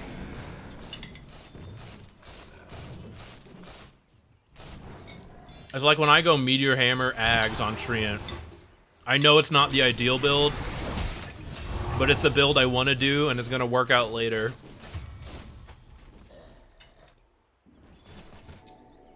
Or we go full Night Vision Spirit Breaker.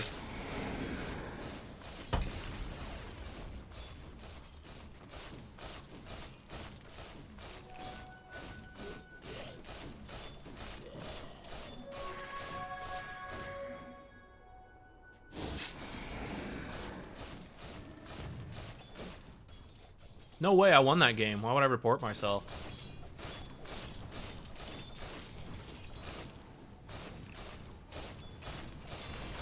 We did our job. I didn't need anything to do my job. It was fine. It's hilarious is what it was.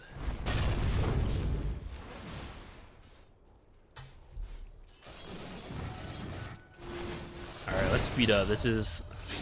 I mean, we kind of covered your question, actually, like what to do in the lane. I think you also mentioned something about warding.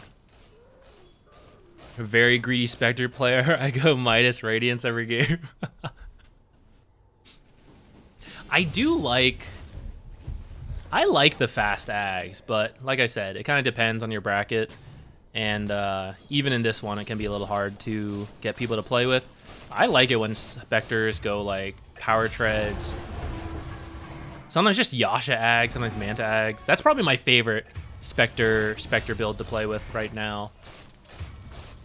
But I'm on board. You'll lose some games for playing super greedy, but you'll win some games. And, yeah. Yeah, we got the Ags next. Cool. So in the end, what is this? Let's actually look at the item timings. Let's see how worth it was. So it was Midas...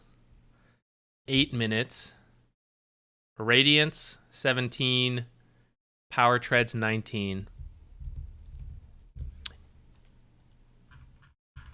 I guess considering you got no assists, I mean you got like 3, but like there's very little activity from your team that you were able to participate in.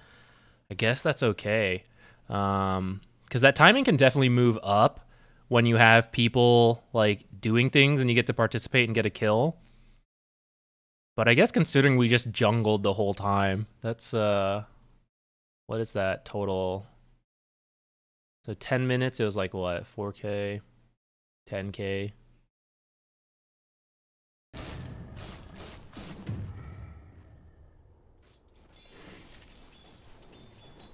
It's the full Night Vision SB build. Instead of that Octarine we bought at the end, if I had bought Moon Shard and then got Alk to give me a Moon Shard, oh, we would have had... I think 2,200. Yeah, 2,200, which I think is like the furthest. Is that the furthest possible? No, if someone like Nightstalker or Slark bought and consumed a Moon Shard, like had 2 Moon Shards, one that they held and one that they consumed, they would see 2,400. Then plus any, you know, the Vampire Fangs, of course. Damn. Okay. I don't think I have that much more to talk about in the lane. I think from here you like did your farming and all that. Was there anything like warding specific you wanted to see that we could like jump to? I think the way you approached the lane was like mostly fine. We already talked about like the stuff I think could go different.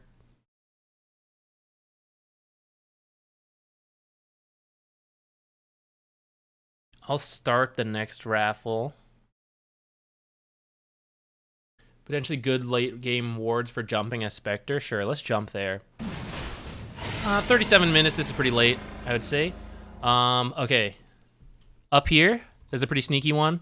Not a lot of people regularly check this area, but it allows you to see these two camps, and very few supports ever grab it. It kind of depends where you're playing. Like, I still think the wards go like in those areas, but just like generally sneaky ones, I guess, that we can talk about here. That one, I do think like anything back here, it's hard to like check the whole area. So as long as someone puts something back here, right? Like back here is good. Back here is like starting to become more known. Like people know to check for that one. Anything around the Roche pits is still good. Like back here. I don't know if you...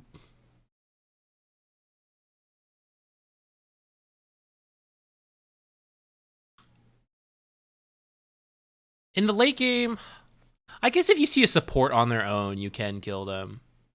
I was just thinking if you should be looking for solo pickoffs. But I mean, of course, if you see people scattered, it's fine, I guess.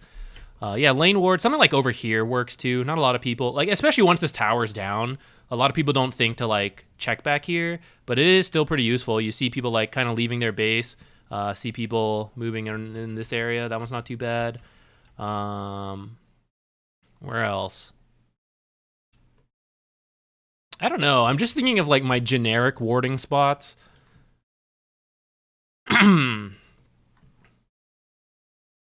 Which are all just generally like it just depends on the game, I guess. I don't know. I don't know if I think of a specific spot that's like, oh, this is the one for Spectre pickoffs. You got like some sneaky stuff like here that is like a shred of vision, but very hard to find. Stuff like on this cliff can be pretty good. Really, I think you just need like general wards, like just general deep wards that aren't super obvious, like only on cliffs, and then have your team playing aggressively, and that'll set up either like on your team or when you see your team engaging and like the others are scattered, then you can find your pick off that way.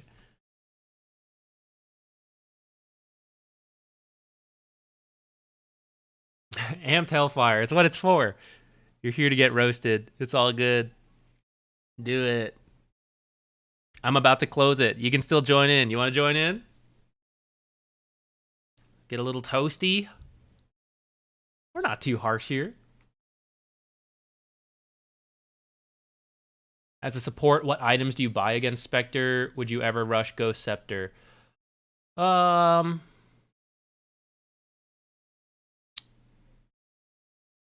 Scepter is okay. It's dropped off a little bit, I feel like. It's not as popular. Yeah, I guess you just need like a survivability option sometimes against Spectre.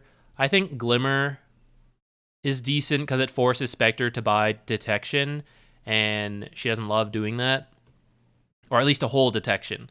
And like she can do it for a while, but sometimes you go into like we're at that point, right? Like Spectre doesn't want to carry detection anymore. And unless you're going to get a nullifier, which is a little bit awkward for Spectre, but sometimes you got to buy it, right? As you enter these like ultra late game fights, it's like, oh, I want to jump kill this Dazzle, and he glimmers. It's like, oh, what do I drop? Manta for dust? Like it sucks, you know? So I do think Glimmer like is like a generally good item that will then become very difficult for her to deal with in the like late game. A lot of times I just try to play with my team rather than like itemize specifically against Spectre, but Glimmer or Ghost Scepter probably are the two best items. Pavise is not too bad either. But then just like, it's also okay to just get like the general aura items. Like if you're going Guardian Greaves and Spectre tries to jump kill you, you're just tankier, you know, and then you also have the active. So like as long as you're hard to kill, it doesn't have to be something meant to survive like Glimmer. It can be things that are like auras that still tank you up. Close entries. Pick. Wang Johnson, 69. Nice. Guys. He's back.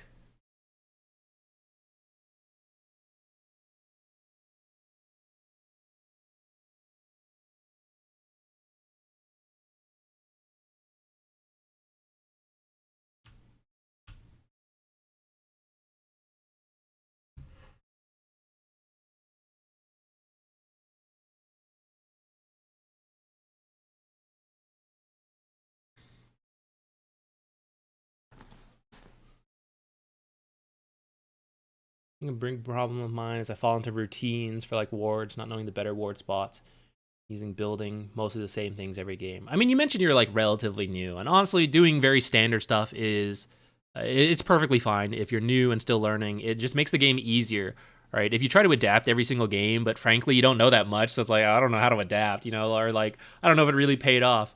Then it's hard. So I think like if you're doing standard stuff, that's okay. And then maybe just like pick one thing to work on at a time. Don't try to like vary everything, but like, okay, this game I'm gonna really think about my observers, or like, okay, this time I'm gonna try to like really adapt my item build, you know.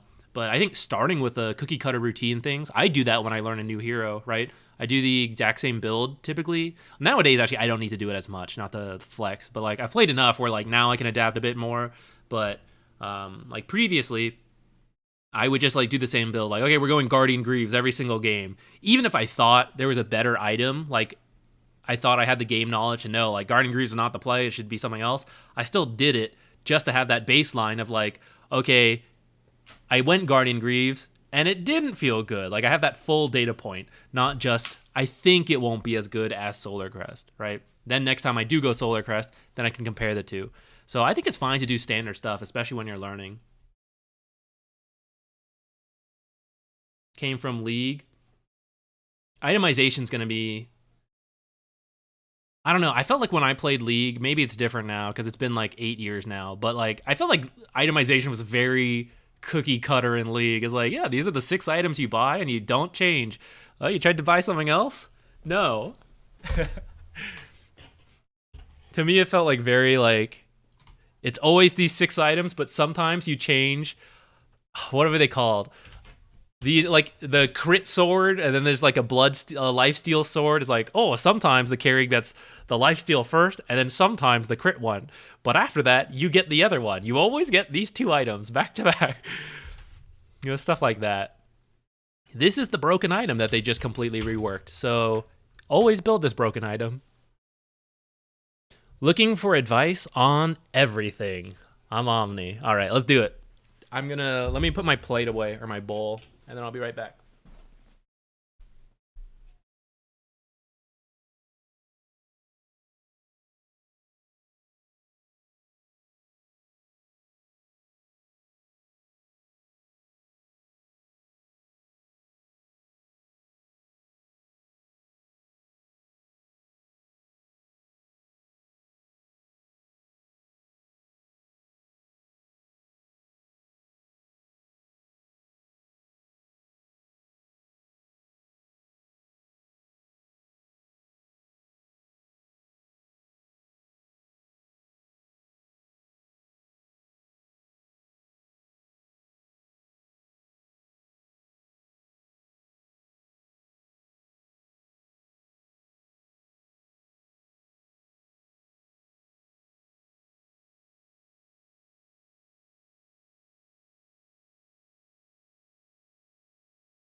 Okay, Omni game time.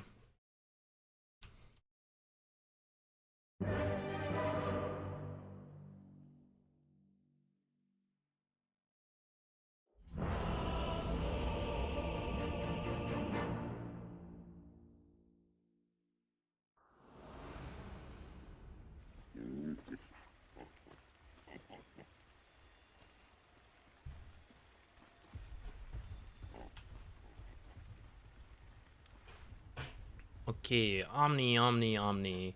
You are playing with a Monkey King versus LC, and then maybe AA or Ogre? What rank was this? Oh, I haven't been putting that up this whole time. Oh, well, whatever. I'll start doing it.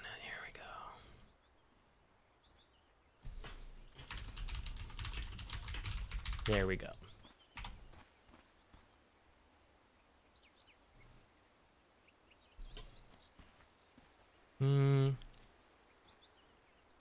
Okay, you might need to get some mangoes. Say like start with one tango, get a mango, something like that, because your spells do end up kind of like you need a chunk of them. The stick will start building charges, but in the meantime, just in case you need it, I feel like one mango is not too bad. Though, to be honest, haven't played much Omni lately, so I'm not 100% sure on the exact build right now. Maybe we can take a look real quick. I don't think he's not that popular as a support.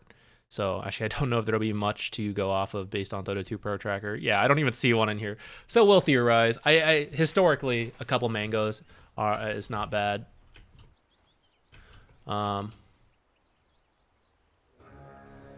This observer, you might lose it pretty quickly because you block this camp. They might come unblock it with like a sentry over here, and then you end up losing this. So if you know you want to block this camp, I might put this further out, somewhere like over here, because this is like a 4 melee lane, so you're all just gonna like kind of play together, and seeing him in the lane will kind of help. And like if he's not in the lane and you're like both in the lane hitting LC, she's just gonna flame him like, what are you doing, ogre? So he needs to come over here. Now maybe you didn't know that for sure. Against AA, it's like, I don't know, it's kind of okay to see like AA over here, but even without that vision, I think you'll play the same.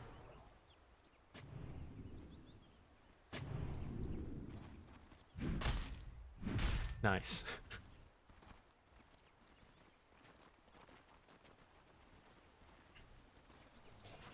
And then off of that, like, so for example, you bought 2 mangoes.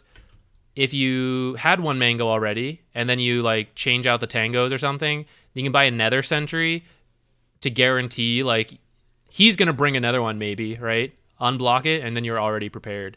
So depending how urgent you feel the camps are, you may want to do that. It's a storm off lane, of course it is. Aha.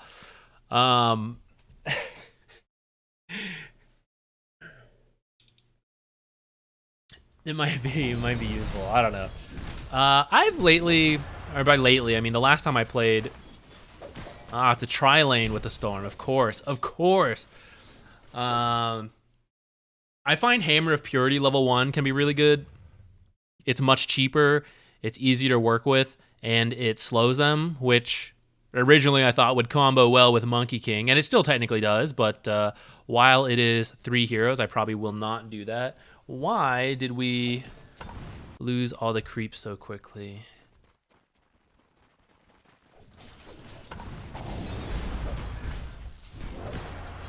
Yeah, that's another thing going E can prevent. The Q kind of damaged all these creeps.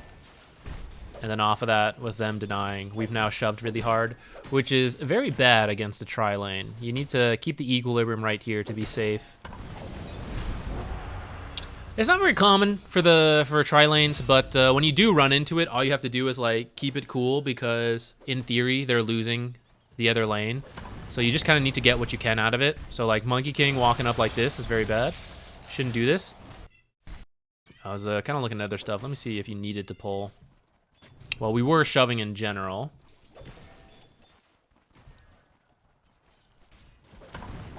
Okay, Monkey King just shouldn't have walked up for that range creep since you were pulling. So that's kind of on him. And I think it's okay that you pulled because this is a tri-lane. A lot of times I've been saying like, hey, just keep playing up here. But against 3 heroes, it's kind of tough.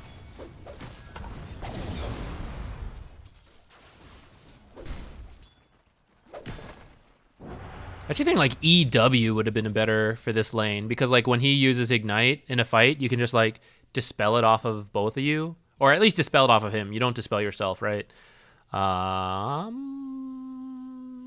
Or does it now also dispel yourself? It does, right? Nice. So yeah, I think like EW might have been a better build to start. Or remove stuns, of course, if you need to do that. Now that AA's gone, I think you can play up there. Though maybe you didn't know he was gone yet. Now you see him on the mini-map. Your teammate maybe tells you he's back up here. You don't have to feel like you have to do pulls. I say now that AA's gone, we can look to be more aggressive, actually. You should have a level advantage because it was 2 of you versus 3 of them for a while. So actually looking to start, like, E plus... I wish he'd gotten Orb of Venom, actually, but whatever.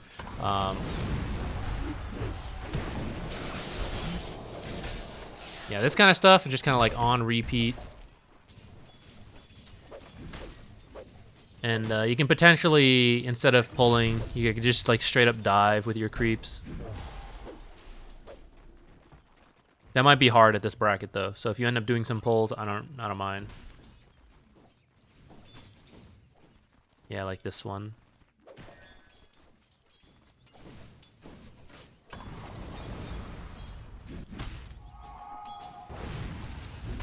I wouldn't mind if you just, like, instantly killed that camp as quickly as you could with auto attacks, not using spells. Just to try to get it back a little faster so that this doesn't happen. We're kind of like pushing back out again. There's like a couple different ways to do it, but essentially, now that it's no longer a tri-lane, and we do feel like Monkey King into melees, and Storm is a pretty short-ranged hero as well, so he counts until he hits 6, and he's actually, like, mobile. You want the lane to, like, balance here because it's easy to play aggressive. So whatever you need to do for that, every game it's different. Like, sometimes the camp's open here, sometimes this one's open, sometimes this one's blocked, like, whatever, right? Whatever you gotta do, the end lesson is, like, I want it to balance here. So trying to take your best bet at, like, here's what needs to happen to get that, that's what I would want to see.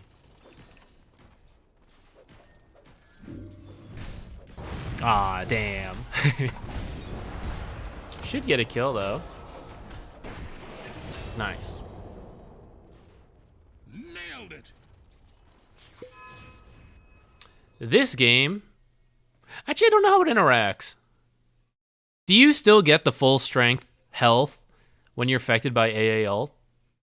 Because I was going to say, maxing Q first may not be the best. It's useful versus LC, but countered by AA. I'm actually not sure if Heavenly Grace, like, how that strength works. But at least if you, like, Heavenly Grace someone before they get AA blasted, they'll maintain all that strength. I guess that's true of the Q as well, but if they're full health, it doesn't do anything, you know? So you can't, like, preemptively Q when you see the blast coming in. If they're already at full health, it won't matter. But if you W, then they'll at least get the strength.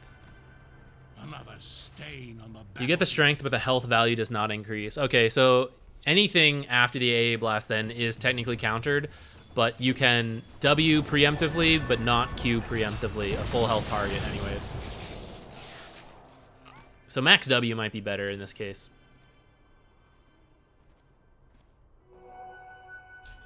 I used to like that build more. I don't fully know if it's changed, like which one's technically better now as a support, because I haven't played it very much.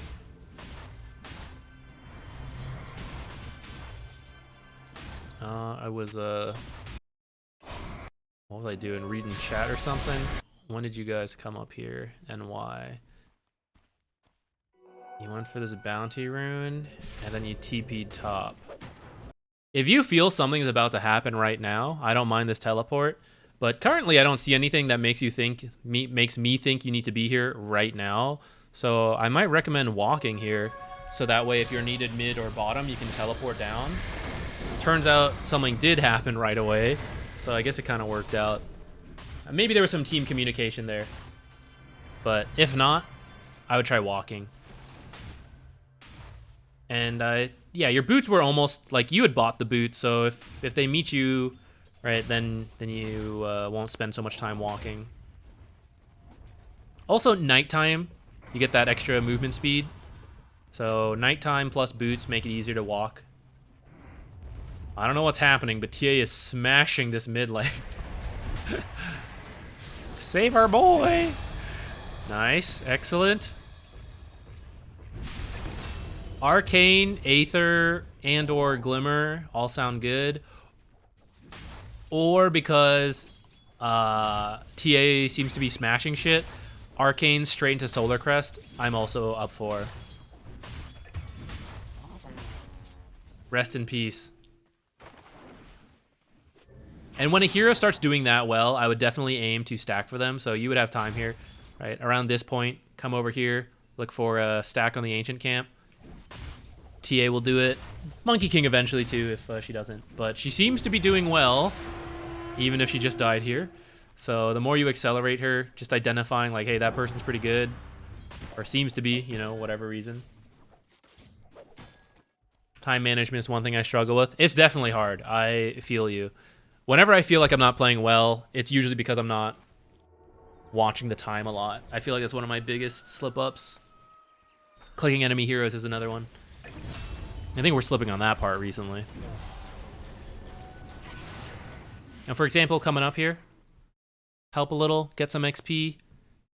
Stack again, 11 minutes. It's a little early, right? But like, let's keep it in our mind. Okay, I got like, you know, depending where I go, I want to stack again. I just want to like accelerate this TA who seems to be having a good game.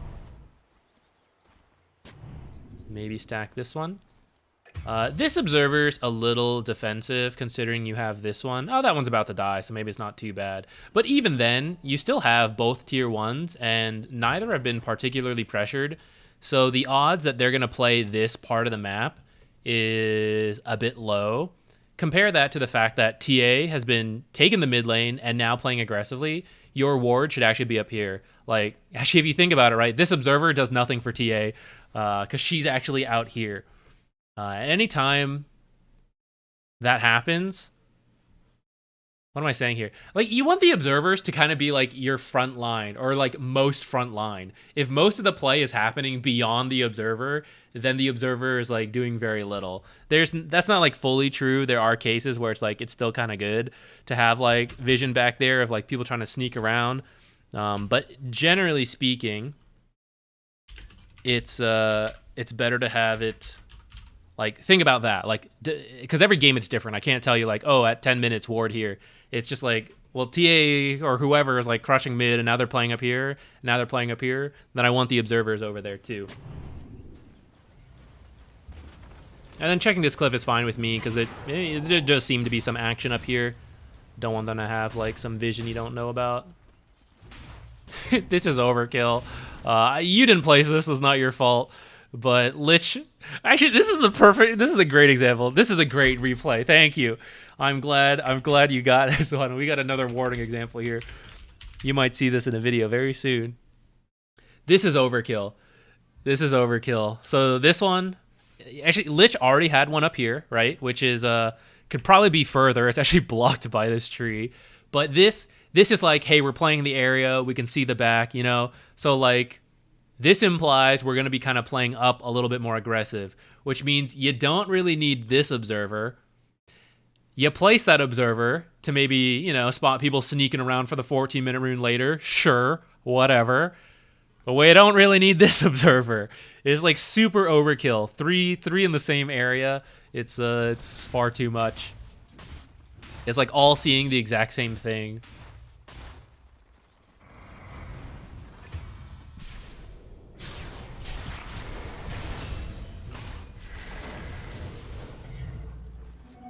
Cool. I am glad though that you're playing up here. You got the Monkey King lane through that weird tri-lane phase, and then we're up here with the ET. I think that's the right call. And then it is a little awkward. You guys are not the best at like forcing the tower, so when you feel like you have nothing to do and you just want to stack, I think that's fine. Because once, nice, hit him with the mental damage. You're kind of waiting for this like TA to come online, right? And she was finishing up some items. Oh shit, I gotta save her. Oh. Yeah, we're good. Once she's online, she can join and like take all the towers, kill all the people. So rather than like, oh, I need to like force this tower now, if I spend more time stacking and delay the tower taking, but it gets TA online, and then suddenly we can just like take the towers and like even into the tier 2. So it is a worthwhile investment depending on how it's going. TA is a hero that I'm usually willing to invest in. There's a couple heroes like that. The takeover and snowball type heroes. Okay, you know what? They killed your other one already. Okay, but it's the same idea, right? This one's about to die, so it's okay. But if this one had still been up and this one had still been up, I definitely wouldn't want to see this. But you've already lost the other, so it's kind of okay.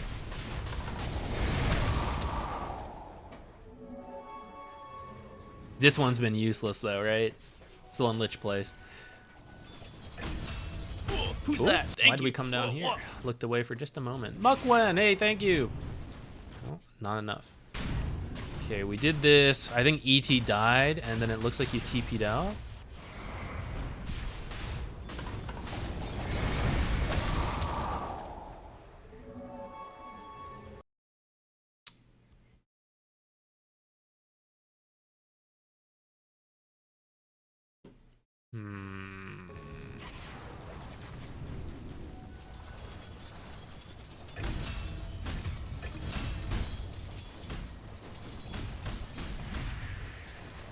I guess it's kind of okay. Monkey King probably should have been the one to deal with this, but he wasn't. And it's okay to adapt to pubs. You are getting some XP. The issue, the reason I'm like hesitant on it is because if you TP down here and then like ET respawns, we want to go play with him, but now we can't really. Or like you can twin gate, but it's a little risky because there's a lot of heroes up here. We kind of want to be alive in this area, and then ET respawns here, and then like we're all together again. So now it's like there's a bit of risk to get back to ET or a large amount of time to walk that far. I see you got Holy Locket queued up. Because of an AA in the game, I would opt for resistances rather than heals. So Glimmer or Pipe if no one's building it. They're probably the best. Or that Solar Crest we talked about, because there is still like physical damage in this game, right? And I think a Solar Crest is really nice with TA, Monkey King. Actually, even with ET, it kind of works, because he removes all their armor, and then you hit them with the negative armor from the Solar Crest. You'll be decimating people. Good ult.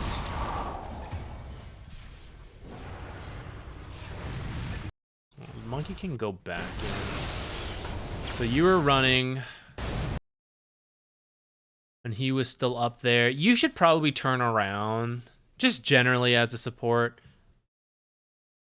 If we die but they live, right, it's kind of okay. And you are like a heal burst hero, so like kind of like starting to angle back around to, because they stopped chasing you, and this one's about to come up, so like, okay, maybe I can help this guy. I guess once he gets AA blasted, now I don't care. Now I probably just leave.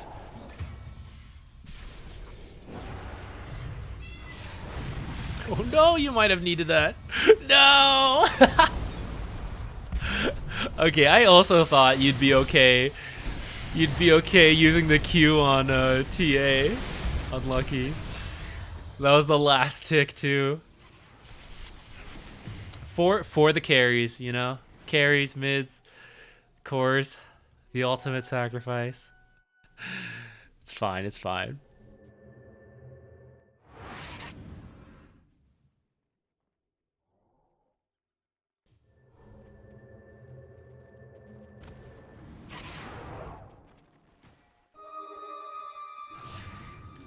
Okay. I would say the lane into playing with ET was good. Thinking a little bit more about like, hey, TA's having a really good game. Let's adjust our warding. Let's maybe stack for her, and let's itemize for her. I think that's something that you could have, you know, you can adjust on a little bit more. Mainly the either the Solar Crest to make her that much stronger and do more damage, or the magic resistances to protect her from some of these other spells when her Q is down, or just your team in general, rather than this Holy Locket, which will be countered by AA. I think those would be good. Oh, damn. Sick Lich Ult. Let's go.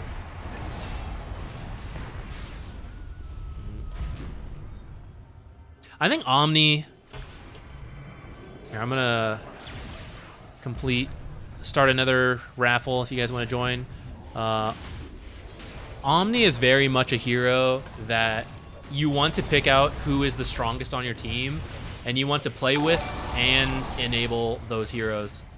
Well, sometimes, you know, to enable them, like TA, you wouldn't play with her too soon. You would actually leave her alone, play with other people. You know what I mean, though, right? At some point, you identify, like, hey, this is the guy that I want to help. How do I help them? And you do that.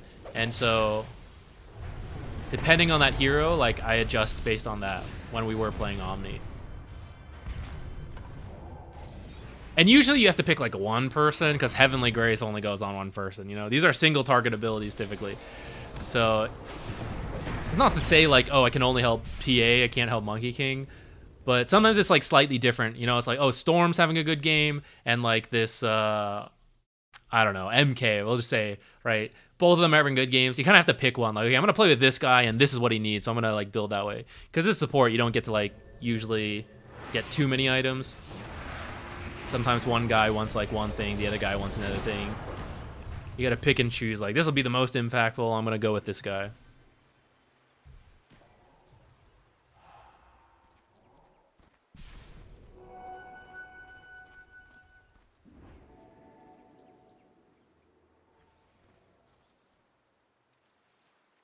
Oh, yeah, I have the links blocked because, I don't know, sometimes people come in and I don't want them to, like, post scam links, you know. It does mean we don't get to do, like, legit ones like this.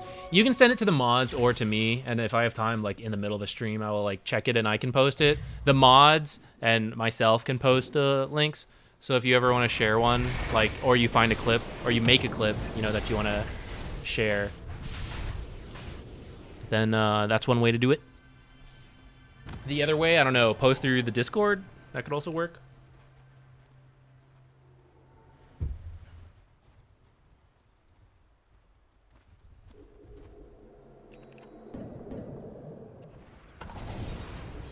Maybe I need to make more mods. That's probably something we need to do, huh? The channel is getting bigger. I don't know how to do it. Start a raffle system. Make it points-based. For X amount of points, you get to be a mod. I'm sure there's no corruption possible that way.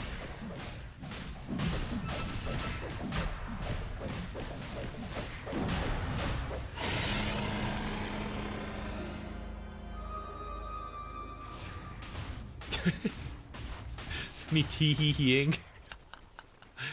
Let's watch the clip. Actually, I can just post it.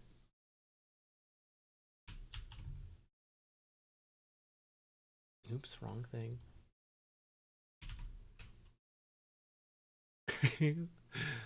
The motto with the point flex.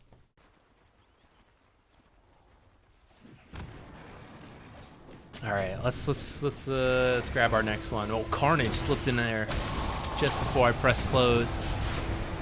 Melon God. Who's that? Thank you. What? Jeff Beasy is my uncle. Thanks for the subscription.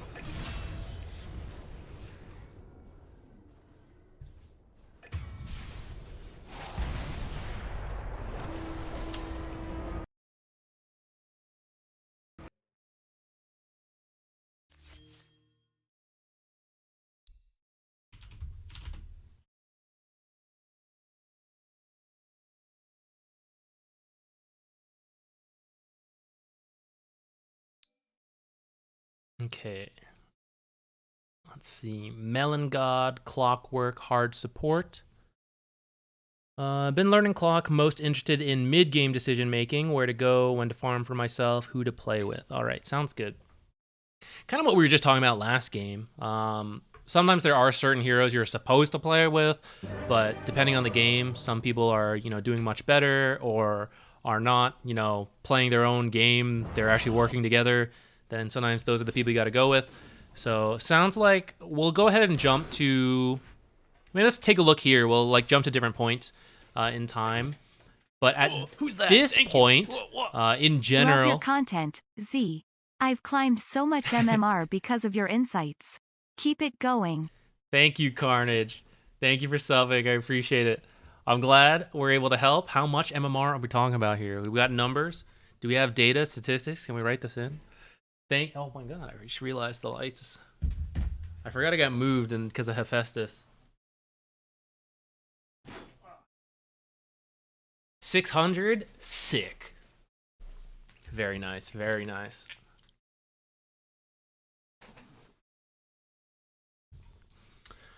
Okay. Clockwork. In this game, they have a very greedy lineup, looking to push the tempo a bit. Leshrac, pretty good hero to play with. Kind of want him to finish Bloodstone before you start playing with him too much. Looks like he's pretty close, though. He has Arcanes to disassemble. It's just the Voodoo Mask, the Bloodstone, and I assume he has the Vitality Booster on a Courier somewhere or something. Yeah. So he's actually pretty close. Once he has that, I'm ready to play with him. Doom, also a good hero to play with typically. Going Radiance. I guess it kind of makes sense with all this stuff, but, well, whatever. It still kind of works, right? So right now, those are the two heroes I'm thinking about. I don't know what happened in the game. Yeah, it looks like they're doing okay. So, yeah, we can play with them. I don't know if either of them are, like, rude or toxic, in which case, maybe I don't want to play with them as much. But currently looks okay. See you going for a stack. I think that's good too, like especially like if Leshrac's close to Bloodstone, like hey, just do these stacks. Hey, thanks for the Prime sub. You don't have to. These are always free, but I appreciate it. Thank you. Oh, is the overlay still right? That's true. We can bump it up. Archon. Oops, wrong one.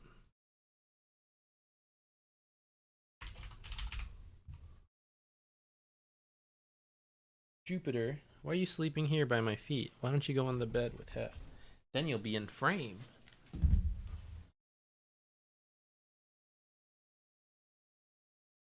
Whoop.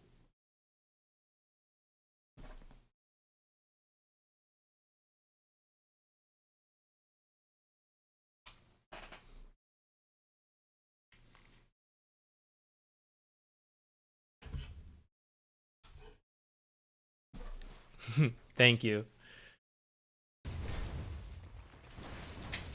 Okay, let's see. It's Rubik building. I don't know if you need a blade mail. I think Glimmer looks good because of the Necrophos.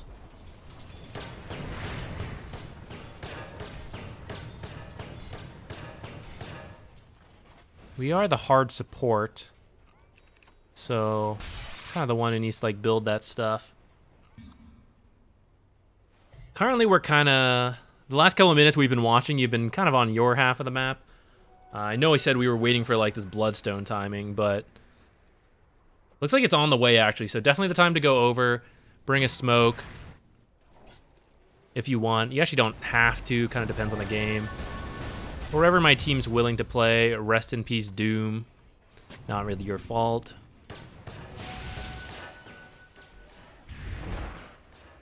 But to your question, Leshrac or Doom, either one, I don't care.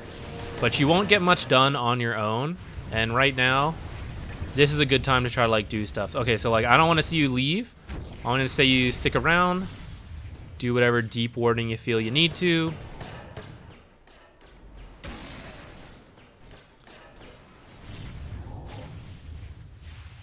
De-warding is what I meant actually.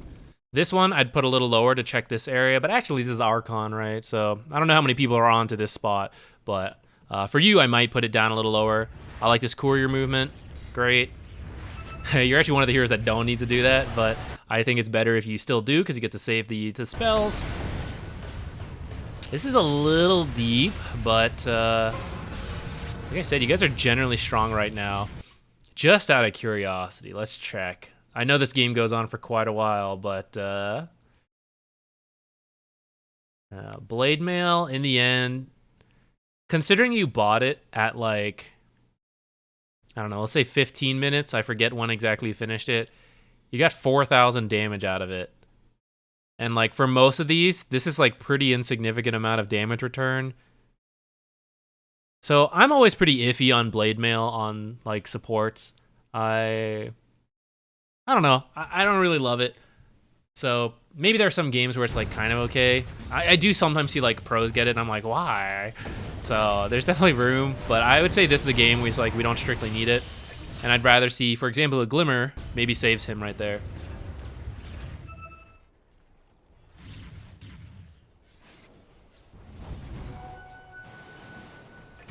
And then I think you just kind of left your Leshrac. I don't know. There needs to be some kind of call there. Maybe you made the call to leave. This guy stuck around for this Io coming back. He just died, though. If you called to leave, I agree, because that guy had no mana. Sus.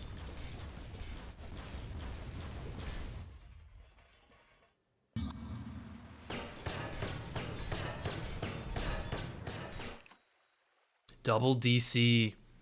It's a 4-on-4 now. It's okay, guys. Let's keep going. Okay, never mind. Never mind. Okay, okay, we're good again. 5-on-5.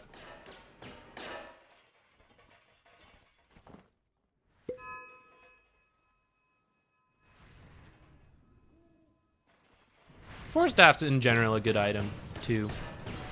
I do think some magic resistance this game looks good. We've been saying that the last, like, 4 games in a row, but... And then, since we started watching, you've been by yourself quite a lot, I feel. You should just be, like, following Leshrac and Doom around. They're the greedy lineup. You want to, like, play on their half as much as you can. That doesn't mean you have to be getting kills and, like, diving and stuff. But the more you restrict their map, like, instead of, like, playing down this river, let's say, that's half and half. That's, like, kind of okay for, like, a greedy lineup. But the more you're, like, cutting in a little bit, and now it's, like, 60-40, 70-30, right? That's pretty good for you. Even if you're not, like, strictly taking towers and fights right away, but you're just holding chunks of the map, that's punishing a greedy lineup.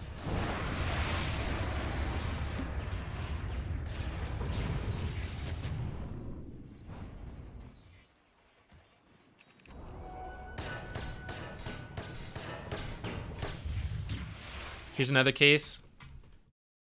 Okay, you are leaving. That's good. I don't know. Maybe you finished farming, but I think you're backing up too far when your team is still, like, here, right? You should be here, too, to help out. If a fight were to break out right away or anything, like, you need to be there.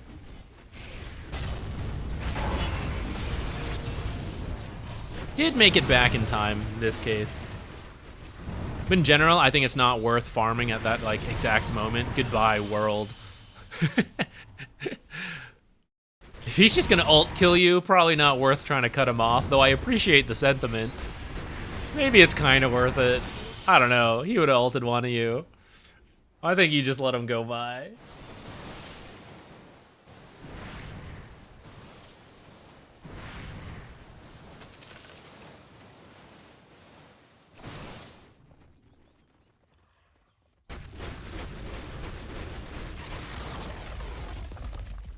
And this is the window you kind of want to do it. The longer it goes, right, the harder it is to deal with greedy heroes.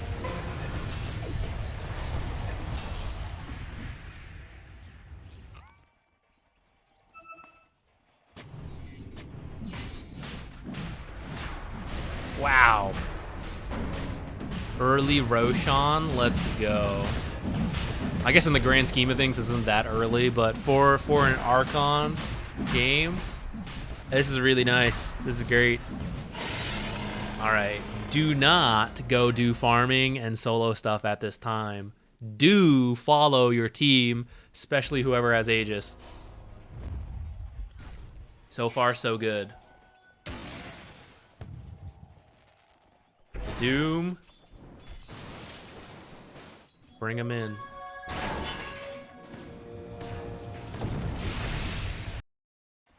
Just to nitpick a little,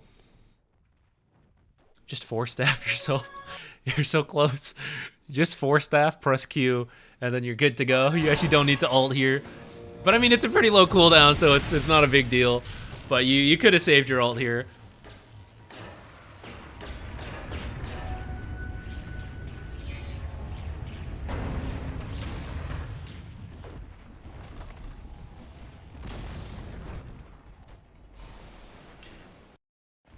And then here,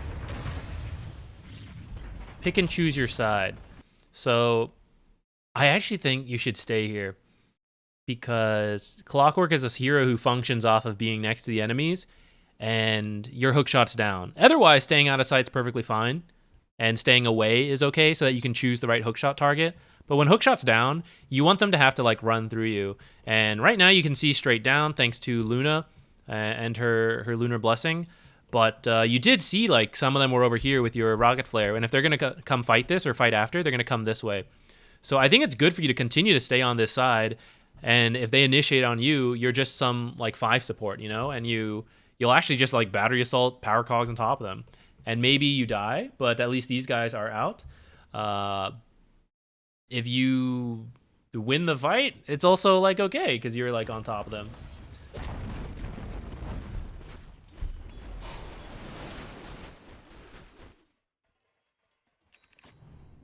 Yeah, Hephaestus is actually we haven't weighed Hephaestus in a little bit.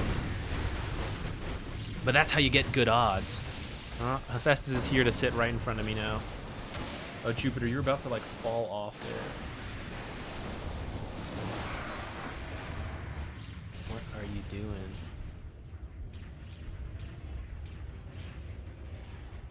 You trying to bite my wire?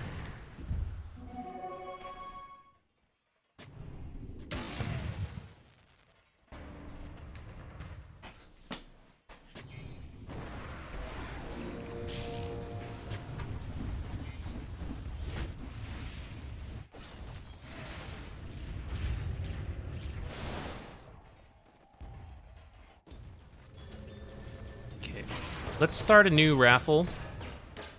Join in if you'd like. I looked away and you TP'd back. What happened? Not worth it. Don't do it.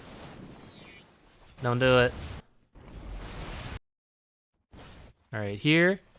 You're still the team in control. You probably don't know the exact advantage, right? But you're the team that needs to do stuff. You're the team that has Aegis, and you have 4 heroes here.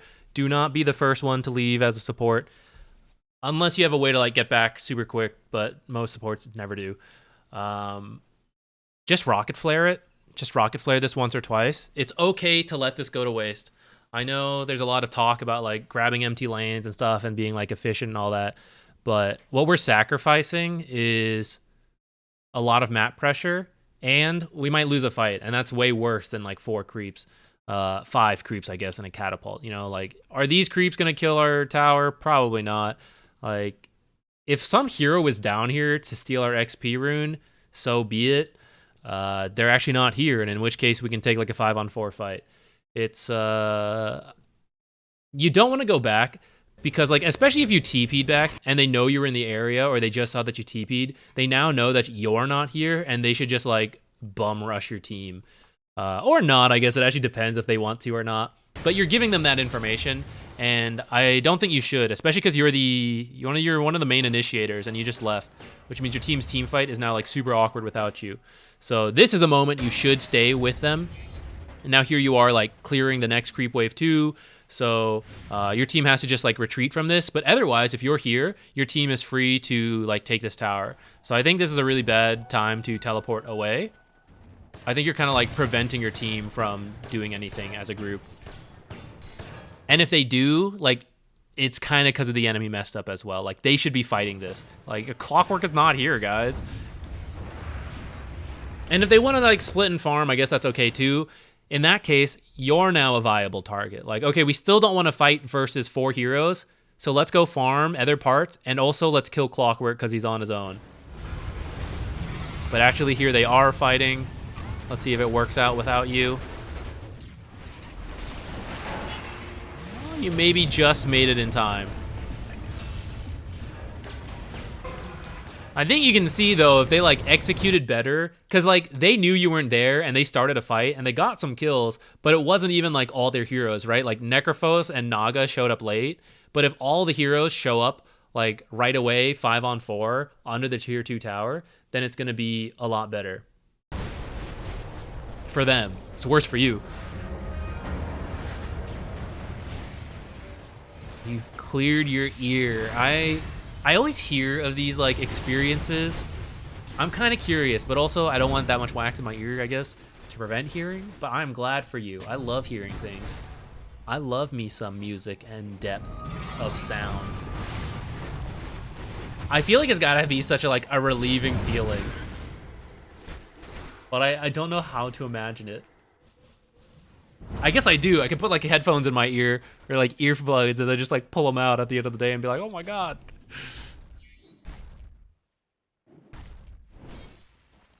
Actually, I say that. I've done that. I've worked in factories and I have to wear like earplugs all day. Then you finally get to take them out at the end. I guess I kind of have had that experience. All right, who's next? Chucky604.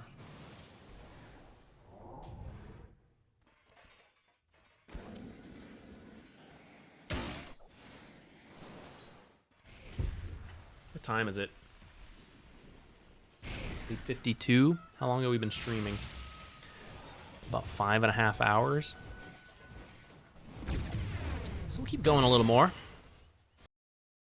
I feel like as the day has gone on, we have slowed down from our speed running activity. So let's try to bring that back in. Oh, Thamada, sorry. Yes. I forgot you redeemed that. What do you want? I'll probably, if we're speed running through replays, we may not have time to do it right now, but I will work on it in between other stuff.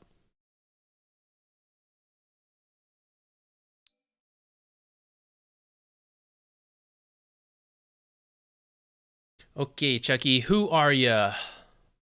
Chikiro Taco Bell? We got like several of the same letters. Not sure if you were still doing them. No, I am. I'll come up with a topic. All right, we'll have to draw. You did the fancy one too, right?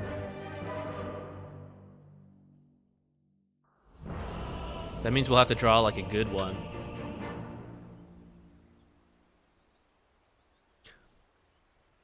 I'm gonna assume you're this Venomancer. Hi, I'm from Bolivia.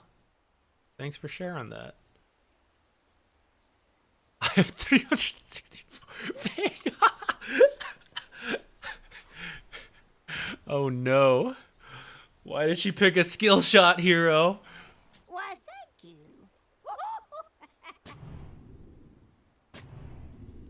Love to learn to play the lane better. Sounds good to me. We will speed through the laning stage then, and then I'll speed through the late game. You're Venomancer, right? Oh, Festus back in the cam. Item-wise, this is mostly okay. I might change the tangos to something else. Like the second set of tangos to some more stats or something like that. Oh, fast boots. Who are you laning against, though? When you're against ranged heroes... I guess I didn't fully know who you were going to be laning into, to be honest. If you know you're into like double melee heroes, boots works out better. When you're against other ranged heroes, when you stand still to attack and they stand still to attack back, the boots don't actually do that much. And especially when they have like slows, the boots are going to quickly drop off. And I don't know, it's kind of funny. It's like, oh, I have boots, so I'm less slowed. But at the same time, it's like, well, actually, it's like cutting down a lot of the values. So sometimes if you just have stats and you just stand there and fight back, that's actually better. Especially when you have like a melee offlaner, to be able to like do the damage for them while they are taking the focus of the damage. You kind of like feed them tangos or yourself and like poke back with the damage. And instead of, oops, misclick, it happens. Instead of like a circlet, or sorry, instead of a fairy fire, you could get a circlet, which would actually give you like 4 damage.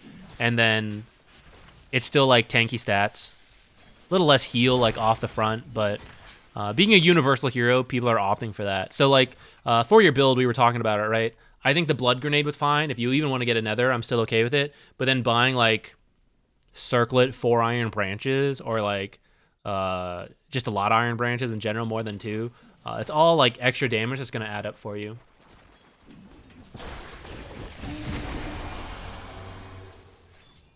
Is this Viper support?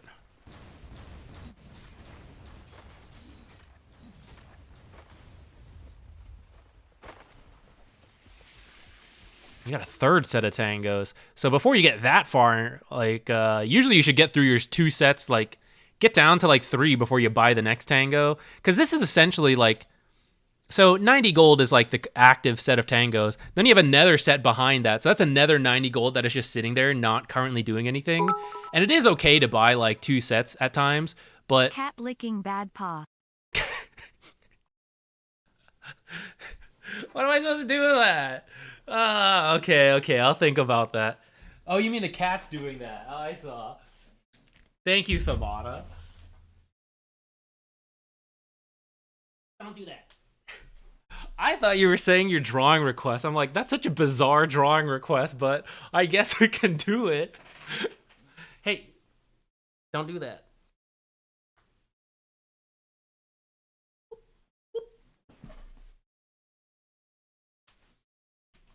I actually don't even know. I wasn't paying attention to which paw I was licking. One of the front paws is the bad paw.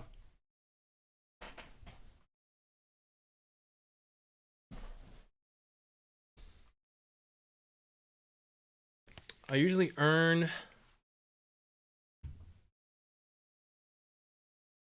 this game. I don't think you need the earn this game. I think it's fine if you don't get it.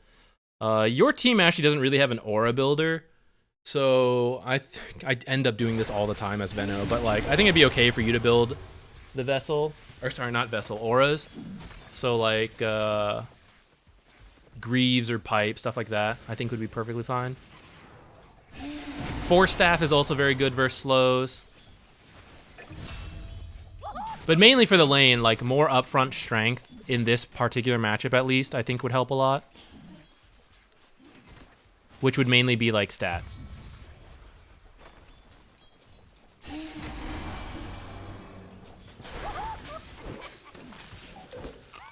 And they actually do hit harder than you. So you kind of want to like poke once and then you're happy because of the passive. Don't take like extended trades because Viper will win those, and then like Hoodwink also kind of hits hard. So you'll keep running and dying like this a bit. This is where if you do have those other stats, it will help you because you'll be tankier to like stand and fight. The boots you can see are kind of like not doing very much. Like you're even dying before you can even use the salve, although actually it looks like that salve was for Spirit Breaker. But that's where like, oh, actually his items are not very good. Whatever. It's also where like, this is where you would feed him tangos rather than have to give him the salve, because the salve is half value on allies. So if you could consistently give him tango, so he just constantly tangos up, and if you do want to buy a salve, use it for yourself where you have like full value, that's better. Now that you have like 2 points in passive, this is where like trade should go a little better for you. But just try to like poke once, then back up, poke the other guy once, let the passive do its work. I think you're like, a couple times you tried to be aggressive at the wrong time and you got like punished hard and killed for it. Now you're kind of like on the overly passive side. That was like a good cue, right? That you could probably like poke a little bit more. Because you had creeps with you that time.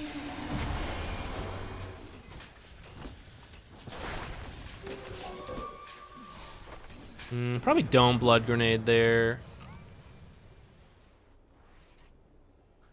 Looks like you're gonna go home, but you have the tangos, so you should actually just stay here, especially because Spirit Breaker left.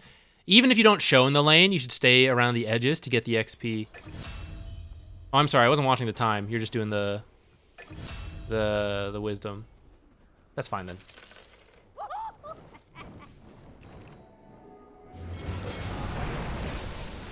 Thought you were going back to base to heal. I was like, no.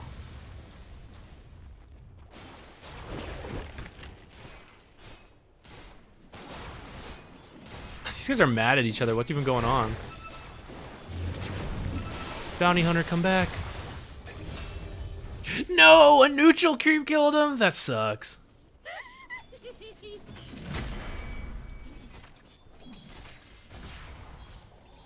You saw the tip after the... Okay. Good to know. Hef and Jupiter hang out in cat cam. Yeah, it is the front left paw. Damn, Thamana's got the real... He's got a memory.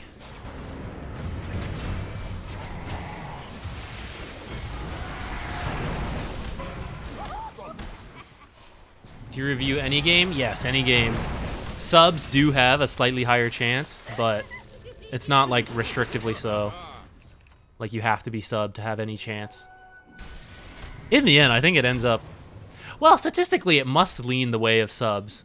Actually, that's not true. It depends how many people are subscribed, I guess. Whether we have more people. I don't really, like, watch it too often. Actually, let's take a look right now. Last time we had 11 people enter, and only 2 people were subscribers this time, which is actually a little skewed. Maybe because we've done so many today. But anyways, the point is, subs have a slightly higher chance, but yes. Anyone can join. We're currently doing this one, but we're trying to speed through it, so we'll probably do this for another few minutes, and then we'll open the next one, and you are free to join. I was not thinking at all about the last couple minutes. Okay, why'd you come down here? Stuff was going on. So you joined the fight. Start dropping those plague wards right away. As soon as you, like, enter a fight, TP in, stuff like that, drop them. I mean, right now you're doing it pretty well. Just the first one was a little late. Just gonna mention it. The sooner it builds up, the better is all. Boat dodge. All right. Pretty good fight. That's a good reason to come down here. And then if you want to keep poking, kind of okay with that. From here, if you want to go Greaves, I would be okay with Arcanes.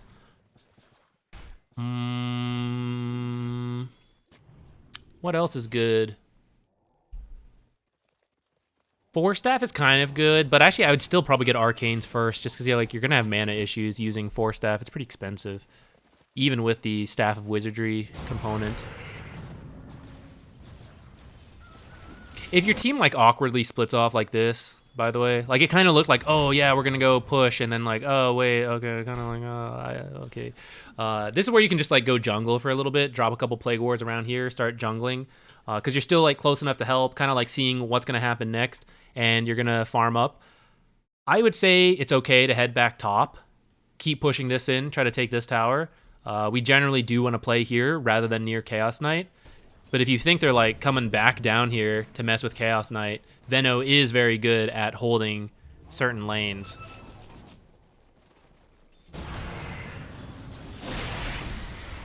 Okay, so we're gonna jump ahead because you did mention you prefer, or not prefer, but like this game was like weird laning stage and then came down to late game stuff. So we're gonna jump to late game, but for the lane, I would recommend more stats on Venomancer. You've now learned the tip about just like poking here and there with the poison sting, so that's good. And then just a couple times, you just gotta be careful about when you commit, because like Venomancer is pretty fragile, and anytime the opponent has like a stun, especially one that like pulls you a little bit, like Hoodwinks, being pulled out of position is definitely tough for you. So you just gotta be a little careful when you choose to commit like that.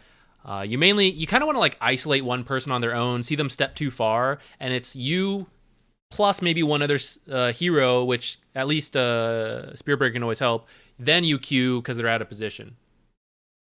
Hey Derek, thank you for subscribing. Welcome. I see. Subscribing to get those better odds for the next replay. Let's open it. All right, hop in, guys, if you want. Exclamation point replay. Let us jump to the late game and see. Ooh, very late game indeed. We are pretty rich. You did end up going Greaves. Get a Hurricane Pike. Probably skip that. I don't think you really need it as support Venomancer. That's some like old core Venomancer shit, but that hasn't been the meta for quite a while. Aghanims. Did they have Dispel? See, Aghanim's only good if they have any form of Dispel. Okay, Snap has 2 forms. That's kind of it. You can maybe skip the Ags, especially because your team doesn't have that much magic damage. Well, they have some, but more physical damage than anything. I would say Solar Crest looks okay. The Pipe looks okay. And then going... I'm down for this Hex, especially as we enter the late game. We kind of jumped into the middle of this fight. Why don't we back up and see this fight break out?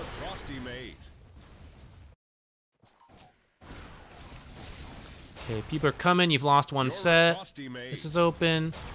So get those Plague Wards down. I agree. I might suggest, take a look at the lanes. This one, way the hell up here. This one, about to enter. So when you place your wards, err on this lower side if you're concerned about dealing with creeps. That way you can like pull creeps from mid down this way. You'll clear them. It's the same as if you pulled them this way. But for the creeps over here, right, they're more likely to naturally get pulled into your wards compared to like, oh, we set up over here, now drag these guys like up here. It's just like a little more awkward, right? So if you had to choose, put it down here. But if you're very worried about dying, then this top side is a little safer because you have another tower to protect you, whereas this bottom side is open so they can like come in here freely technically. But that's also arguably another reason to set up the Plague Wars on the lower half to make that more difficult for them. So just a thought. You kind of queued. You're a little close. I'd want to be a little further back. That stun kind of saved you. What in the hell was that backflip? What is this? Nosedive? What in the... I have never seen Rubik steal nosedive. Oh my god. I've never seen that animation in my life. I was so confused. I was like, what bugged out shit is this? Oh my god, that is incredible. No wonder why new things in Dota are always so bugged. Someone is programming this shit. Rubik probably never had a front flipping animation until one, someone put in Viper Ags, and then two, they were like, ah shit, Morphling steals that and Rubik steals that. Now we're gonna make them do front flips. Holy shit, that's incredible. I don't even give a shit about the rest of the fight.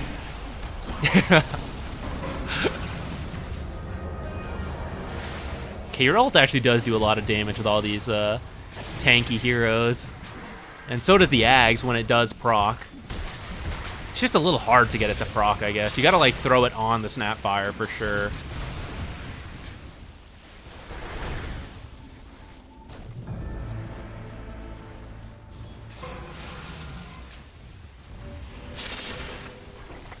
Held.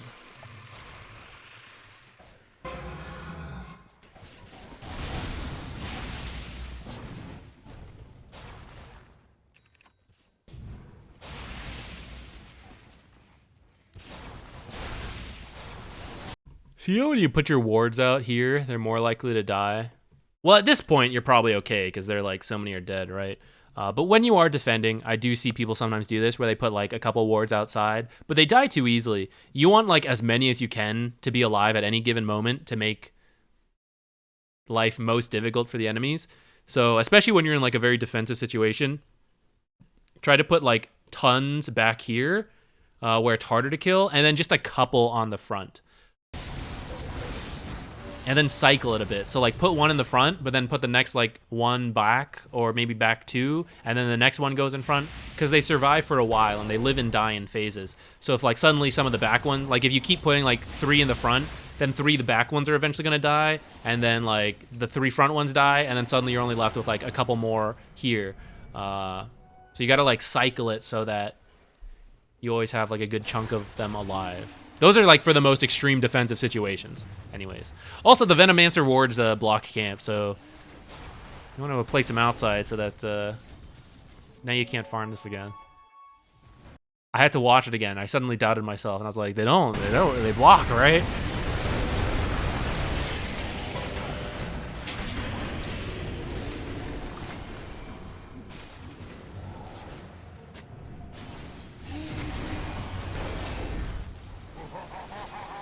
This is exciting. Are we gonna do it? I said this is speedrunning. We're not speedrunning at all. All right, close. Pick. Dashel.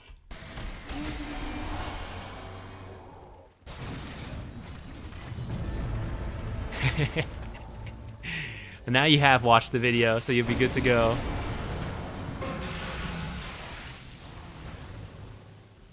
Well, you guys are sieging up. I mean, if you think you can win, you guys can go for it, but probably taking some of these other towers would help open up more options for you guys, though it looks like it's kind of working. It's very close. Oh my god. No, we got us. GG, no BB. Oh shit, scatter. Scatter! Lost our creep wave. This is literally backdoorable. Someone just killing it might be good. Was that your buyback? Oh, I think you did to defend. I think that's a good call. Looks like you guys are going for the win right here. But unfortunately, some shit just happened, so rip. It is tough, but I feel like sometimes in these cases it's better just like open up other lanes, grab the Roshans, because it looks like Roshan's available. That might just be a bug because we skipped a round, but sometimes just like grabbing a Rosh, clearing out 2 towers, so that the next time you win a fight, you can run down mid and then cut to a barracks is better.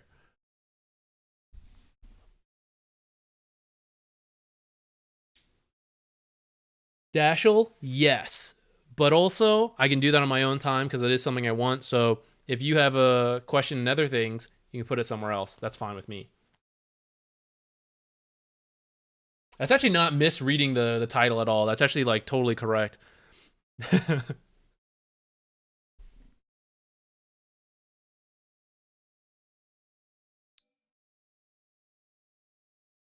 If you do have the timestamps, I will take them. But also, no sweat. No problem, Chucky. Either way, Dashel. Actually, maybe send them to me DM/Discord. One of those might be easier. That way I can look back at them. If you put them in chat, I'll probably just have to like copy and paste them out. Okay, let's see. You are undying, right? Yes. Okay. Who are you laying against? Bristle most likely? And then one of these heroes. Okay, and you got who? A Morphling? Alright. I'm okay if you like swap out this Fairy Fire for like another Mango. Oh, maybe other people bought mangoes. Nah, there's 2. I would get one. And I'd maybe buy a Blood Grenade as well.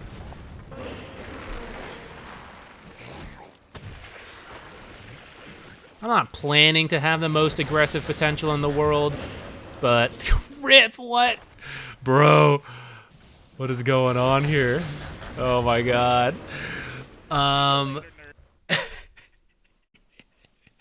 But the decays plus Tombstone is very powerful, and a lot of people don't always see it coming.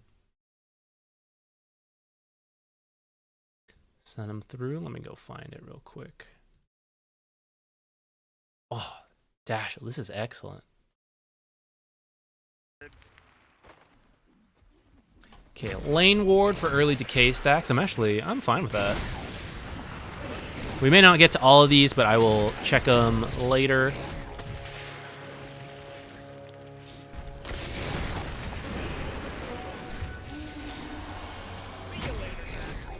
And that's why Q first feels so underwhelming.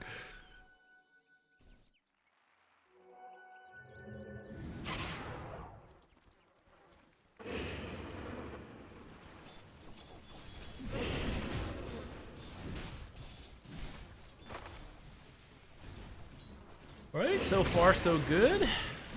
See, that's where the Blood Grenade comes in. I didn't expect to get 3 decays off all in a row, but here we are, and suddenly we just kill them. Morphling, you better be handling this. Alright, actually, that's pretty good.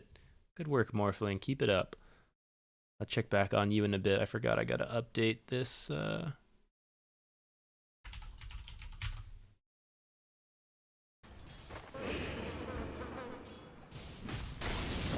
If he's already that far back, you can maybe hold the decay right here.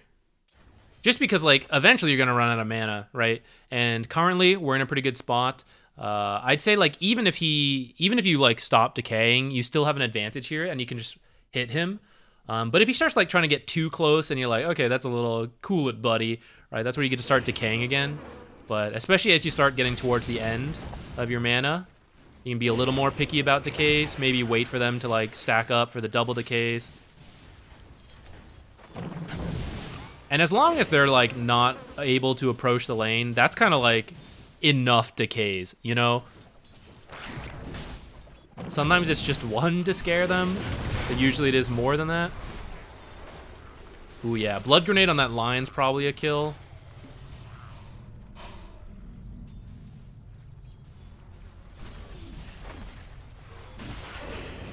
And then here's that awkward moment where we have no mana, and now they're able to play. And so that's where, like, balancing it a little bit is good.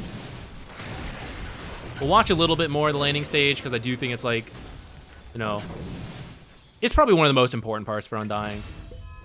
And then after that, we'll check out some of these timestamps.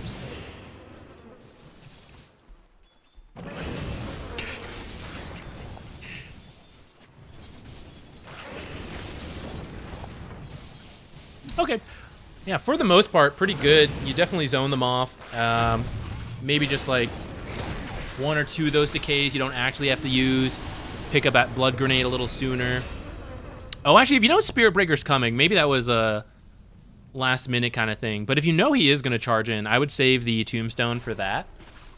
You'll get at least like 1 more zombie in that charge time. Like if right before he connects, you put the Tombstone and then he gets stunned up.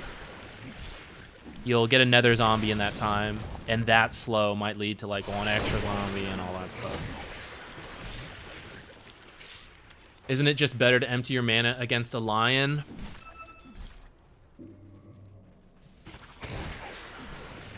Kinda true, but he also did use some of the mangoes, and those are the ones that you can kind of like save. The mangoes and the stick charges. In general, I guess it's sort of okay. But also, Lion can only, like, drain so much mana at a given moment, you know? Like, if you keep full mana and he, like, tries to drain you, but you just keep backing out, you will lose some, but you'll still keep, like, a certain amount that'll help you play and, you know, get a decay or an E off. It's not like just because he's there, you have to immediately cast everything. But there is some truth that, like, yeah, just using it up will not be too bad. Not bad, not bad. Looks like you're running back. I'm kind of okay with that. It's going to take a long time to get back and then run all the way over to the right again. So I was kind of thinking, like, maybe you just go through the Twin Gate. You'd show up without, like, full mana and everything. Maybe you can do a pull or something while you're, like, healing up.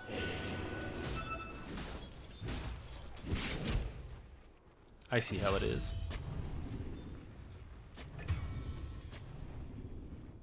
Okay, but you placed this one, but you didn't finish walking over. There could be an observer over here. That? Thank you. You gotta come check it out. You gotta come figure it out. Shifts, hey, thanks for the sub.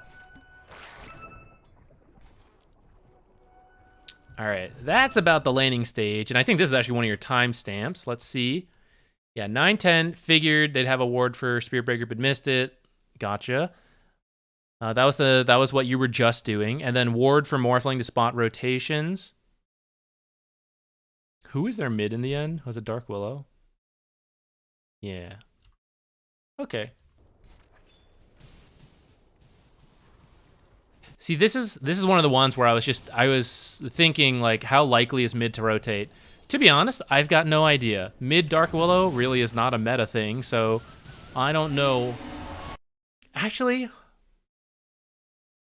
I kind of feel like mid Dark Willow players all play for the Aghanim's timing, and I bet they're farm heavy.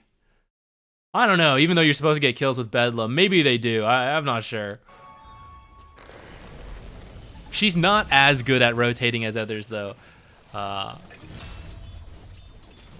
But I don't know, I'm like okay with that. All right, let's take a look at another one. 17 minutes, you mentioned one. D-ward and run, figured I'd die if I stayed. Let's see. So 17:26, where is everyone? Top, maybe?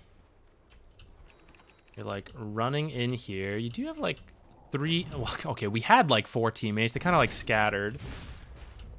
Okay, you did that, and now you're just, let's say running. You say running, you're kind of still in the area. Okay, he moved too far up. Actually, I think yours was totally okay. Spirit Breakers is a great example, actually, though, of hey, what if I like I want to come deward this, but also like where are they? And I'm walking into vision, so like they're actually just gonna be like set up to kill me like this. This is a good example of being too deep. Yours was actually fine, I think. Maybe a little scary because like the team started to like back off, but you at least had people in the vicinity. Okay, then what about 20 minutes? Let's take a look at this one. You want to make bottom safe to farm. Okay. This one.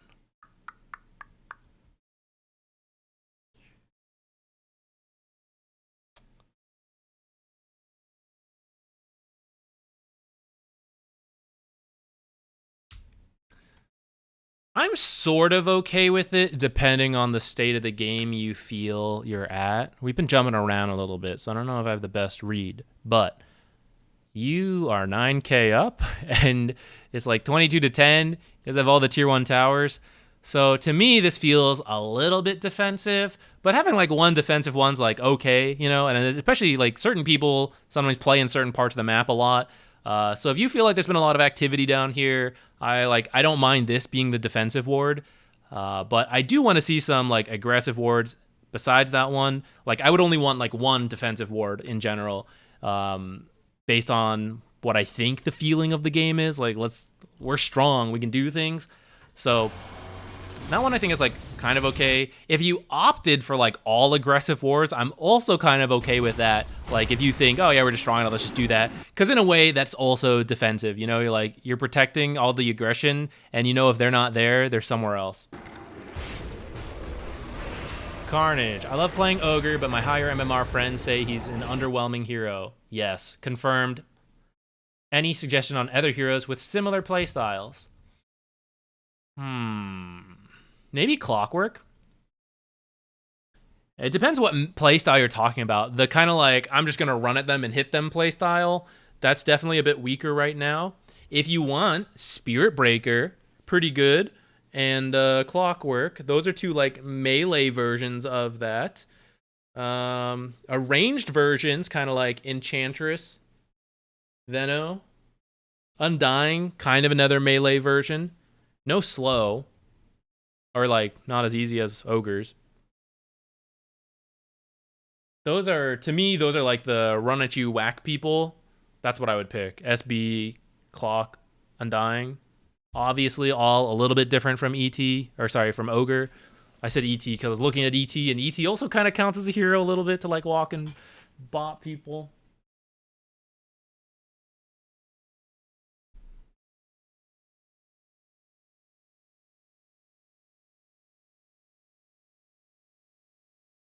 Tusk. Well, Tusk is actually another one that's considered like not so meta right now, but in general, yes, kind of true.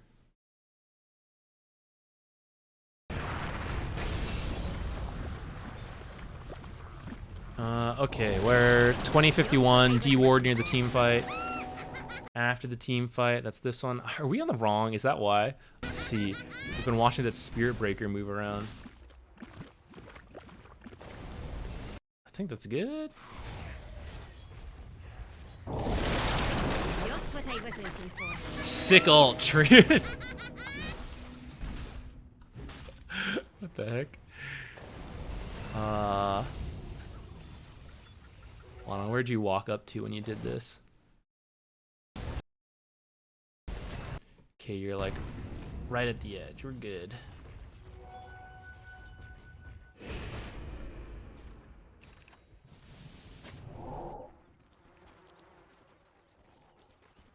Okay, I'm gonna open another one. Hop in. Dashel, thank you for doing this. We made it through most of them, but I'll check out the rest later. Might indeed be able to use some of these. Thank you. That's another one. 2550. Let's jump ahead.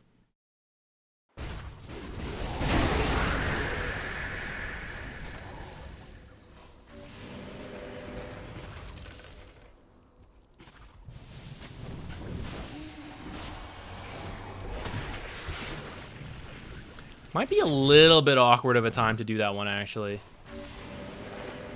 Well, let's see what your team's doing. Because Jug is dead, so it's like, oh, we're safe. But at the same time, if you and too many heroes back away, kind of like this, suddenly it's like, well, Morphling and Spirit Breaker are actually kind of on their own now. You know, like, maybe we can fight, guys. This game looks like, I mean, you're pretty behind, 23k. So I think you're kind of okay in this case. But other times, you might want to be careful. Oh, I guess we're only at 25 minutes, so it probably wouldn't have bought back, but maybe, right? That's always a worry, like, oh, they actually start the fight, there's a buyback, and it's like, oh, we're not there.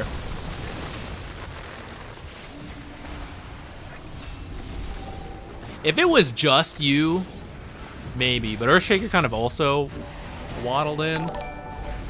That might be too many heroes showing or all leaving, like, the fight. True. Classic 1k advantage a minute. Easy peasy.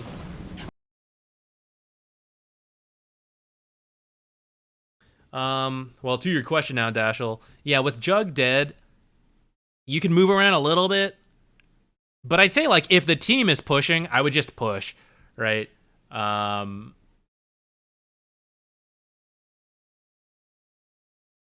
what are the, like... We try to push. Let's go back to it. Let's look at this. Okay, so, like, Jug is dead. Let's watch Jug die. Dead. So, in theory, we can now push, and we're good to go. I guess Morphling needs to catch up first. So you guys tried to, like, do a little bit more. Okay. Morphling is now here. It's 5 of us, no Jug. So let's run through some scenarios. We all push. We take everything without contest, and then we back out before Jug's up. So that part we're fine, and it doesn't matter if the retreat path is, like, dewarded or not.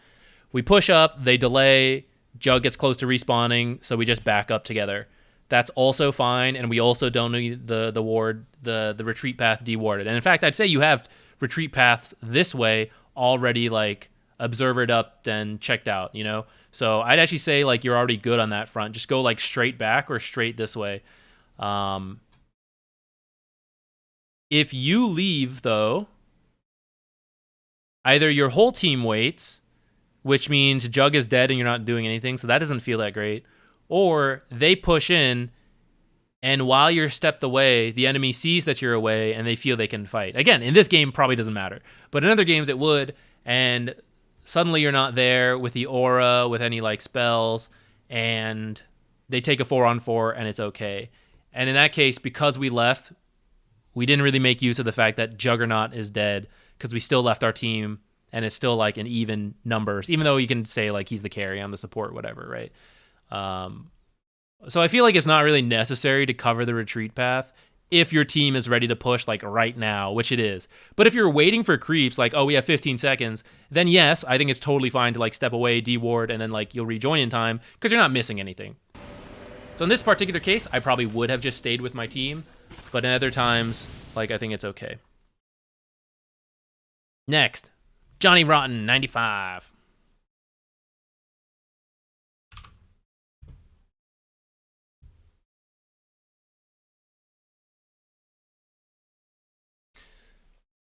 Gonna draw Hephaestus and Jupiter on the cat cam. I'll probably start that picture later, but I'm gonna think on it.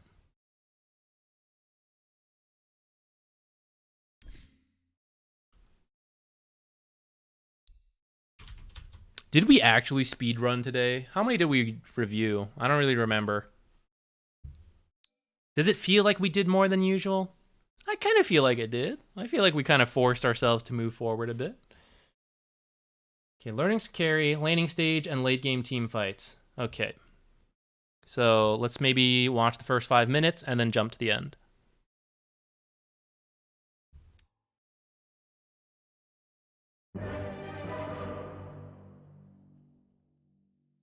Quality over quantity? Well, which way is quality? Is, like, an in-depth look at one game for a long time the quality? Or, like, hey, we found a couple tricks, tips to work on, move on. Is that the quality? Rather than, like, dig through the whole game, which is mostly, like, nothing? Which one's the quality? feels more than usual. Just them hanging out together. Got it. Did you guys prefer it this way? Or did you like when we like looked at the less games but for longer, more of the game? Okay, so you are Slark and Dazzle, I assume. We're against a Timber and probably Skywrath. What rank was this? I wasn't paying attention. Oh, it was unranked. Okay. I think... Well, you already mentioned the laning stage was awkward, so that probably is where we want to focus. I like this, by the way. I like that you're scouting for your team, but I would say maybe go stand somewhere a little more open so you can see a little bit better. Your night vision's a little blocked by all these trees. Like, for example, someone pops out right here, and you actually both see each other at the same time. So, like, maybe standing more over this way would allow you to see out pretty far and see anyone, like, starting to leave this cliff area, but they can't see you. That might be a bit better for you. But Timber's going to be weakest in the early levels. Dazzle, not really the best to punish that. So that part might be awkward. But playing the first couple waves well might be important to get yourself a good start. Because eventually Timber's going to get 6, and then you're not going to have a great time. So we do need to kind of expect to eventually be kicked out of lane. It's pretty common against the Timber. Ouch. Where is... Dazzle? And Dazzle? What's he up to? Why do they have 2 observers here? This Dazzle walking back and forth. Dazzle? Dazzle? Oh, right. Okay, close this. Unranked carry. Did you mention... No, no rank. Okay, that's fine. Oh, Legendish. I see. Legendish. Perfect. Well, it's somewhat okay because they actually didn't punish you that hard, and Equilibrium's still sort of okay. So I guess it's not too bad. And maybe this level advantage will help you out. Now that Dazzle is here, we do want to poke. I'm a little worried about that bounce. Ooh, it's working out. Okay, okay. Nice, nice, nice. I was scared. I was scared. I was gonna say, now that Dazzle's back, feel free to like walk up and start hitting a couple times, which would also have coincided with if he does choose to use Poison Touch, then you can save Pounce to either get out or commit harder if it looks good. Having to use it kind of like really committed you, but it did work out. And you know what? You did have the level advantage, so not too bad. But it was a little scary. Hoops, creep split up. That's a little hard to deal with. I get it.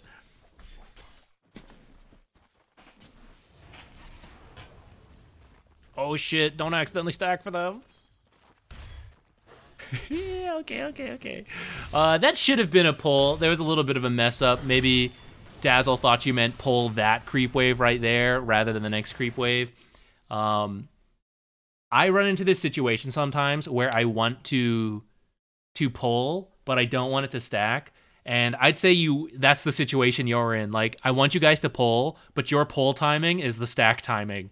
So in those cases, one of you, like especially if you have the freedom to do so, one of you may need to block the camp while the other does the pull.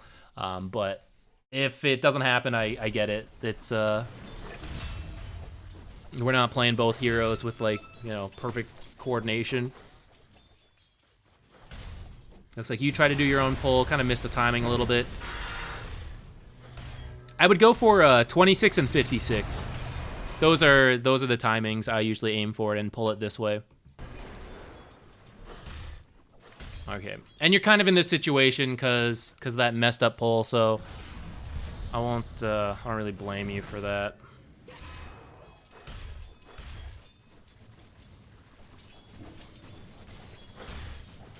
It did kind of give them back the advantage, though.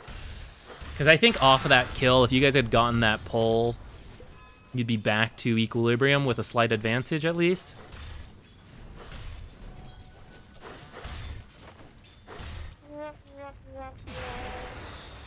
You can poke a little bit more.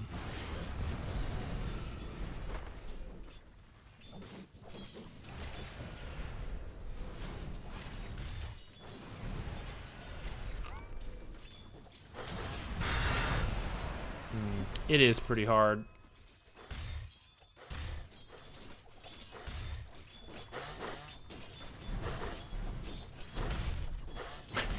I think you're trying to creep aggro there, but I think you're losing sight of or they lose sight of you when you're in the tree, so I think that's why that creep aggro didn't quite work.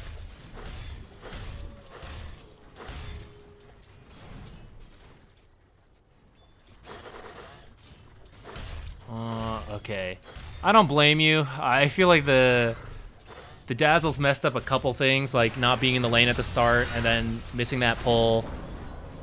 That have made your lane harder. From here, just try to hit 6.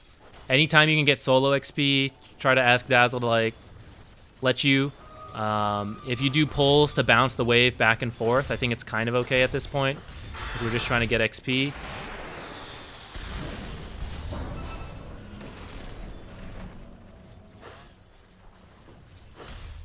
And from here, just like trading is going to be very difficult. If you had the advantage, we could have pushed it a little longer. Pull these over here. I think you pull them here. And you just like farm that whole area. This actually kind of worked out too. If you leave them here though, Dazzle can manage them. Like even if you don't and you have to come back. That way you don't have to deal with such a big wave all at once. Nah, forget that, forget that. Yeah. Get this solo XP. I'm not worried about last hits. I know you'll work on them. Close. And we got our 6. Nice. All right. So then what else did you say? Late game team fights. Okay, let's jump there. Let's jump a little earlier maybe. Okay, item-wise looks pretty good. You maybe need a Dispel, though. I don't know the best Dispel for you, but considering you're playing against, like, this instant silence, and then you can't press your Q, you might need it. I don't know if Slarks regularly build Manta, but I kind of think it'd be okay.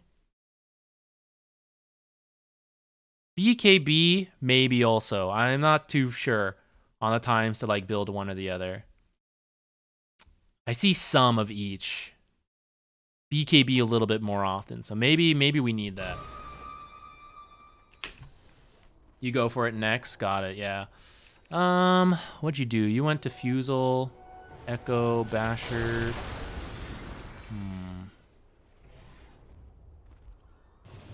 Well, I don't mind. Dazzle, save me. It's making up for the laning stage. Let's go. Maybe the diffusal should be skipped. We kind of jumped ahead, so I didn't really see the flow of it. Well, it actually looks like you got quite a few kills, so maybe it was worth it. Maybe after Echo Saber, you disassemble that for Ags. Maybe you don't build it again. I don't know, like... Usually you see Harpoon if you're going to get, like, Echo Saber, which we don't see. And then I do kind of think we need a BKB this game. So I don't know, just trying to figure it out. But without having watched it, I don't actually know. I do think Scotty's pretty good, though, this game. And, I mean, Ags, BKB, or Basher, like, those are all pretty good, too. So I feel like it's probably Diffusal we have to cut, if anything.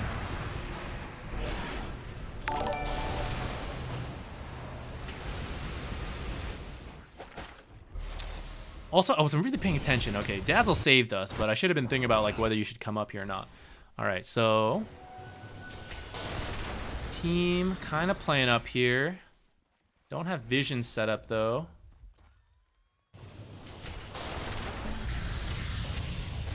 If you're playing on the enemy's half of the map, I don't think you should use Q to farm like this. You should just hit them. You have plenty of stats at this point. So you just farm them with hits.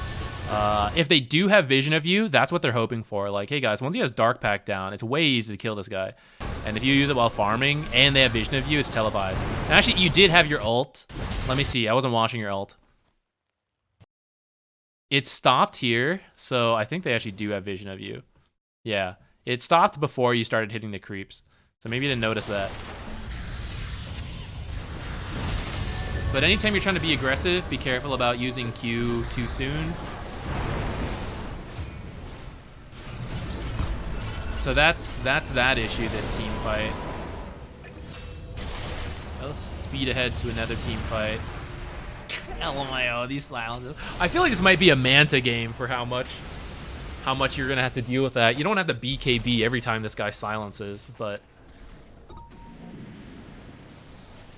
you gotta deal with the silences somehow. Yo, you're the asshole who keeps silencing me. Okay, bye.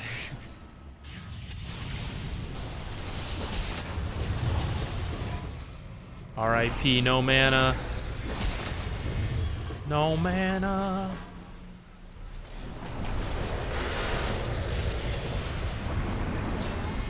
Alright, I don't think you can re-engage here. I mean, I say in hindsight. I like your little backpack for the manga. That's pretty good. But you did just use, like, big ults. Or, like, big cooldowns for the save. So, coming back in, you have to be, like, really confident about it. But it's still, like, 5 heroes all together. And your heroes are, like, over here. So, I don't think you can come in without the ult. Even though it's tempting, right? You see that Skywrath low health, you want to get him.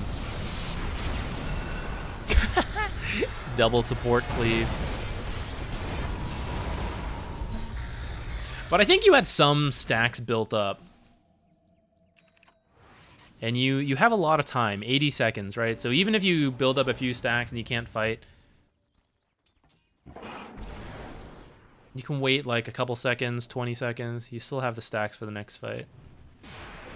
Okay, we're back. Team is bottom. You're farming top jungle. I think you should be making your way to your team.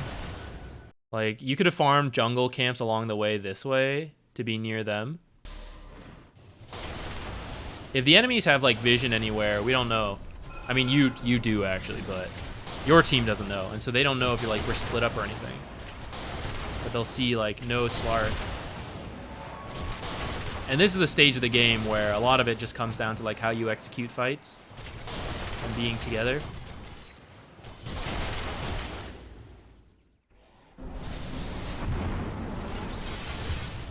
Cool. Good kill. Let's say Roche. I actually don't know if it's up because we did skip around and sometimes it bugs out. But if it is up, I think you guys should do it.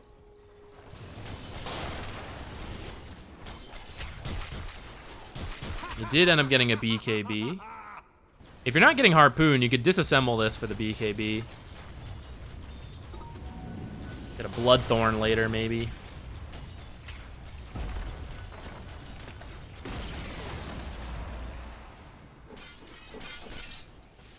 I think Harpoon makes more sense than Disperser. Like, if you're going to pick one, which we kind of have to, Diffusal or Echo, which one we want to keep.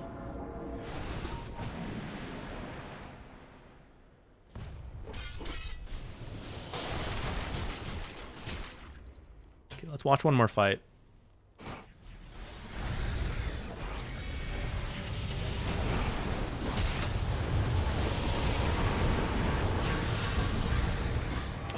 Dazzle, you're making up for earlier.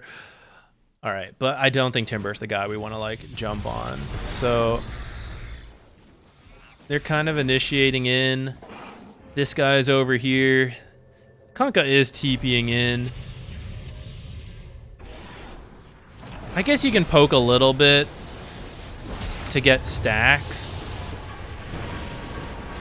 But I think you got to make it clear to your team, like, we're not actually fighting. I'm just getting some stacks because we don't have enough.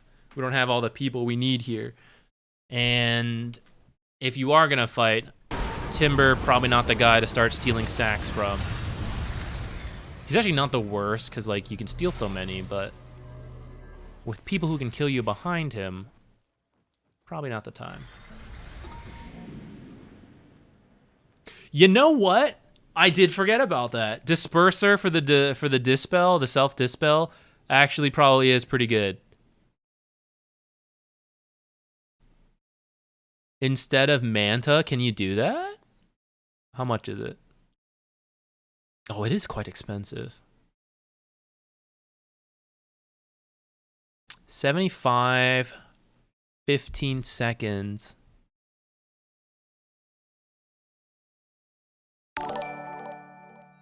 This is an expensive self-dispel.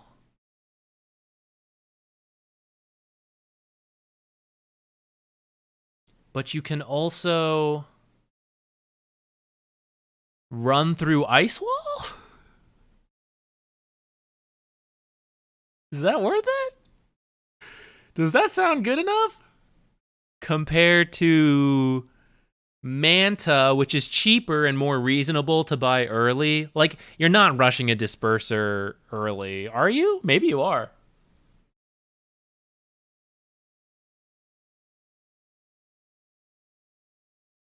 I forgot about that. That's actually a good point. I'm not fully sure. I'm kind of up for it. I'd be down to try it. Go like Echo Diffusal, get your Ags, get the Disperser, I guess at that point. It's not a stat item, which feels a little weird. I don't know. I'd be up to try it. Maybe, I don't know, carry players can tell me more if that's like garbage idea or something. But I did forget about that, yeah.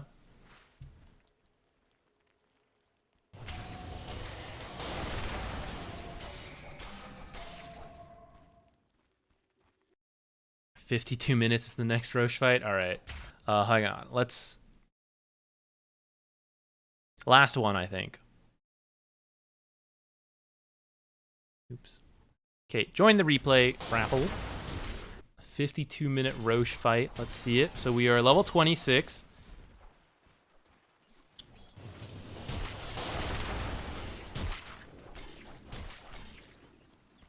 Could probably just sell one of these. Well, I won't talk about atomization anymore. We've already kind of discussed.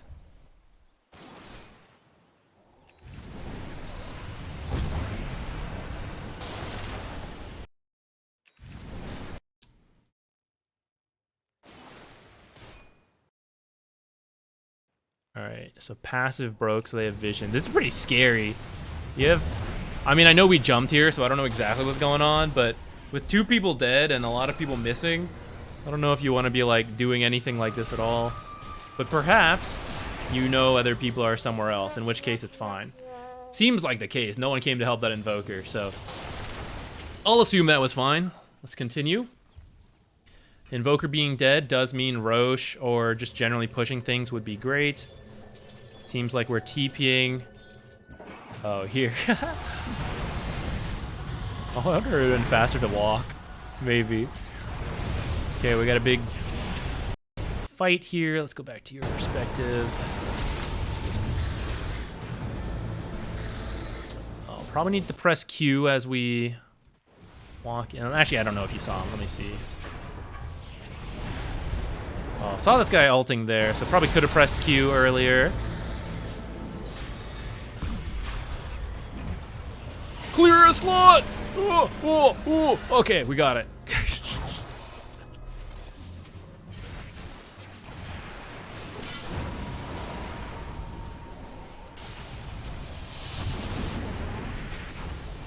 That goes through BKB?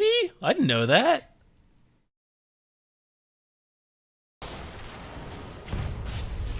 Interesting. That makes it kind of better than I thought. Okay, I mean, the main thing there would be to Q before SF ult hits you, but I mean, if you didn't see it, I get it.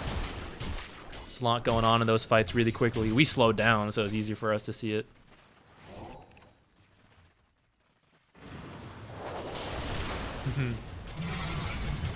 Well, the streams are usually on Wednesday, Amped Hellfire. We usually do the replay reviews on here, and then Monday, Friday, I'm usually just like playing games. But sometimes we do some reviews, especially if I'm like eating something. Eating every day.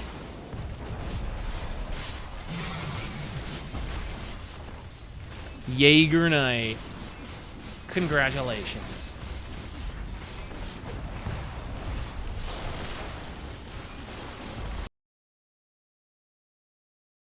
See when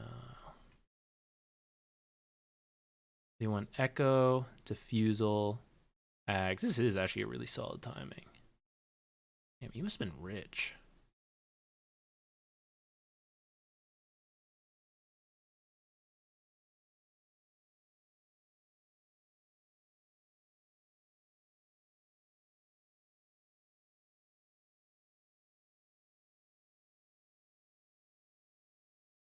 I feel like with these items, you could just go BKB next. If you had checked your teammates, and like the team communicates, you can probably see some like timings line up here. Like you had Greaves, Crimson. This guy already had the BKB, and I guess she bought an Ags. She could have probably bought something else that probably makes more sense for her. But it would have been like a very strong spike here at 30 for your team. I mean, Scotty's not bad either, but BKB does seem pretty good. Where we jumped in, you were having trouble dying, and I see that. I feel like that could have happened earlier too. Yeah, Jaeger Knight. Just send a match ID here. It's fine. No worries, Johnny Rotten. It doesn't matter to me what kind of game it is. Can I redeem one? I think I'm done after this one, actually. Awkward Turtle.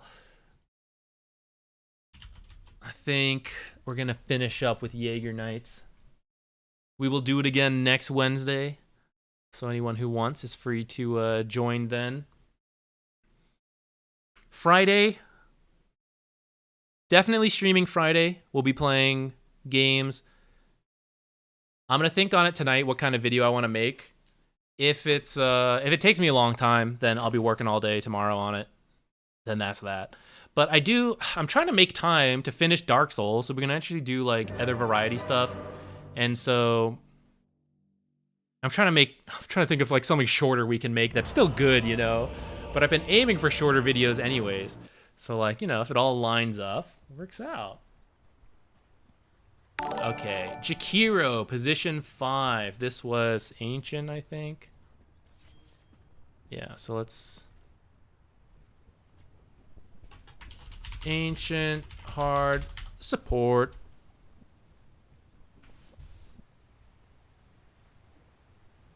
Dive the Daver, heck yeah. Well, actually, Johnny Rotten, no problem. Be happy to have you if you drop by more streams too. I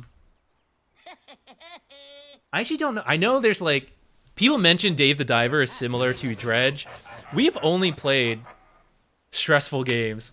I feel like, you know, let's do like a chill vibes one, you know?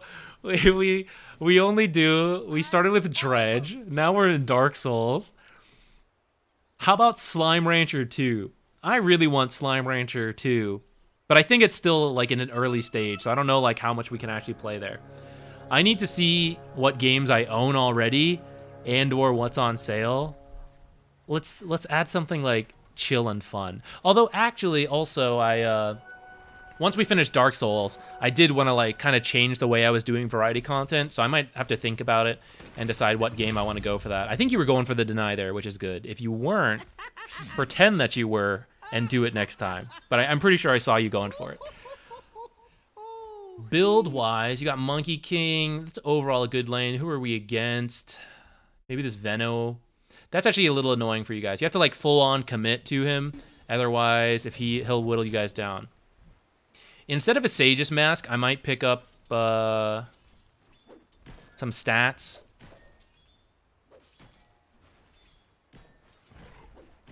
I don't know. I'm like a little torn. I don't hate it, but I think you need like a strong presence to punish.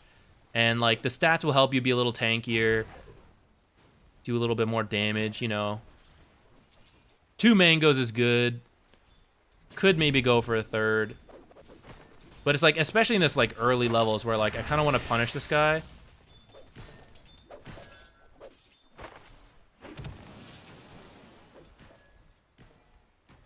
Maybe when we hit level 2, spending a little, you've missed some XP because you keep walking over here. You should be level 2 right now, and you should have the free liquid fire damage. This guy's like overshot on his level, and you're like under. Maybe they got some denies too, but like for example, this. Like where are we going? What's over here? I guess you're trying to like block it again. But you don't need to do that yet. You can do it in like 30 seconds. We want level 2. This guy's level 2. We lose this trade. Now we have to run, right? And if he chose to use spells, like, we're at a disadvantage. Do a small pull here. I don't think you need to do this one. If you look at equilibrium, you're fine. So this pull's actually probably gonna hurt you. And then because we ended up fighting that level 2 tiny, took too much damage, now we end up dying when you get tossed comboed. If you were level 2 though, you probably beat him in the trade. Because you have the extra attack slow and a little bit more burn damage. This got buffed from where it used to be. This is actually fine, even if you die here. I would just like commit. If you die, it's whatever. Deny me! Oh, nice. Okay. Lane went fine, but I'm not sure if I did the mid game was correct. Okay, let's jump ahead.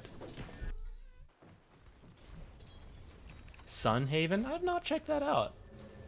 I'll look it up.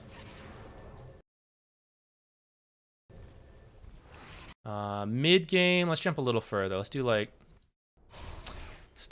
yeah, around here. Thoughts on going E first? I don't think it's really worth it. I've done it on occasion to try it, especially against like Legion Commander, but I just don't think it's I'd rather have Q, I guess, and force her to use a Dispel. And against any other hero, it doesn't really make...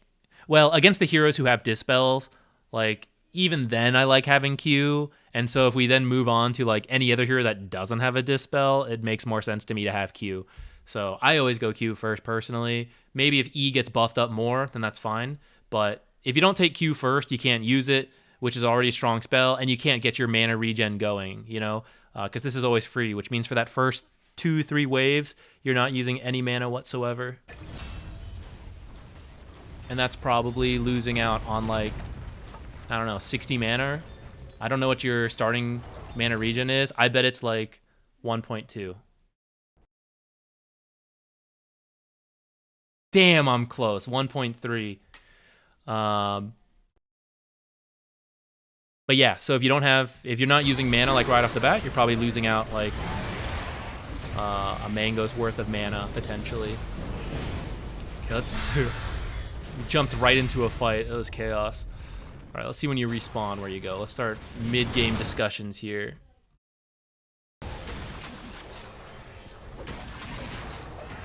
Okay, so there's a lot of stuff going on there. We came back top. Still some heroes here, so I kind of don't mind. Got Arcane Boot. It is pretty good for your team. That'd also be kind of okay if you got Tranquils, since there's like a Venomancer. But it's just Venomancer support, so I think Arcanes will be okay. I would rather us play in the bottom half of the map, let Monkey King farm, let Tinker join fights, because he has, you know, his stuff. And then you play with, in the area near Timber. You don't have to be, like, right next to him. But he's the guy I want to be playing with right now. Hello, Huff.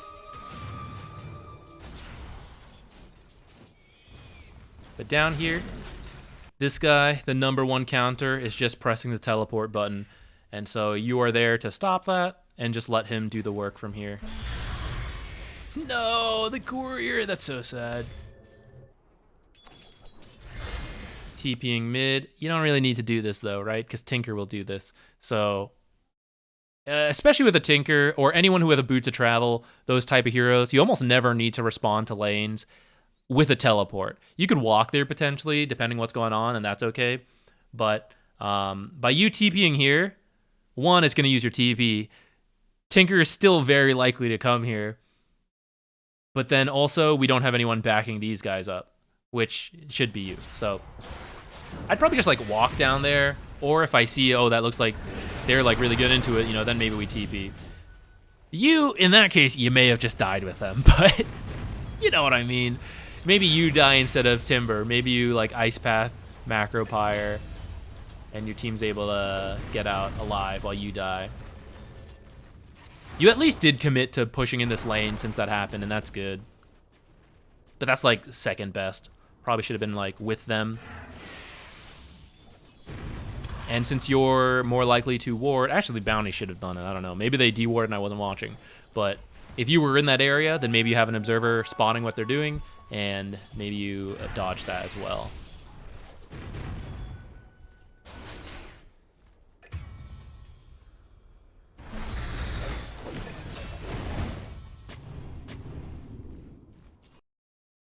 Let's do it. Solo kill. Go for it. It's unfortunate Tinker just died. Otherwise, I would say Tinker TP to this one, and then you guys go for this drow kill. You probably cannot do it on your own, but I'd be kind of up to try.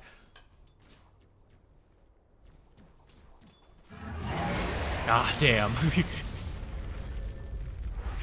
Forced to TP.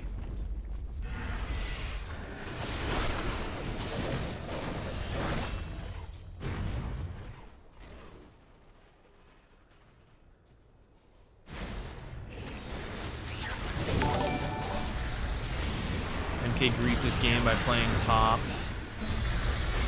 It's hard to say because I don't know what would have happened if we did something else, right?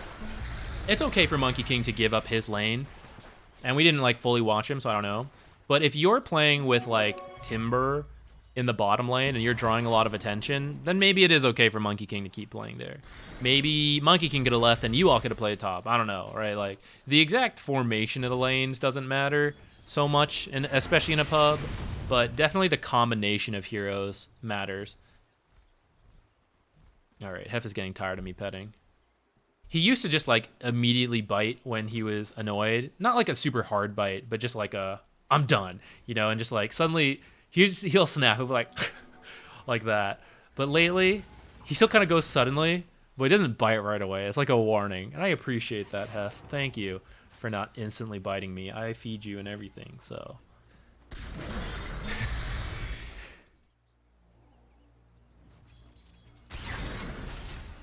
All right, so now we're playing with Timber. Let's see if this works out better. It should. Okay, a little scattered, but getting back together. So like here, just Timber push. You just chill behind him. I think that's perfectly fine.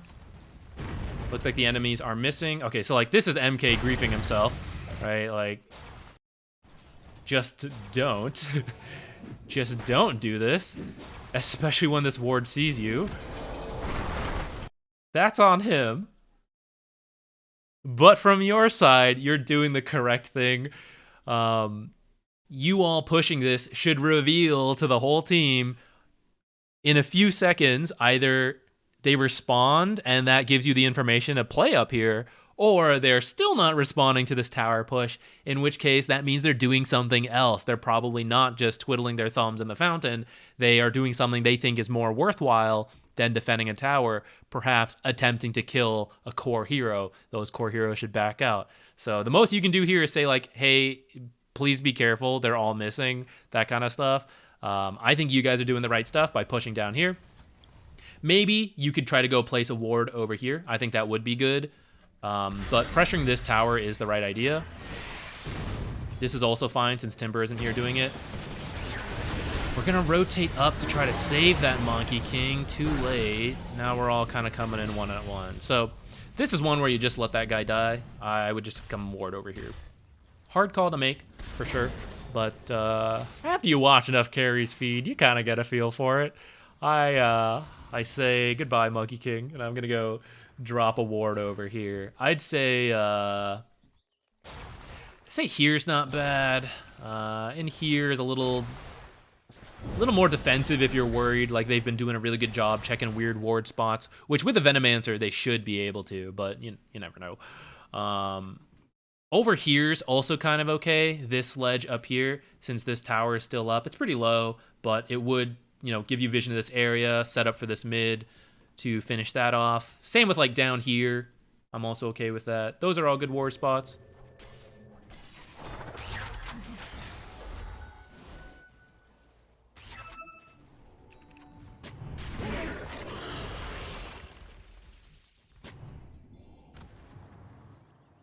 you didn't check this one yet. Also move this one a little bit more left. A little bit more left. Then you can check both.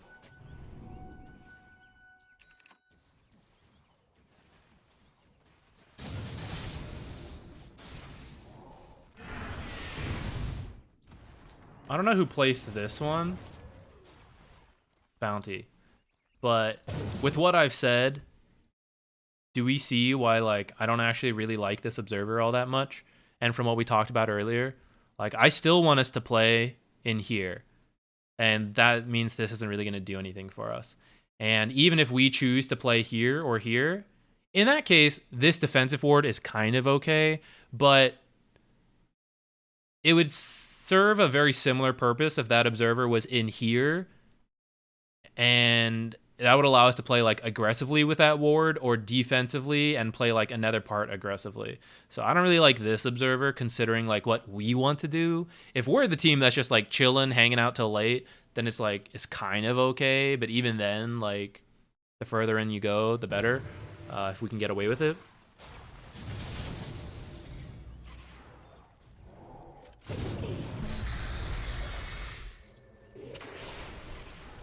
So you are holding a large amount of money. I think it's time to pick something. I do this sometimes too, actually, when I'm not sure what I want to buy, but usually I regret it. Usually I should have just bought something suboptimal and spent my money. I think pipe. Pipe, Greaves, Glimmer. Kind of okay with all of these.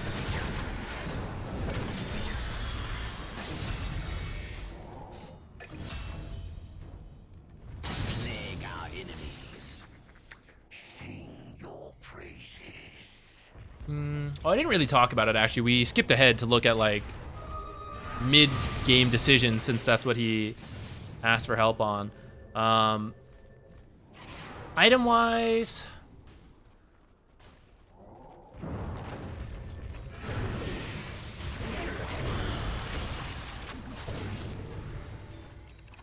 I don't hate Force Staff, but I do think I would have gone Greaves or Glimmer / Pipe. Because I'm just going to play with Timber. He's not going to need me to Force Staff him. So I'm just going to, like, make him stronger. Well, actually, he doesn't have a Dispel, so maybe he would need me to Force Staff him. But once he has that Dispel, I think he should have a Dispel instead of this Aghanims.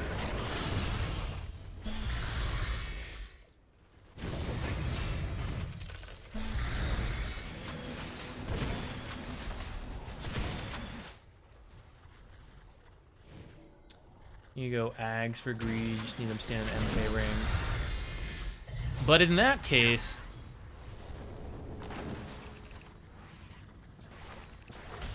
that's kind of like putting a lot on one fight that is countered in the exact same way. Like, both MK ult and your Aghanims are both countered by simply moving. So the Force Staffs that they might already own, or like their general mobility, kind of counters like something he has and something you're about to buy. Monkey King ult doesn't actually like keep people in there. I prefer the Aghanims. Like, you mentioned you're getting it because you're going for greed, and I'm kind of okay with that. Like, if that's like, I just like this style, I do that. Like, it's why I went Meteor Ags a lot on Treant. I know it's not like good, but it's just funny to me. So if that's your reason, that's fine. But the Aghanims is better when you have things that already lock them down, like Black Hole, Chronosphere, or just general low cooldown stuns like Sand King. Magnus is another big one. Like Sand King Lion. I don't know. Some like AoE combo spells. Then the Aghanim is as good for like the damage in the lockdown. Monkey King, they're already trying to run out, which means like when you ult, they're also just running out.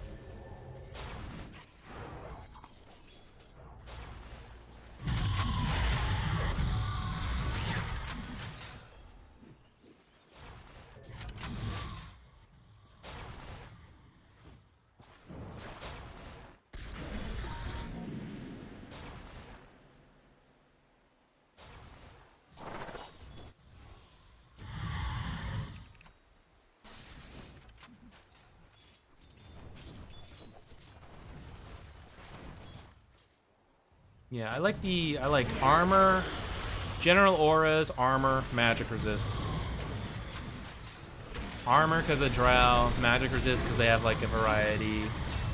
Auras because my team's not building it.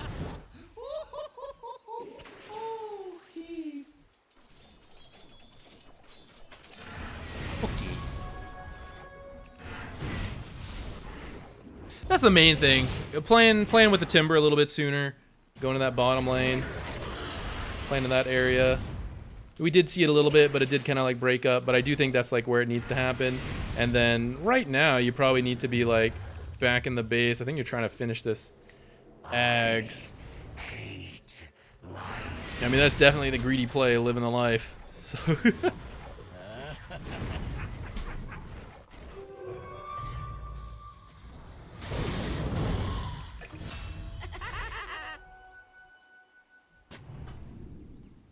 Okay.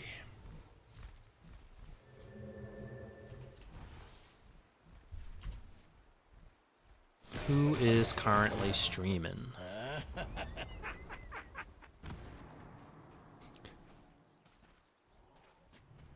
guys want to go over to October? He's doing some wild shit.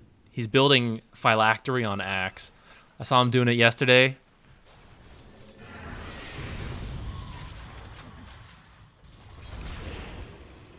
I wasn't even paying attention. Looks like you guys are all agreeing we shouldn't have TP'd bot. Yes, concur.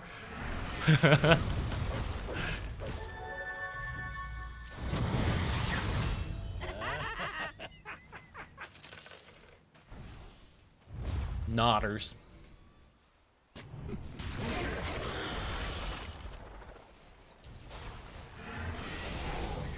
Covering part of the keyboard here.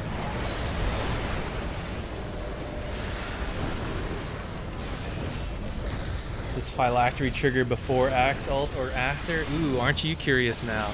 I will send you all over to October to discuss that. He can share what he's found about that item and let you guys know. Everyone, thank you for dropping by. I appreciate it. The next stream will be Friday for sure. I will post in the Discord if I do end up streaming tomorrow. If we do stream tomorrow, it'll be Dark Souls. So if you're only here for Dota, it doesn't matter for you anyways. Yeah, we'll figure out what video we do for Friday, and that'll determine probably how long it takes to do Dark Souls or not. I appreciate you guys helping me find all this warding stuff. It is going to be in a very cool video. Look forward to it. I don't know when it'll be done and out, but I think it'll be very cool once it's there. So, be hyped. Okay, guys, thank you all for dropping by. Enjoy the rest of your week. Have I ever played LoL? Yes, I actually started with League of Legends. Different group of friends got me into that. Played for a while. Then different group of friends got me to play actually a different MOBA called Dawngate. And then we switched to Dota because Dawngate got killed. Rest in peace. But I did play LoL before. There's some good stuff to it, but there was enough things that I disagreed with the approach to the game that I completely switched to Dota. All right, guys, go talk to October about Phylactery Axe.